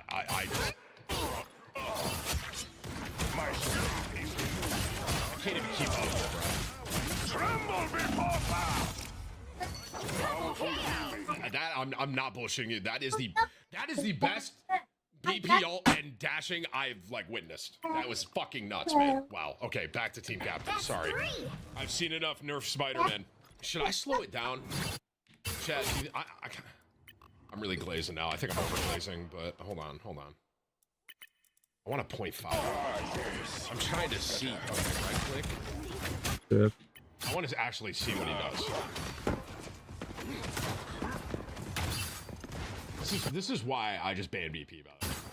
If you play against someone like this, bro, right click, dash, right click, dash, dash, E, dash, dash, tremble before fast. Tremble, dash. Oh my god! That was the combo. That was literally what he just did. And one more time in real time for the finale. Did he have damage boost? He didn't even have damage boost. No, he did that all on his own.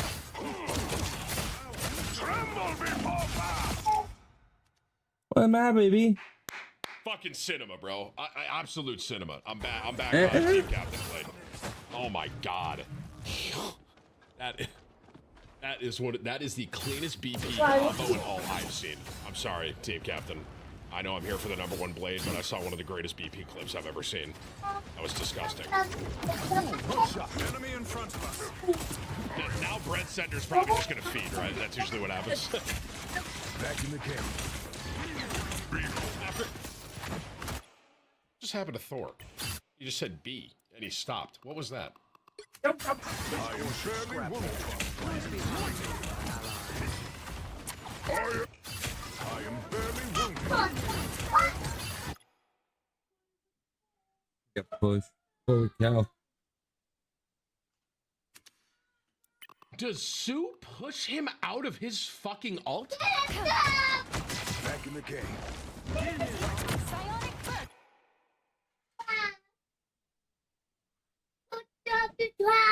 He didn't all. He was using Z. Hello, he's about to ult right here.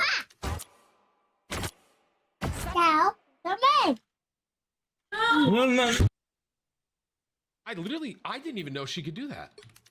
Right here, he's 50%. Oh, she pushed him out of his fucking alt. I am barely wounded. I had no idea that Sue could push Thor out of his ult if she timed that perfectly. Dude, I'm learning so much in this Blade game. Okay, one more time. You hear him say B. That's why I was confused. Wow. Back in the game. And I think it's literally timed with the fucking push. Back in the game. Look at him. Back in the game. It didn't want to give me the voice comm that time. That's the only reason I caught that was because I heard the B. Boom, one shot. Back in the game. Enemies on here. That's so weird. Now I'm not getting the voice comm. That's definitely what happened there, though. It's gonna be huge. Your powers are mine. I am ready to put on a show. Yo, that Thor kind of fucked up that entire ult, by the way. That Thor's really good. That Thor literally hit Blade back, so he had to wait longer to ult. He kind of fucked it all up. All right, here we got Team Captain against that Panther that just like had clip of the century. Come on, bro. Come on. Open season. Oh, come on, let's see a little 1v1. Mano y mano. He's scared. Actually, for what it is worth, I don't think Panther can 1v1 Blade very well.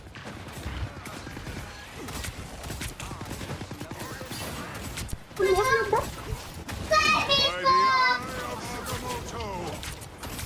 think that one just missed. I don't think he actually parried that one. He parried the ones in the other game, so. I am ready to put on a show. Behold the god of thunder! Oh my gosh. Just brawling now. Oh yeah, that's cool.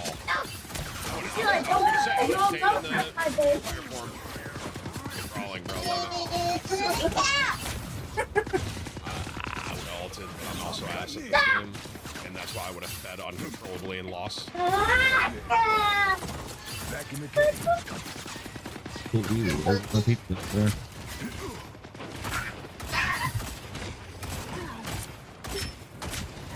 Yeah, Blade would be fun to play. Open season. Just embrace the light. 1,000 gods! Yo, I know he's frustrated right now, bro. I know that's gonna make you angry. Right now, dude. That's like 2 ults in a row. The first one, Thor hit him and made it so he couldn't combo with Groot. This one, Luna just freezes. Yo, really good freeze from this Luna, by the way. I mean, guys, you got to keep in mind, right? This is a top ranked lobby. Everyone in this lobby is very good, man. So you got the #1 Blade playing against very good players that can do stuff like that, man. That was a really good freeze. Right. I kind of like that he came from the top there, to be honest. He's using his C a lot. You're not in this alone. This may be a generational Bucky reset, bro. Oh, did he die? Oh, he didn't. Cool. Did he get the fucking reset off Panther? No way, right? No way he goes again. Strange open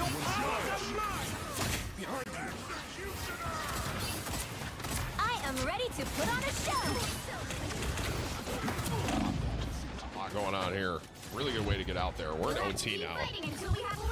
I like that he's doing this, by the way. So he knows he lost that fight, right? That fight is lost. We have one more full engagement. Let's wait for the team, go back and re-fight together. And here we go. Really good ult. Cloak needs to get out. I think I just saw something, bro, that maybe is fucking cinema. I think I just saw something cinema. I think the Groot blocked the fucking mag ult.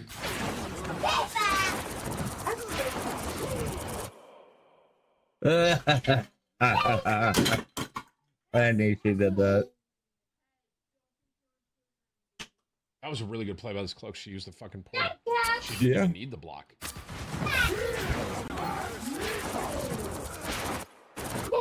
Really good play. Play to the fucking portal in TP. That's massive. I'm going back to Groot, though, because I swear to God. Probably. Was there no Groot wall? Did I just fucking make that up in my mind?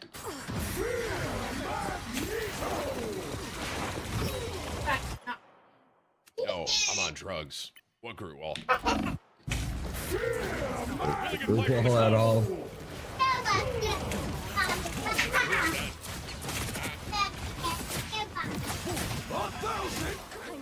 Oh,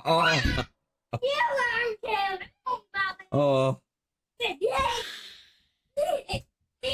Captain, I know you're the dude. He's the number one blade, bro. He fucking is. Statistically, this is the number one blade, and this really does show how difficult it is to play blade at a high level, man. Like, Miss Luna is just owning it right now. That's 2 in a row. That is 3 ults. His last 3 ults, he's not been able to land successfully. That's crazy.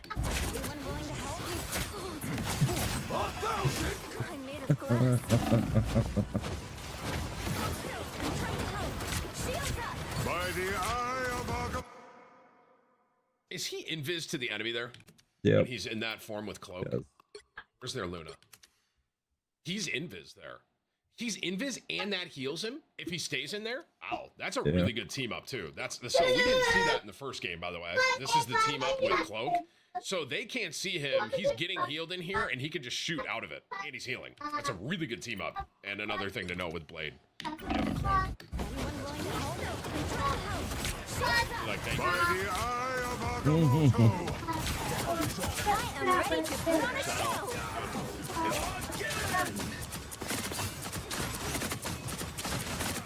Just rip it. Stay rip it. Here we go. Really good. Really well done. Good team play at the end there. All right, now let's see offense.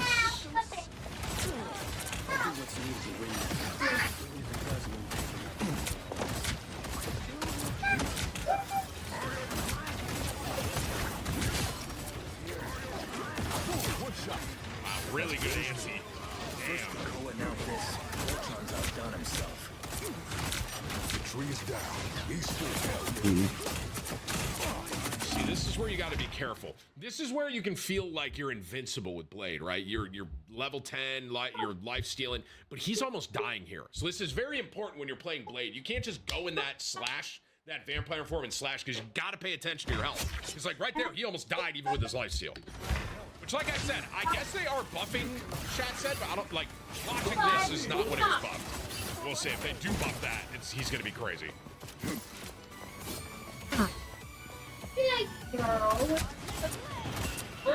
Sim, look at all the sprays. I did see these. In my head, they were like playing. Wait, it was this wall, right? I mean, in my head, they were like, it's Magneto, I think. Or Magneto just sprayed a bunch of stuff on the wall. That's all. Lock in, chat. back in the game. Keep going. Yes, 5% more lifesteal and 5% less healing debuff now. So about a 10% swing there. Analytically. Here's Panther. First Krakoa, now this. Ultron's outdone himself. Almost there. Don't turn back now. Open season. guys noticed, but he's actually intentionally going for their Panther now. And it's working. Your powers are mine! I am ready to put on a show. See, like, is it worth ulting through Luna here with his ult? It's the grand Be worth it here.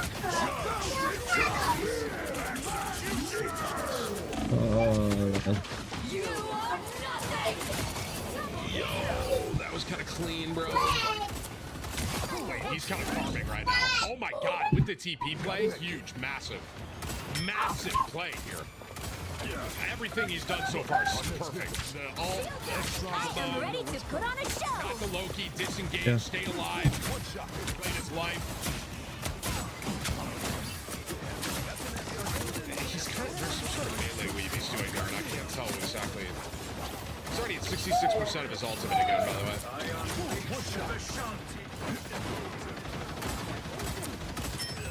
Vehicle reached the checkpoint. Keep up the momentum. Good aim. Wow. He's kind of owning the BP right now. Really good aim. No worries. I've got your back. Eli, weird. I'm not trying to overglaze here. Like the last, like his team is obviously playing well too, but he has been playing perfect since that last ult. Everything he's done. Cinnamon. Is he gonna go for an ult here? Kind of keep him staggered. Yeah, they don't want to get too crazy. Open season. We got out. I shot out Groot, by the way. Groot kind of saved him.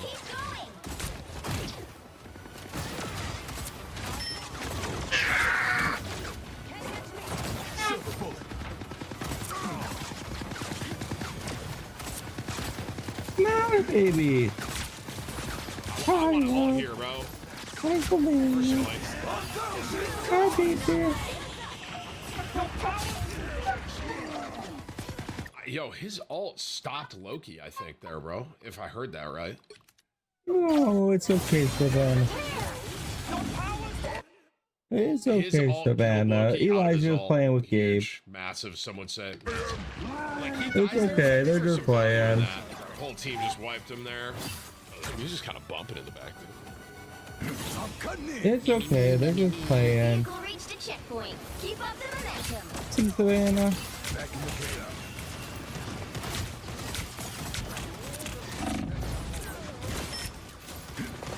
No, it's okay. It's okay. What? Yeah, I'm just happy you guys aren't playing. See, that decision maker right there, that's how, dude, like his ability to go in and then go out, right? You can't just hit your E and your vampire form and just start slashing. No, it's okay, Savannah. They're just playing. Dance to it a little bit, man. Baby's getting a little worried. I can see. It's okay, baby. Yikes. Tremble before fast. As good as new. I had to double shift to get out there. It's okay. Right here, yeah, you rip it, right? You just go. I think you just keep going. No, he switched. Interesting. See, I would have stayed at my sword there. Then again, maybe I would have been able to get him. I also don't know why that Bucky didn't play to his spawn if he didn't have time. Is this guy gonna play? First time chat, or someone tell him, Chuck. Someone tell him. Here they come. His ultimate here, and Groot can just win this game easy. I'm mostly interested in Blade. I don't know if I have the confidence though. I need to be more confident in my aim.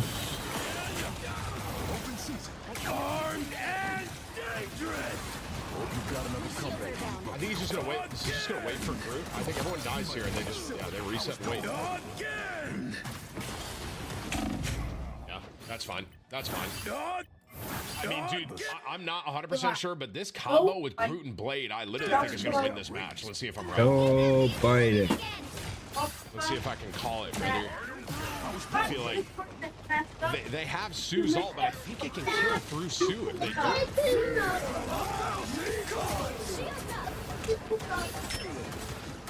Yo, they tried to do what I said I thought they would do, but I think Groot missed.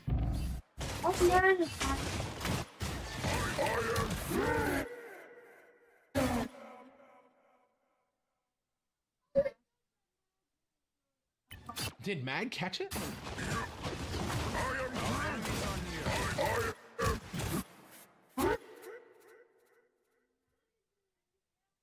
The thing might need to be plugged in. Yeah,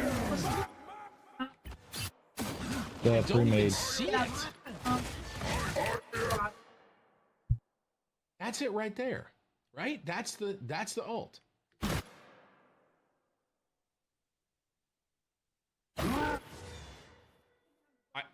Guys, I don't think Mag ate it. I think he missed.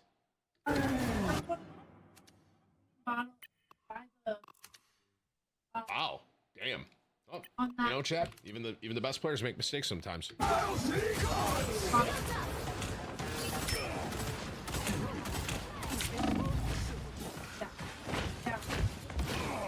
Oh wow.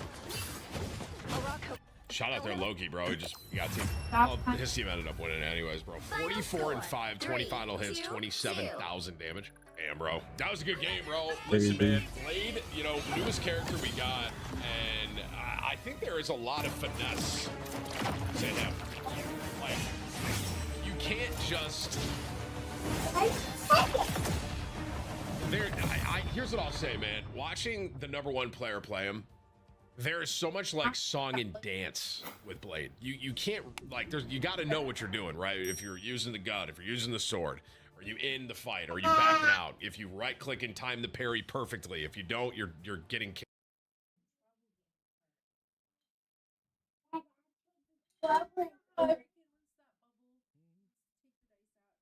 Yeah. Ow!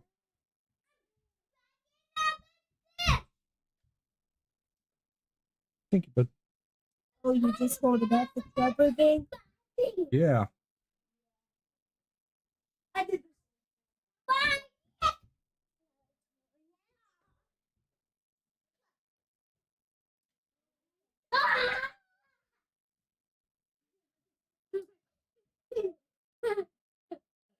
I don't want you to accidentally bang your head,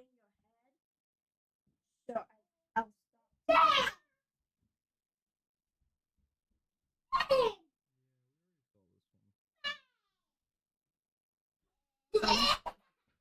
Sorry, I don't know what I thought you were trying to do. Was the milky? Hey, get off. Want some milk?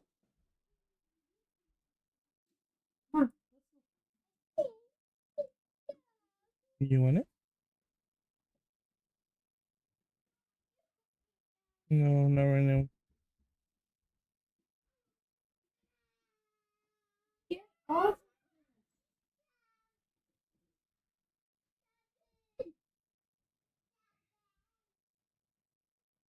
Just gonna watch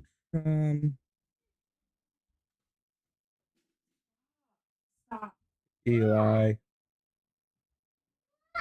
We're gonna watch.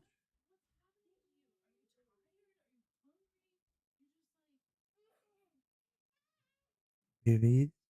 Hey.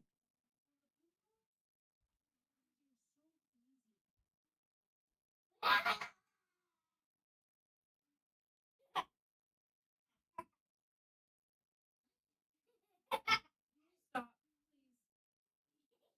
Eli, stop.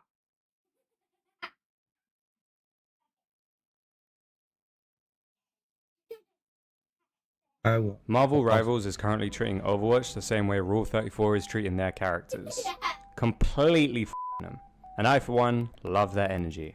I recently made a video about how in love I am with the movesets and character designs of Marvel's heroes, so it's got me thinking who I'd love to see added next. I must admit, there are a lot of characters missing that I expected to be added way before Cloak and Dagger or Jeff. And I'm not just thinking who would be cool to see, I'm also thinking how they'd change the game and what role they'd suit. Without further ado, let me start with the one I'd personally like to see the most. Daredevil. Yeah, you see him Not now. only does this just make sense, considering the new season just dropped, but I think he'd also be such a cool and unique character. Plus, his signature red look would just fit right in, and I think he has insane cosmetic potential, which is important because the source never dies. I'd put him in the duelist role, but he'd be more of a DPS/support hybrid, and I would want to see him as a recon type, using his superior senses to counter invisible characters or backline flankers. I'm torn with how this would work. It could be a cooldown, kinda like Hanzo's arrow from Overwatch, where he just throws his club and listens to the vibrations it makes, or it could just be his passive. Once an enemy gets in range, he can see them through walls, or maybe it could tag them and then slowly wear off over time. In terms of movement, he definitely has to be mobile, zipping across the map, not quite as effectively as Spider-Man, but I want him to have escape options for sure. For his regular attacks, just standard melee with a bit of range, kind of similar to Venom, nothing fancy, but I'd like him to do slightly more damage. Lastly, for his ultimate, I'm liking the idea of an upgraded version of Widowmaker's ult.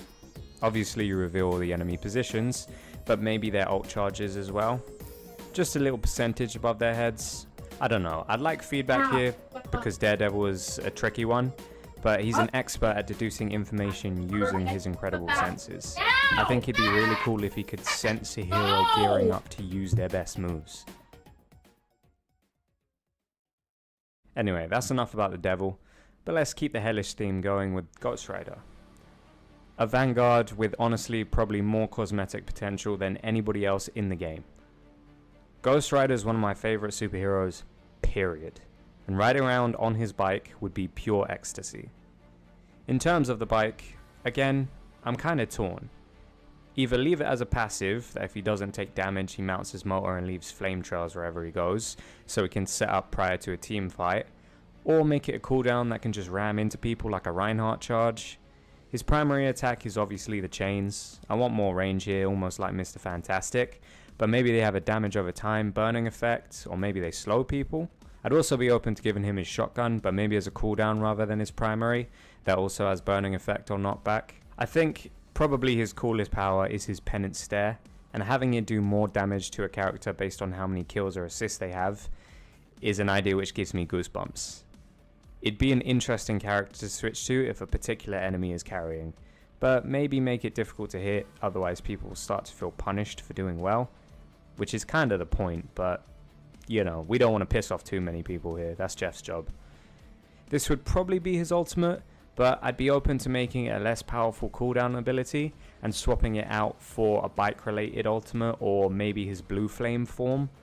Either way, for general feel, I think he should be a slower character, save for when he's on his cycle. He should be an intimidating presence with a taller hitbox, but not as wide. My main goal with Ghost Rider would be to make him an anti-dive hero who shuts down mobility. You can't run from your sins. Moving on, somebody I was very surprised to see was an instant addition is Thanos. I kind of get why, considering it's hard not to imagine him being disgustingly broken, but without the stones, he's not that strong, and it's not like everybody else hasn't been nerfed one way or another. There's no question he's going straight into Vanguard. There's almost an infinite number of ways to go about his abilities, considering how versatile the stones are. I think the simplest way to do it is just have one ability per stone. The Space Stone could let him teleport or summon a shield. I say we leave the Time Stone alone since Strange already has that. The Reality Stone could reset the team's cooldowns or let him walk through terrain. The Power Stone is just for his regular attack. The Mind Stone could stun people or prevent him from being stunned. The Soul Stone can be plugged in for his ult, which is the notorious Snap, which I imagine would work kinda like Scarlet Witch's ult, or it could go the opposite way and res people like Adam Warlock. It's hard to pin down exactly how Thanos could work, but he has to be in the game eventually. I mean, he's fucking Thanos. Speaking of Thanos, I am also very surprised we didn't get his arch nemesis in the game, Deadpool. I feel bad that so far I haven't suggested any strategists, but come on man, he's fucking Deadpool, he's a fan favourite. He'd also be pretty simple, being somewhat of an all-around DPS, kinda like the Punisher, but maybe a little bit more short range.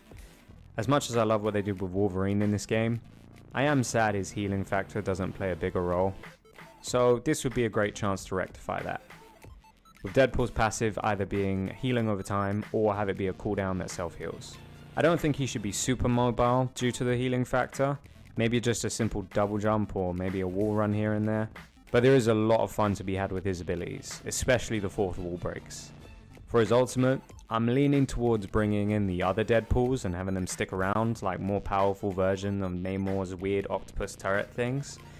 Or you could pull a Marvel vs. Capcom reference and have him run around with his health bar like a sword, doing more damage the more full it is, which allows for some combos with his healing abilities. Personally, I think Deadpool is the most likely on the list to be added soon, which I wouldn't be mad at. I'm excited to see how they treat him. Let me show some love to the strategists with Silver Surfer. There's quite a few flying characters already, and they're all in Duelist, so adding a flying support who can heal from above makes sense to me. At the lower ranks, I must admit, this would be fucking annoying because nobody seems to even look at Iron Man or Human Torch, so if they had a pocket on top of that, it would be hell. Regardless, I think he's a cool addition. I don't have much to add in terms of his moveset, I just think he changed the meta in a cool way. I like the idea of him being able to change materials, so I don't know, maybe he can shut down shield characters or apply a debuff to enemies by making them take more damage by making their armor softer. Look, cosmic powers aren't super clear, okay? Alright, you priced it up. Alright, that's about as much anybody cares about fucking healers anyway. So let's get back to the good shit with Carnage. Carnage supremacy, baby! I fucking love Carnage, and I want him to be a lunatic. I want him to play like a crossbreed of Venom, Spider-Man, and Wolverine. Let me slash everyone to bits. Let me pounce on people. Let me self-sustain the more damage I do. Let me hear that sickening laugh as he does it. I don't think he has to be complex, and I don't have any cool gimmick recommendations here.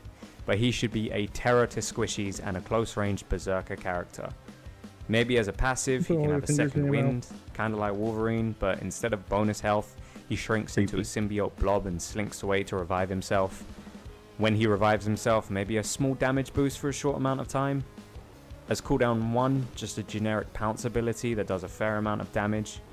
I think he's probably the most suitable character to have bleed damage as well. As cooldown 2, give him the option of a medium range spike barrage or a heavy and slow axe attack that can hit multiple characters and do heavy damage. If it kills, it resets. For his ultimate, the idea of turning him into what is basically just a walking area of effect, a tornado of blades and slashes that moves insanely quick, he should just be scary above all else. Let's switch back over to tanks with a recommendation my friend gave, which I think sounds like an amazing idea. Ant-Man as Vanguard. Don't get me wrong, this is a long shot, and it would be incredibly hard to do, but it would be incredibly fun. In giant mode, he can grab players or stomp around. In mini mode, he's got very low health, but is very mobile and has a tiny hitbox. He could also shrink other players temporarily, give them the same effect, being kind of an anti-tank character. He's got his army of ants to summon, which I'm imagining could slow enemies and damage them if they walk over them, or maybe a weaker version of Squirrel Girl's Stampede. By far the most fun part of the character though is constantly being able to switch between being big and small. He likes Spider-Man. Him changing size should have a hitbox.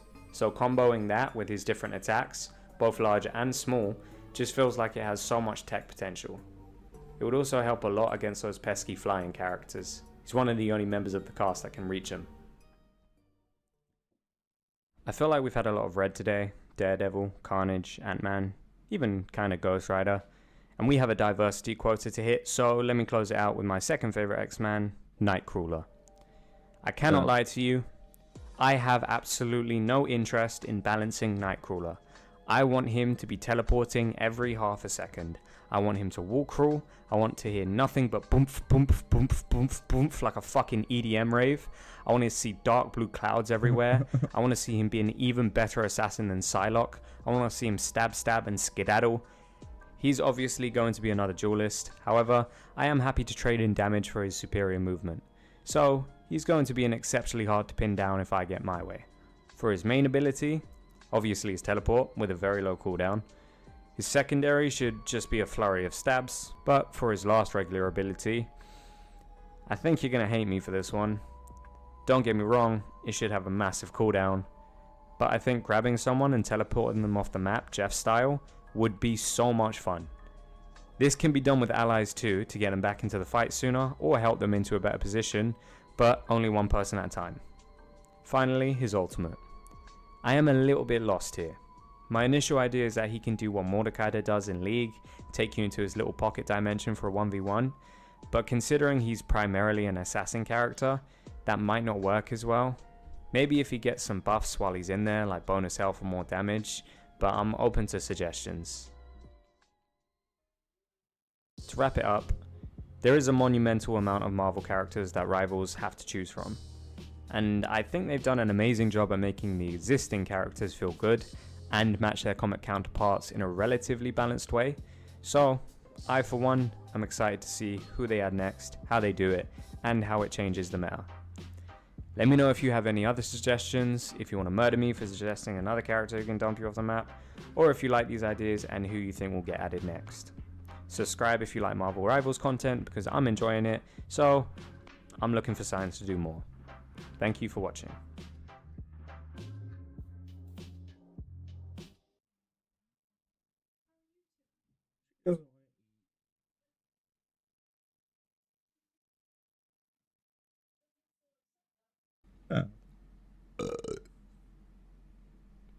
Last time on Marvel Rivals, we made a small wish list of characters. Let's find something else.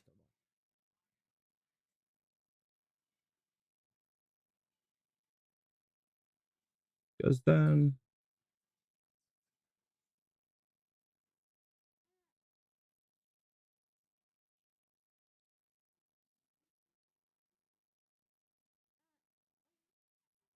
what? What are you doing? You want something to eat now? Or you just want your hands? Morning, even afternoon, we got a bagger for y'all today, baby. In this video, we spectate the #1 Angela in Marvel Rivals, who just so happens to be me. Angela's the newest hero that was added to Marvel Rivals. I wanted to see what Angela was playing like at the very top level. I hope y'all do enjoy this, and if you're still enjoying the Marvel 2.0 arc and you want more, do me a few things. If you hit the like and hit the sub, it tells us that y'all are enjoying the Marvel content. Yeah, you just eating them. Simple as that. Most importantly, be sure to tell us about it. Love 'em. I'll catch you in the next one. Whips, what are you doing, bro? Are you gonna make it, Mantis? He has some milky. You want milky? Switch up on Psylocke pretty quick. No. No, okay, you could. let's do the #1 Angela. #1 Angela. This, you know, I do have to say, I like Psylocke's background better. Okay, I really do. Like, I figured Whips, yeah. No, please, guys, seriously, I do like her background. No, I'm serious. I like her background better. All right, spectate #1 Angela. What? All right, so this is the #1 Angela chat. It's me, as you can see, Tim the Tap Man. I've been trying to tell you. So I was grinding during my trip. I was grinding a lot during my trip, bro, and I was just grinding Angela, and now I'm top ranked. As you can see, if you view my career, I'm ranked 147 in the world. I've been putting a lot of time in, guys. So, this is obviously Guru. Statistically, he is the #1 Angela in the game right now. All right. So we got 2 games from him. It looks like 1. So the team up is with Thor, but she doesn't get anything from the team up, correct? Only Thor Baby does. tongue. So that's funny. Gilbert plays. He doesn't want the milky. So let's see. We got. Where does he go? We have 24 and 2, and then we have 42 and 3 with Angela. So we'll start with 24 and 2. So I mean, this lobby's stacked, bro. Look at this lobby. You got Gilbert, me, you got BTS, and that's basically everyone I know. But let's so now you look at the ranks here. Just for the record, chat, if you do see this, you're like, this isn't that high, right? It's Diamond, GM. This is after the reset, and if you look at who's in this lobby, you can see that this is a stacked lobby. I do want to see what the new season ban. Ultron, man? Ultron, Hulk. I've been seeing pretty mixed stuff about Angela, bro, to be honest with you. I've been seeing some people say that Angela's really bad, and some people say Angela's really good. What's so I'm no? personally going to be really interested to see like how I play Angela. No, how Guru plays Angela. Let me see here. So we're running 2-2-2. You want to stick your tongue out at me? 2-2-2. Okay. All right. I want to watch this kind of from the beginning. No milky. 4, 3, 2, 1. So I mean, this is literally just Angela and Thor. I wonder if Angela can solo tank.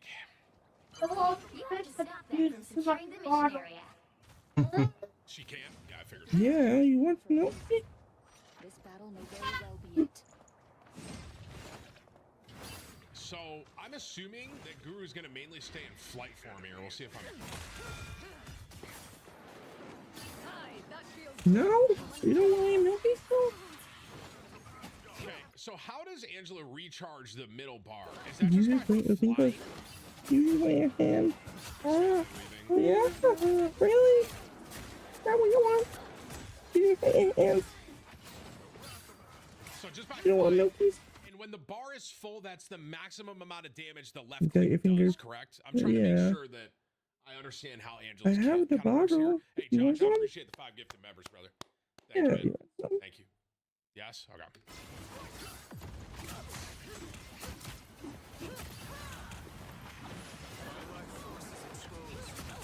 He's melee weaving on every attack. Am I hearing that correctly? Like, I hear the pop, pop. Pop, pop, pop, pop. And then there's your fingers getting in the way. There's your fingers getting in the way. Seems like. Okay, pull that up. With the tongue out. You can't have monkeys with the tongue out. Left click. Okay. So when she does Yes. this, right, it causes an AoE damage, right, in this gold radius. Is that, like I said, I know I'm pausing a lot early on here. I'm just trying to fully understand her kit. You know what I'm saying? And healing? No. This just does damage, right? Extra damage and speed. Got it. But that buffs your team with extra damage, correct? This, like, little area? Oh, it does heal her a bit? Oh, it heals Angela. Huh. Okay. Well, Want this? got it. Want this bottle? Hit the tab, man. Want it? I am going to pay attention. Is she melee? Pins the other Oh, you can I'm use your trying to pay hands. attention if he's meleeing before the left You click can on use the your melee hands wave. still. Hang on. Mr. Watermelon. You're right. That's the melee right there. That's the left click. Okay, so it's melee left click, which is different than like Strange, right? Because Strange is kind of left click melee. You don't want it. You don't want it, you say. What are you doing with this hand?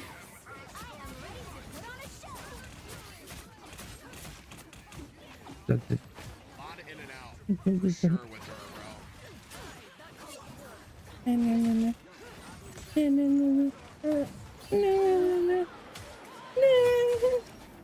Wow, that is a lot of burst.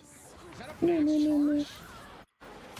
Shift, hits, melee, left click. Damn, that's a lot of burst right there, bro. I'm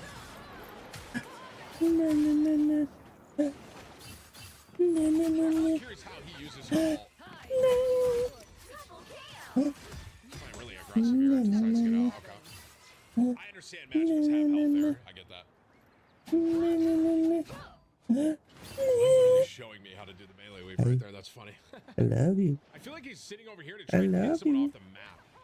So the shift is what pins. Come say I love you. I love. Is he gonna take cloak out of her ult and kill her? 'Cause this is huge.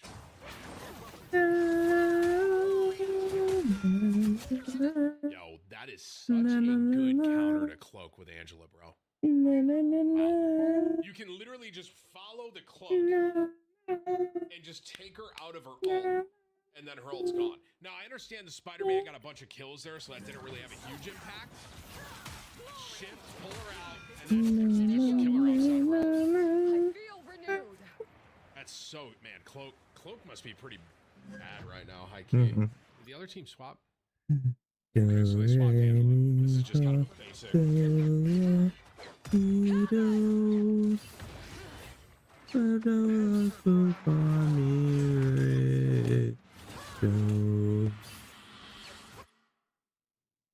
Is he trying to...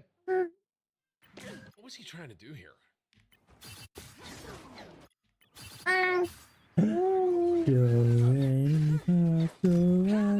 Just cancel the TP? Hi, my lovey baby. Oh, what? You They guys sing? protected him. You guys sing for me? So it missed. So would that have stunned the TP there? That's kind of massive. Mag, I think, saved it, but I think that would have stunned the TP.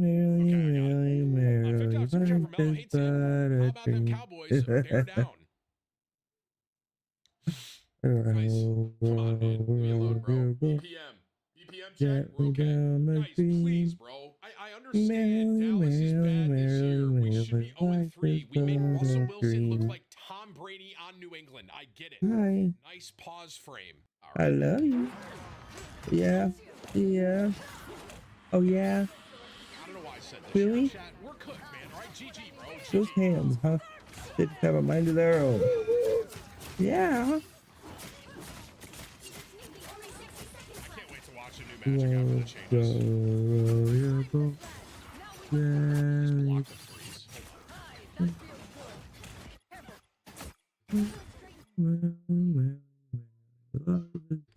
It's kind of insane, like, when you look at top-level players, how quickly they do things, you almost miss it. Like, did you guys catch that in real time? That is so impressive, bro. Like, the fact that... We can put chat back on screen, by the way.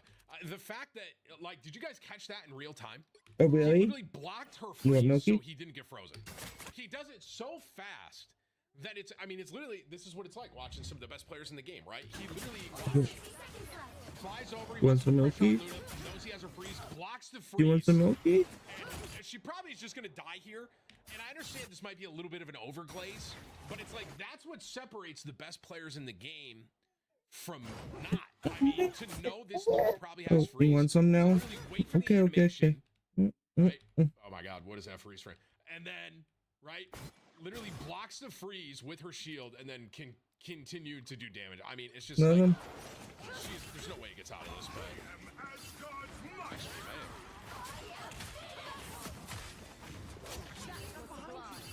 So they are going to win this fight, never mind. Make a pretty good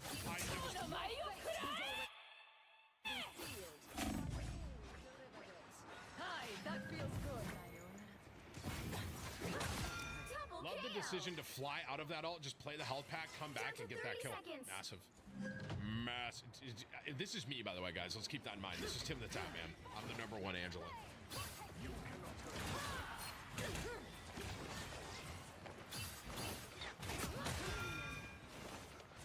I'll say this. She's in flight form more than on the ground, for sure. So that's an important thing to note. Final 10 seconds. I am ready to put on a show.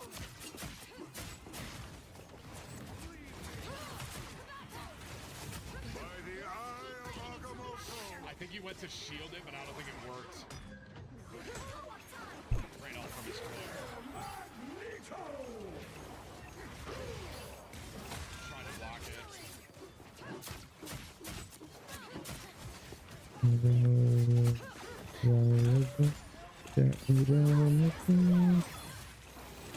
That's the new magic ult. So it's very interesting. Is he going to try and combo this with... No. I wouldn't have ulted here. Let's see what he does.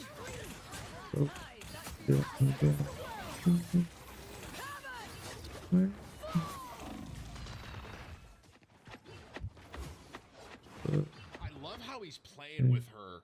Like flying, like playing back, flying up, getting the health. Like, she's so versatile. Yeah, I think they're going to lose that point. That was really... It's always the last push, by the way. Anyone willing to help? It's literally always the last push. Is it not? You can hold the point for the entire first time, and then the last push comes in, and you lose. And that's how it goes, man.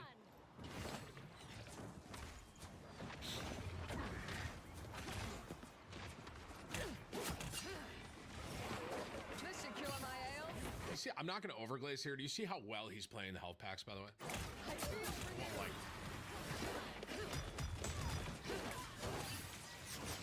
They're coming from all sides. Just embrace the light.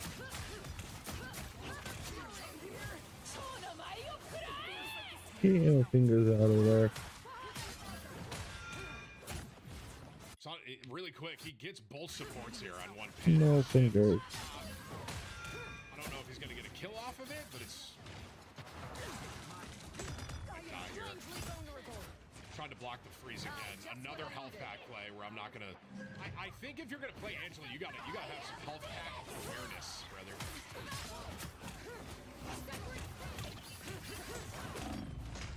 I think he's dead. Oh, he almost got to that health pack too. Wow, that would have been nice. Angels always rise again. Another thing I'm noticing, he's not waiting until it's always max charge on that bar. He's going in. How much damage did that do? Only 60 seconds left. Eating the baby. Watching some Marvel Bravo. Waiting for her to fall asleep. Blocks the eye too. Wow, there was a lot that just happened. Brings the Strange back. By the eye of Agamotto. Crawl in here.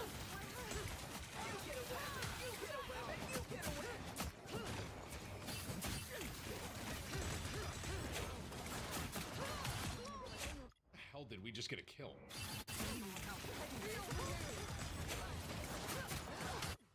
Was that a kill on his shift? Am I seeing that right?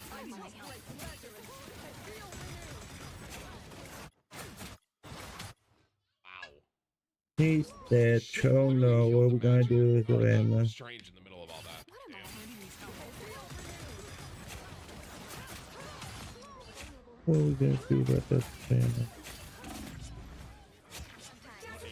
I wonder if he's going to use his ult to cancel the TP and win the game. Let's see. Looks like he's going for it.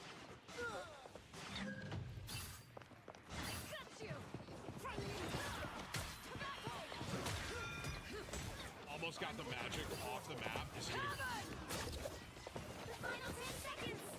gonna...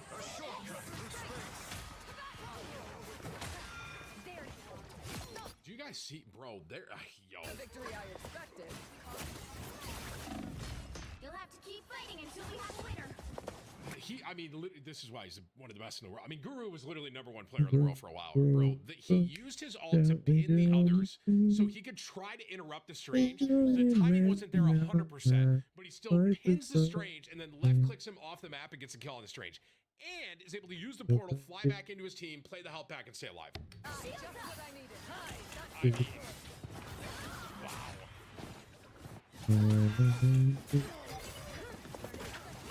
He just disrupted. He had so much disruption there that literally won them the game. The current score is 0 Like, literally, that disruption around the portal play won them that game. Switch things up. In that moment. Which side That was you're on. massive, bro. Wow. Let's see how he 30 plays seconds offense. before you attack. Get Or let's see ready. how I play offense. Haha. Alright, guys. Chat, let's see how I play offense.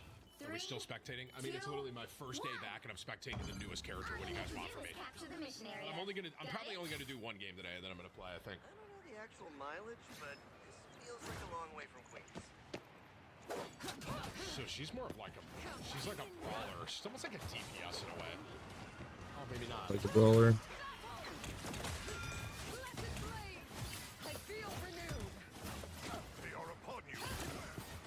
Am I tripping, or is she almost kind of Wolverine-esque on offense?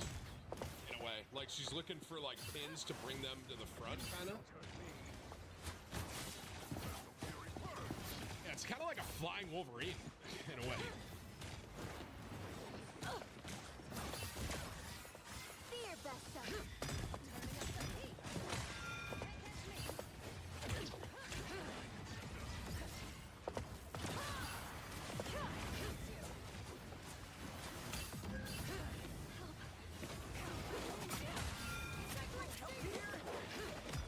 I would say it looks like when she's playing. Wow, she's got those supports there. Oh my god. That literally probably won this point. She just brought both the supports to like the front of the fight. He is in flight form more than not, literally.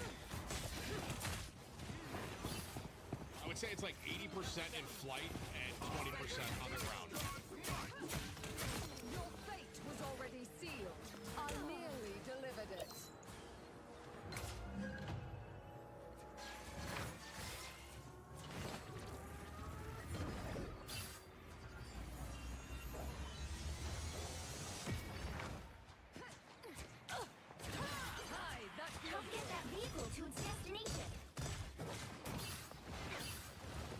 can like challenge flyers really well too.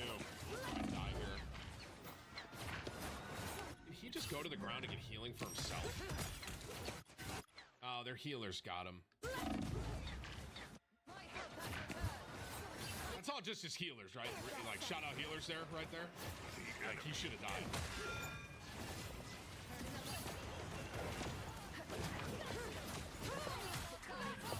There's some magic to the front. Yeah. One If he got that block, I want to see from the other POV. Where is the ult? Us against the world. Seems pretty cool. It's tough, dude. Hitting mag ult is so hard, bro. I don't care what people say.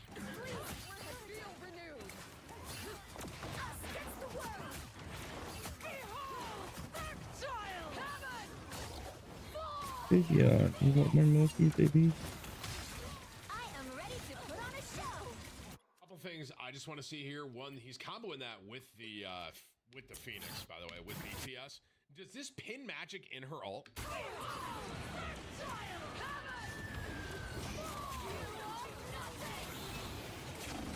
Would that have pinned magic if he hit her in her ult? I'm assuming.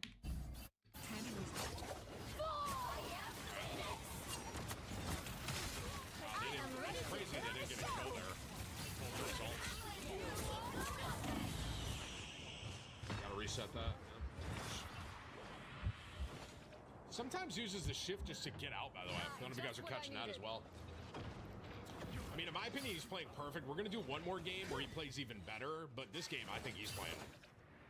He maybe made one mistake.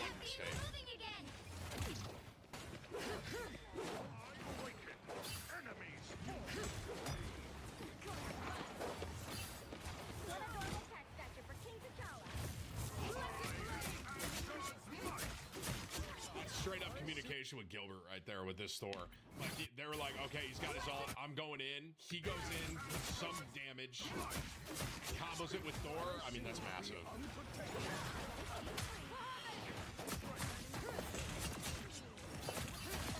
So like even right there, I probably would have went back to the ground. Maybe it's it's on cooldown there. That's probably why. Okay. So I would say, dude, okay, so that's like my first game really seeing Angela at a high level. She seems very good when you're playing her really well. Like, I think he played her kind of perfect there. You can get MVP. I want to see the stats here. Another epic victory.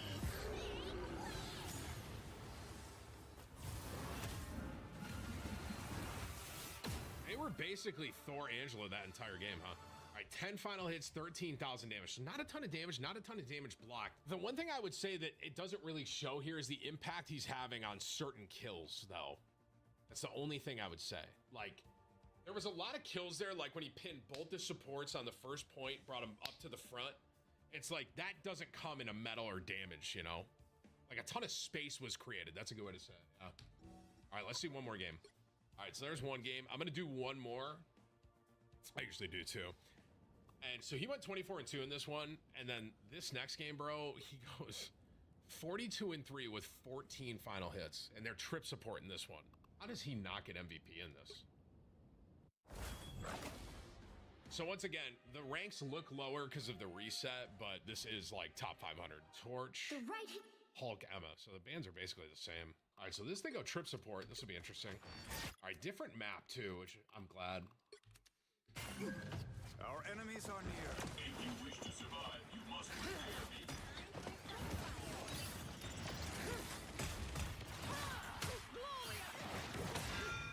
Gonna get her off. That would have been a really nice kill. Okay, so that stuns each other. So her shift and Thor, if they're both shifted, stun.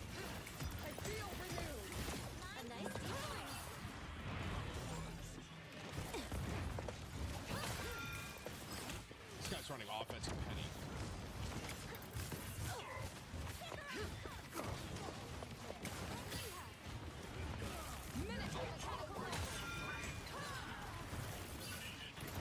It has to be so frustrating for both of them. I know when I'm Hulk and I do that, it's annoying.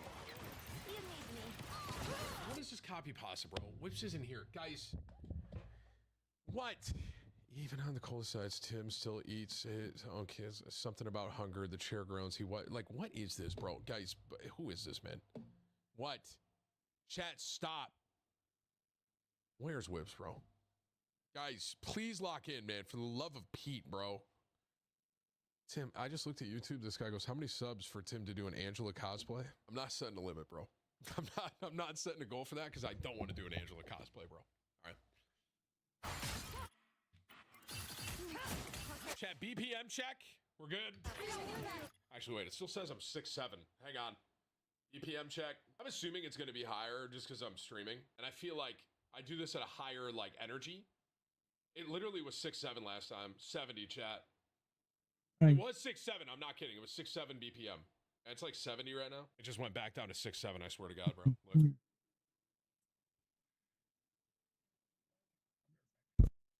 Come on. 6'7". I can't bend my arm that way. What am I doing, bro? See? 6'7". I'm not even trying to meme, bro. 6'7"? 6'7"? I got to get my movement ring up. Yeah, I'm only a 4. At least I did my exercise this morning. All right, lock in, lock in.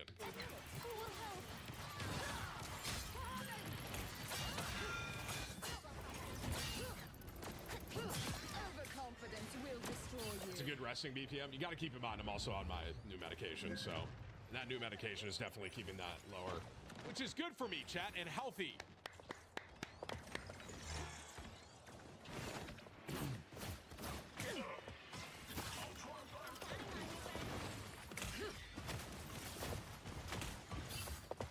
He really is. So whoever said this is like a flying Wolverine is a really good description. He's not really a frontline fan.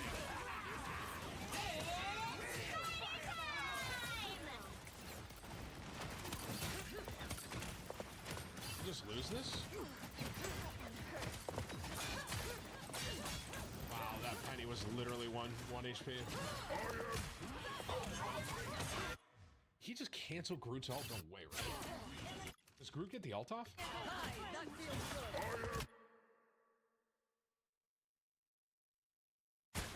He got it off, but like he didn't get anyone with it because she hit him. Wow. I thought she canceled it, bro. Hi, that feels good.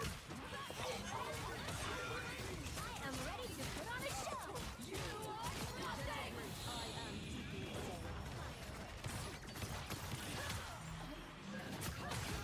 Those 2 kills were massive, bro. Massive kills. a second in heaven. The spider nest is non-functional.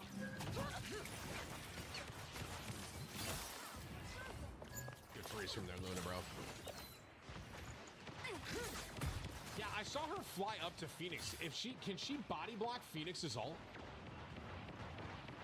I think she's waiting for her ult here, I'm assuming. Maybe waiting until they're out of the nest. Yep.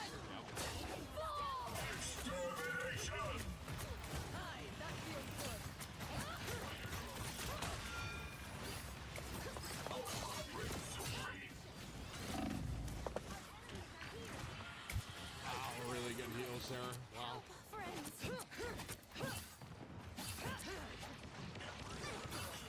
She really doesn't do like a ton of damage, but her space that she creates seems to be the most important part of like her kit and how she plays. People wait. Apparently, someone said the Luna on the other team is a pro. I guess Piggy. I mean, like I said, the rank looks low, but it's because it's just in the reset.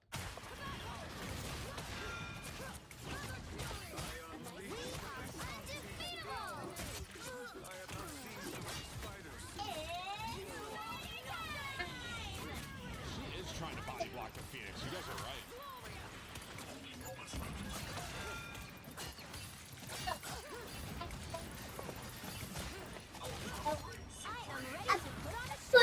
Once again, displaces the Phoenix, right?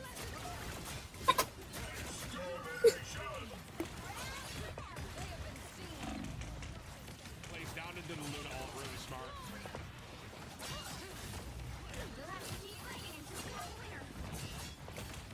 It must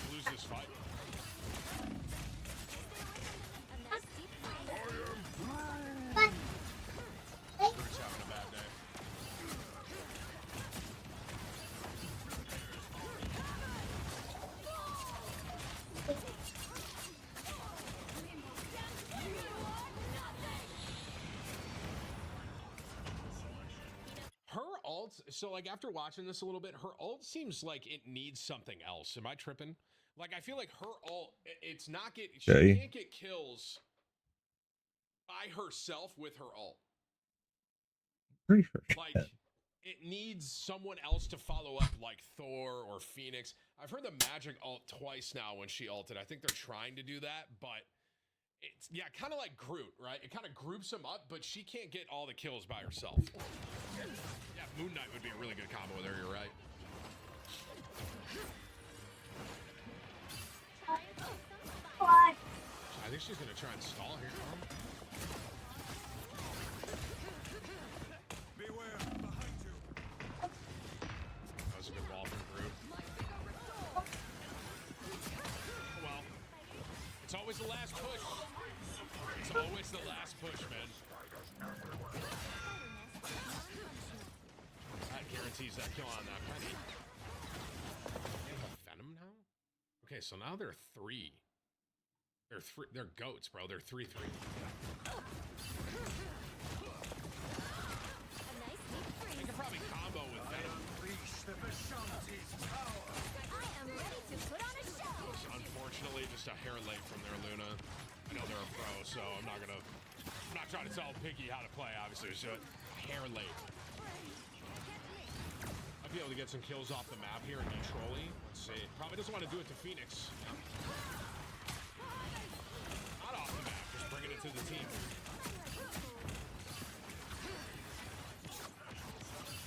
So, like, yeah, someone just said in chat, who counters Angela? What's a good counter for Angela? Bucky, maybe? Bucky's got to be decent with his E. You are nothing. So he can body block Phoenix's ult. That is crazy. You are nothing. Gets right underneath Phoenix and just hits him. And then she resets up there. That is a crazy counter to Phoenix with Angela. Wow. You are nothing. Doesn't even do that much damage to him. That's nuts. I want to see. Where does he stand? I want to learn how to do this. You are nothing. So it's almost right underneath Phoenix because she usually goes down. I want to see Phoenix's POV of this. Hang on. You are nothing. Didn't even see him. Crazy block, bro. Wow. Okay, so that's good to know. Angela can literally counter Phoenix's ult. And then just gets the kill. By the eye of Agamotto. See what I'm saying with displacement? Dude, if I... Man, yo, you know who I played against Angela? Think. I have suffered severe damage. This should cure my ale. Look up behind you.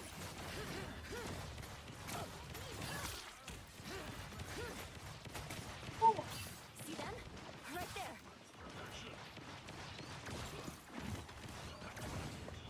Southern Fury. I feel renewed. Like she's looking for an ult here. I suck. Apathetic attempt. Such a free kill on Penny.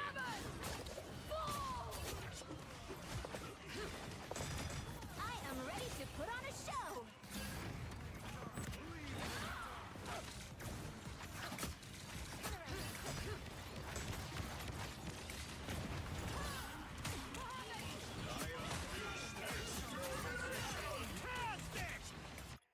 Huge kill on this Luna. That was all him. Literally goes behind, waits for Luna's ult to go away, goes behind Luna, brings her over here. We'll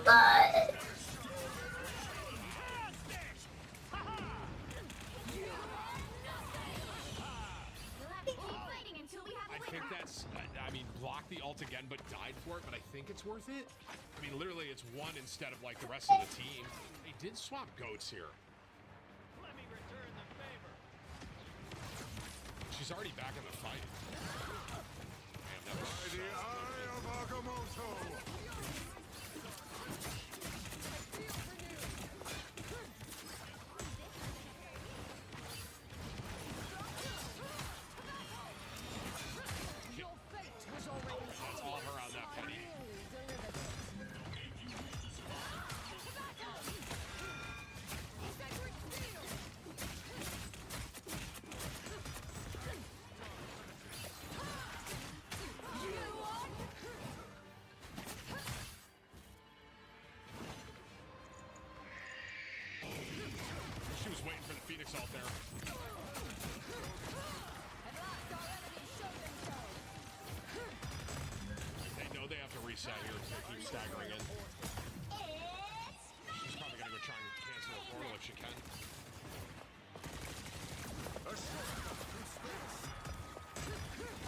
she get the cancel on it?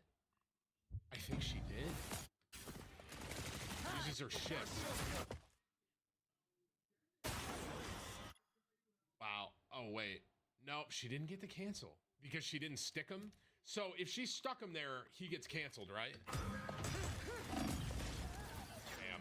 I mean, obviously she dies for that, but she was going for the cancel on the portal so they could come fight. From the eternal struggle.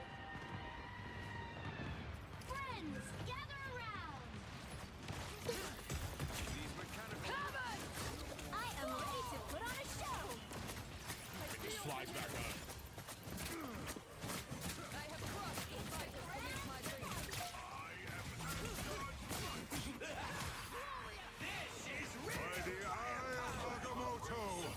He hit on like on her head. That's the last death. Damn, it's always the last push, bro. I said that in the first game, and I'll say it here, man. Always the last push, bro. Shake it up. What glorious This person has the username Timitatman. Yeah, this is me, guys. I'm the #1 Angela. Duh.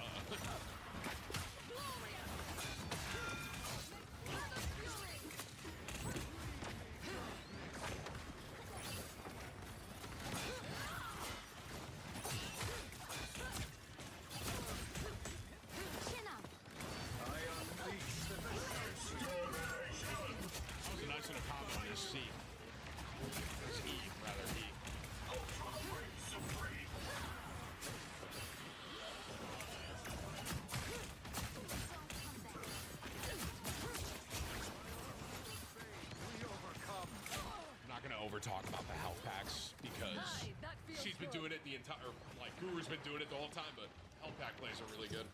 Enemy in front of us. Counting on you, friends. It's spider time! Oh no. Oh, I missed. I like the cold. So when the left click is full charge, it knocks back as well, right?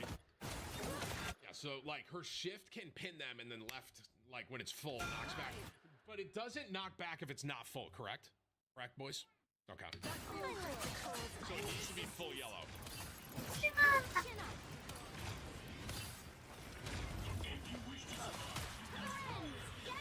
Right there, it'll knock. I am ready to put on a show. You are nothing. Did he block that? I can't tell, dude. The counter to Phoenix with her is wow, absolute cinematic moment here. I think he blocked it.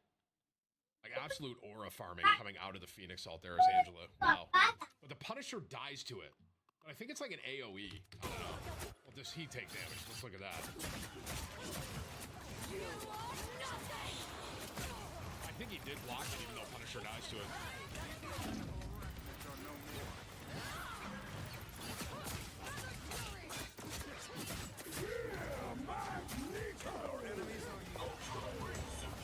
And it's so hard to block Exalt. He hasn't done that the entire time. This is real firepower! I love that kill. Literally, the rocket ults behind them. He just takes the Ultron to his team. He goes, here we go.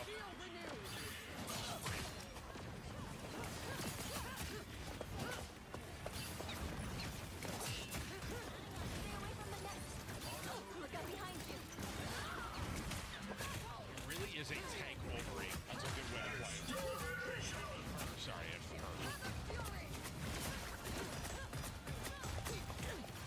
decision making. Pins, knocks back, good bubble.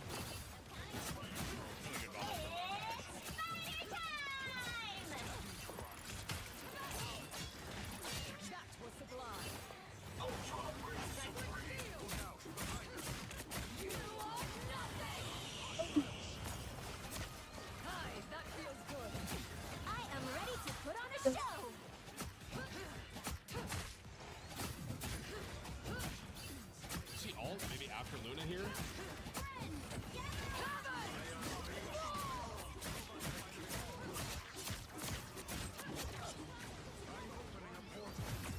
was a really good round. That other team put up a really good fight too, but I mean, he played that like perfect, man. Wow. Time to Yeah, switch the things ultimate up. is very much like a kind of, someone said it's almost like Groot, where I feel like it needs a follow-up. You know, like I feel like it's gonna be really hard to get kills as Angela with just her ult. You know, it's a good setup. We must and shall. Just want to see how he plays this on offense. Help get that vehicle to its destination. What do you mean he? This isn't you? Right, my bad, guys. This is me. See, like right there, wanted to flank, but realized, oh, I can't. I'm hurt. I feel renewed.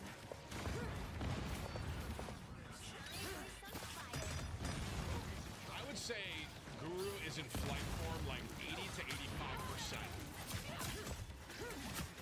versus on the ground. They are coming from Vegas. Keep going.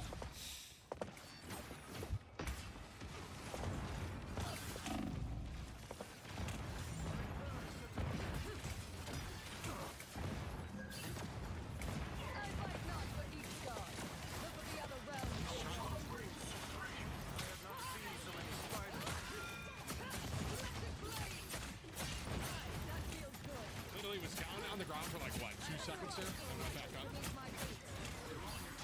The melee weave seems really important with Angela, just to maximize damage. Melee left click, melee left click.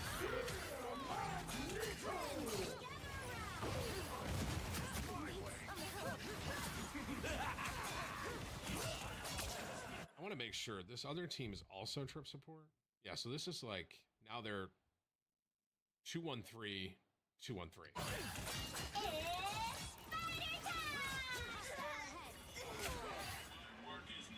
Almost there. Don't turn back now. You gonna go try and cancel?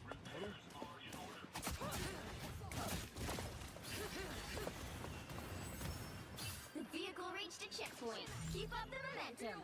Penny's kind of trolling. Yeah. I mean, it's tough to win when you have an 8-13 Penny. Yeah, the melee weave combo is melee and then left click, correct? It's actually the opposite of Strange's, right? Because Strange is left click melee. Someone said melee, left click, shift, melee, left click. I'm gonna go try that in the practice range after this.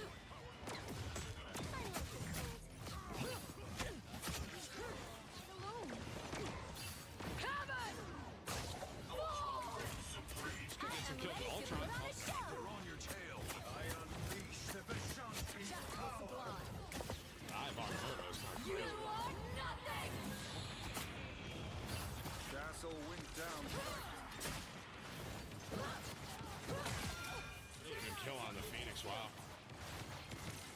You're halfway there. Keep going. So, just so I'm clear, I've been gone, and I haven't played since Angela came in. Is like, does Marvel Rivals, the community, think Angela is bad? Because watching this, to me, she feels really good. But I'll say this: we're watching like someone that was the #1 player in the world. So I'm sure, like, when people play her, they don't play her at this level. Like, I feel like if you just keep feeding and dying, she's a problem.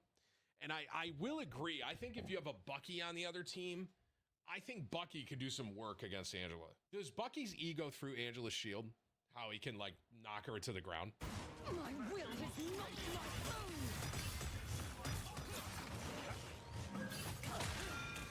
Because now Bucky has a change with his punch, right?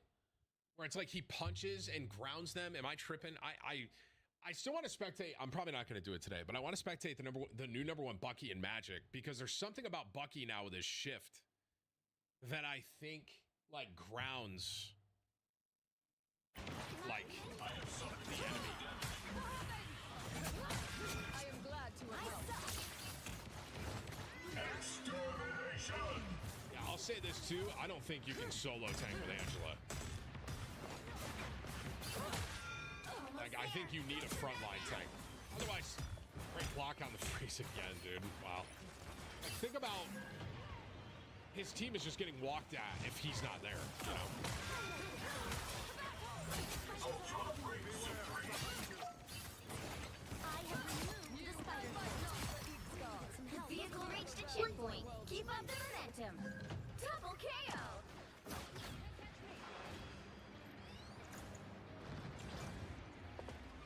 Enemy mean, the Ultron is Gilbert again, the guy that was in the first game. Gilbert was the #1 player too, like one of the best in the game. And Gilbert's definitely keeping the Ultron orb on Guru for sure. I don't know if you guys have noticed that. You know, I mean, these kills right here, that's all Guru. Like him displacing them, pulling them up, it's huge, bro. Wow, they just like absolutely rolled them, bro. That's it! Don't let anything stand in your way. I'm doing this my way. Behold the god of dude, I know that a lot of people, I think, two. my chat said, I think a lot of people think Angela's kind of mid. But I mean, Guru just showed that, I mean, she can be played at a top level. Now, obviously, that's 2 games, and I'm sure there's other games where you probably had to swap, but that... This is Gilbert, bro. Wow, Ultron. I mean, Gilbert's so good, too, bro. Let's just look at stats at the end here. I'm sorry, dude. Gilbert as Ultron went 44-1 with 44,000 damage. I mean, at first I was like, why didn't Guru get MVP in this game? Can I give me my drink and bring it to me, please? And yeah, I can see why. Holy, that's insane. Literally had more damage than the enemy Phoenix. Wow.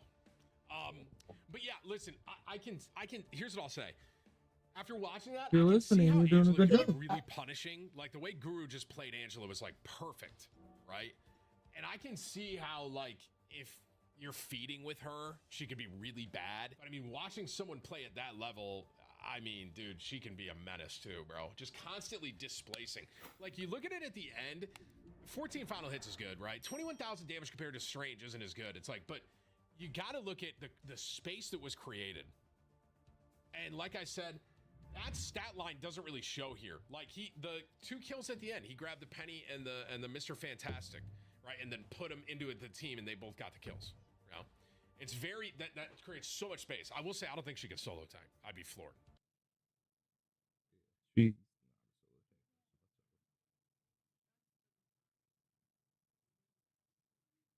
Morning, even afternoon, we got a banger for y'all today, baby. We got for you some more spectating Marvel content. Moon And this is Knight. what I think y'all are gonna love. In this video, we spectate the new #1 Venom player in Marvel Rivals. Venom for me is A, one of my favorite Marvel characters, and B, honestly, one of my favorite tanks to watch at a high level because there's a huge skill gap with Venom. I hope y'all do enjoy this and learn some stuff like I did even still this many hours into the game. And if you want more Marvel, do me a few things. Hitting the like and hitting the sub gives us the feedback that y'all are loving the Marvel content and you would like to see it continue. Basically that simple. Most importantly, be sure to tell somebody to love them. I'll catch you in the next one. Okay, so obviously, listen, we spectated Andrew. Andrew is arguably the GOAT, and I spectated him last time I did Venom. Now it's been a little bit. And this guy, Snake, okay, Snake Case, we're going to spectate him mainly because, and there's some debate on this, whether it's still Andrew or it's this fella. All right, now here's what I am saying. I've spectated Andrew before. I'm kind of curious to see if anything's changed in the sense of, like, we have this new guy on the block, okay? This guy, Snake, has multiple accounts that are Venom only in top 500. Okay, so I'm pretty impressed by that because not only is his main up there, but then he also has alt accounts in top 500 as Venom. So just go to the leaderboard and type Snake. Is that real? Are there multiple? Look at this dude, bro. Is this all this? Is this all him? Yo, bro, can we collectively look at these hours? So this is 74 hours. Holy, this is 365 hours.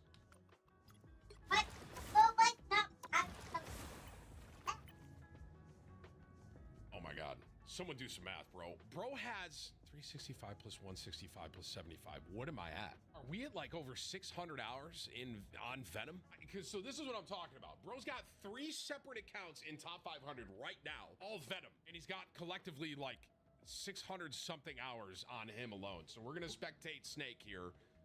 The new #1 Venom. All right, let me see this, bro. This is, did I see this is Days duo? Did Day say that? How crazy is that? Days the Spider-Man I spectated, and this guy's his duo, and he's the Venom. That's crazy. Okay, so we go 30-3 here. We go 35-2. Bro's got 17 finals on Venom, bro. That okay, we're gonna do this one first. No, listen, Andrew's still an incredible Venom player, man. I'm just like, I spectated him last time, so we're gonna do Snake this time, bro. And I mean, not for nothing, like, I'm kind of curious to watch what 600 plus hours on this character looks like. Oh, is Andrew in my chat? Yo, hey, Andrew. Yo, Andrew, just give me, here's what we'll do, bro. Andrew, after this, you just give me some crazy gameplay and I'll respectate you as the new number one again, the new. Sound good? And we'll just keep going back and forth. You know what I'm saying? So like, Andrew was number one. Now we have Snake as number one. And then I'll be like, you know, in like a month, I'll be like, yo, guys, there's a new number one Venom, and it's the previous champion, Andrew. You see what I'm saying? And then maybe a month later, I'll go back to Snake.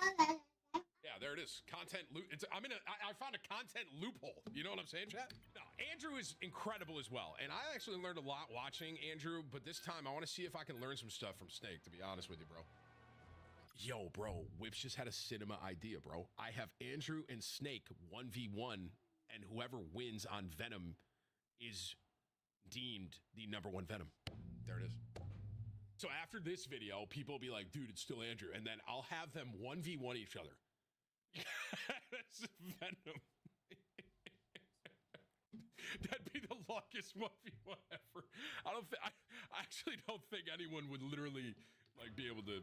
I don't think anyone would win that. They would just keep going in and out, flying away. E, fly away, health pack. E, fly away, health pack. Ultron ban. Huh? Am I missing something? Is this an old replay, maybe? All right, I watch rollouts because I don't understand how to play Venom at all, and here we go. Battle starts in 5, 4, 3. Andrew just said in chat, Snake Case deserves loves. He's been grinding like crazy. I mean, 600 hours, bro. Bro's on it. 2. All you need to do is capture the mission area. Got it? 30 seconds before. Look at your keybinds. Chat, you see his keybinds? Bro, his E is the dive. Bro swings with mouse 5. Am I seeing that right? And his shield is mouse 4? That's insane. The only ability not on his mouse is his E, is his dive. That's interesting. His shield and his swing are on the side of his mouse. I've never seen those keybinds like that. I feel like I would accidentally hit one of them dumbass. 4, 3, 2. All you need to do is capture the mission area. Got it? I'm just looking at team comp, sorry. All right, it's all 2-2-2.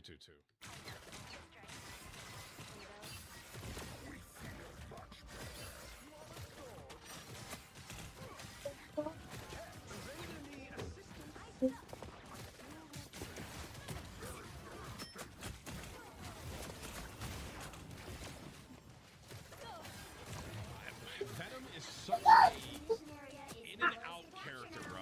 Even watching Andrew the last time, like I learned that really.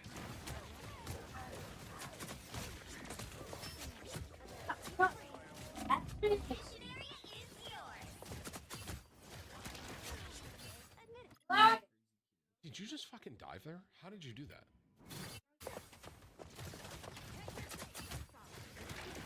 Did he just like swing and insta dive? Am I seeing that? You right. What?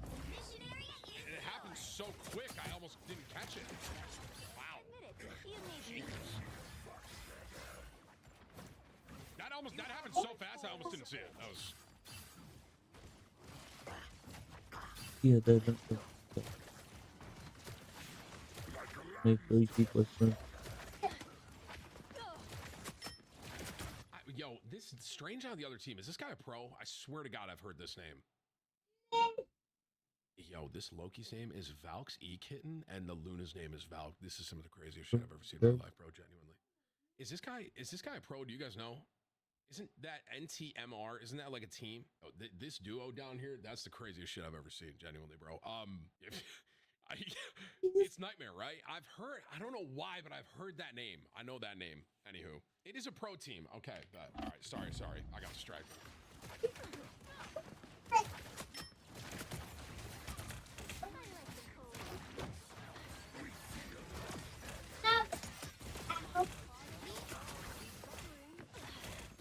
One thing, I gotta say this about Venom, bro. One thing that is so important with Venom, literally, you wouldn't believe it, but it's aim. Like, your aim is actually really important on Venom. I am ready to put on a show. Bro just forced out Luna ult by himself, by the way. That's actually massive.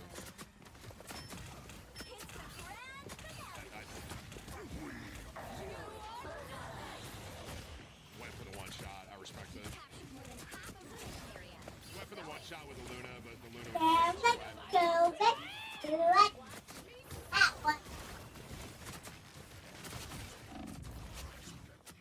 his track. Yo, I'm really impressed with your tracking, Snake. I know you're in the chat.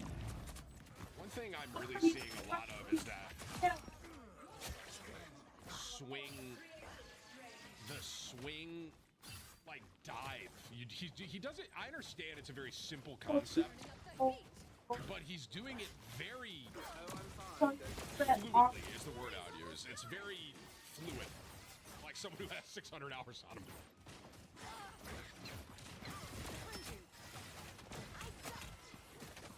So like right here, do you dive healers? Yeah. By the Agamotto.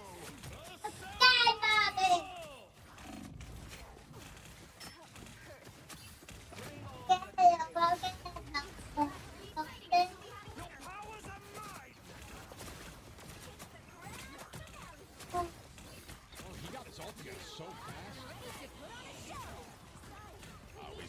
We lose this here. Going for it. I tried that. Damn. That's the second time he went 0 for 2 on it. That was one thing, Andrew. I saw some clips from him. He did really well. Was the timing with the Luna ult, because it can one shot. It's kind of interesting, because that was crazy. All out. Venom's kind of like Cap in a way, I feel, where he doesn't do a ton of damage. He's more just like it's like a nuisance, especially to healers like this. Oh, that was a really good out, bro.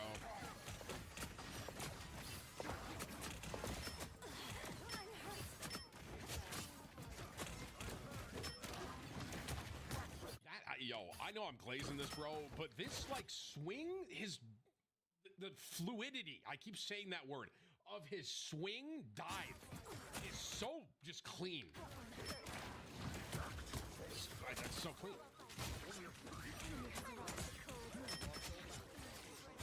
There is a big importance of melee weaving with Venom as well, right? Correct? Right there, not many tanks can do what he just did. Like in the sense of not many characters can get that kill on Loki like that, because he just flew that entire way.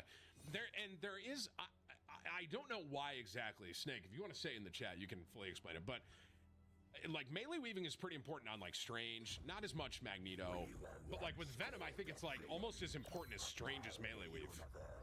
We'll see the hero we truly are. Is he running easy swing?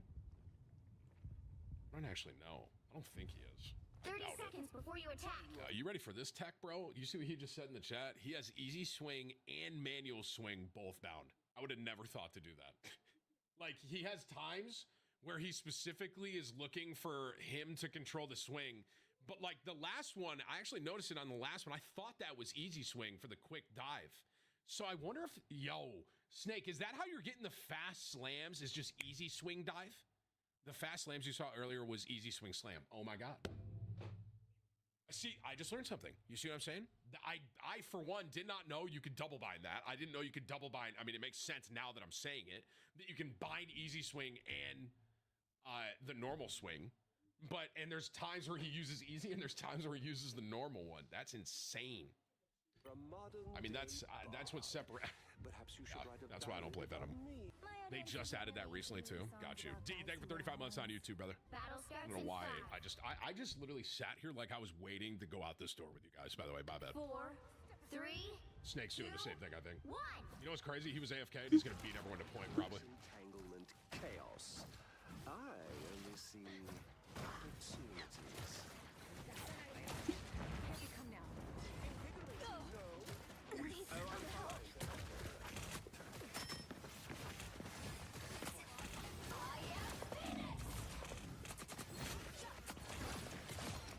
Okay, this is what I'm fucking talking about. This correct, yo, Snake, this is an easy swing dive right here. It's so fast. Watch. Ready to get the watch this Luna. Ready? Easy swing, dive. Like, bro, it makes sense. Now that I'm watching it, it's almost like instant. That's why it looks so fluid to me too, is because it's the easy swing dive. It's not you're manually swinging. It's so quick to get that final hit. I can definitely see the value in having that, bro. Like right here, this kill is because of that easy swing dive, literally. I would have probably ulted there because I love getting kills with my ult as Venom, and I feel like I don't get it a lot. This is a big thing too that someone just kind of said it in chat, but I feel like with Venom, you always want to. This guy's trying to out Venom him. You always want to be up, right? So you can dive like that. That's a very big deal. And I'm not going to really pause and talk about it a lot, but you see how he's always playing up to dive in? You want to save your swing to get out. We saw that with Andrew, too, last time we spectated. Even right here, he's probably just waiting for his E, ease in. Swing out. Ooh. I think not to do that. I'm like, yeah, dude. Yep. It's that right there is the problem with playing Venom. And that's what happens to me when I'm playing Venom, is like I get caught out so much. Oh my God. How would I explain it? It's like Venom, in my opinion, is one of the most punishing tanks on your positioning. Does that make sense? Like, you can fuck up really easily on Venom, is the point I would make. It's the grand finale. That little B-hop on the rollout. Put on a show.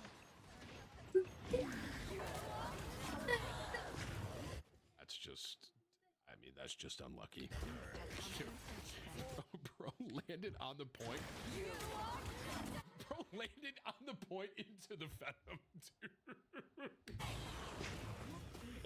Landed on the point into the Venom and got finished by the Phoenix, bro. Yeah, that's Marvel. That's Marvel, man. Oh, yeah, Angela. Yo, we gotta find the #1 Angela if we want to get back whips. I want to watch her like crazy. That sounded kind of wild. Keep going. You guys get the point I'm making.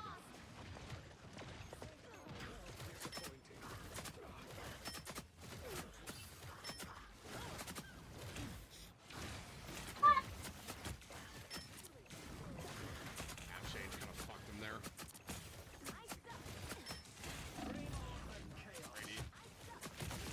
You know, one thing I'm so impressed with, Snake, and I'm gonna just pause and say this, is your ability to track who you're going for. Like, for example, when I'm playing Hulk, if I'm trying to get a Loki, I fucking lose him. I just lose him.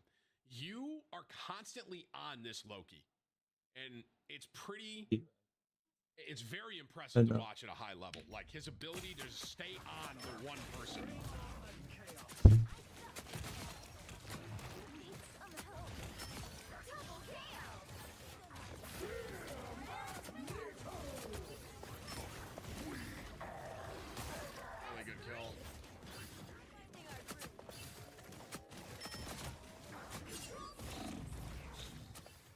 This is fine. Yeah, this is E to get out.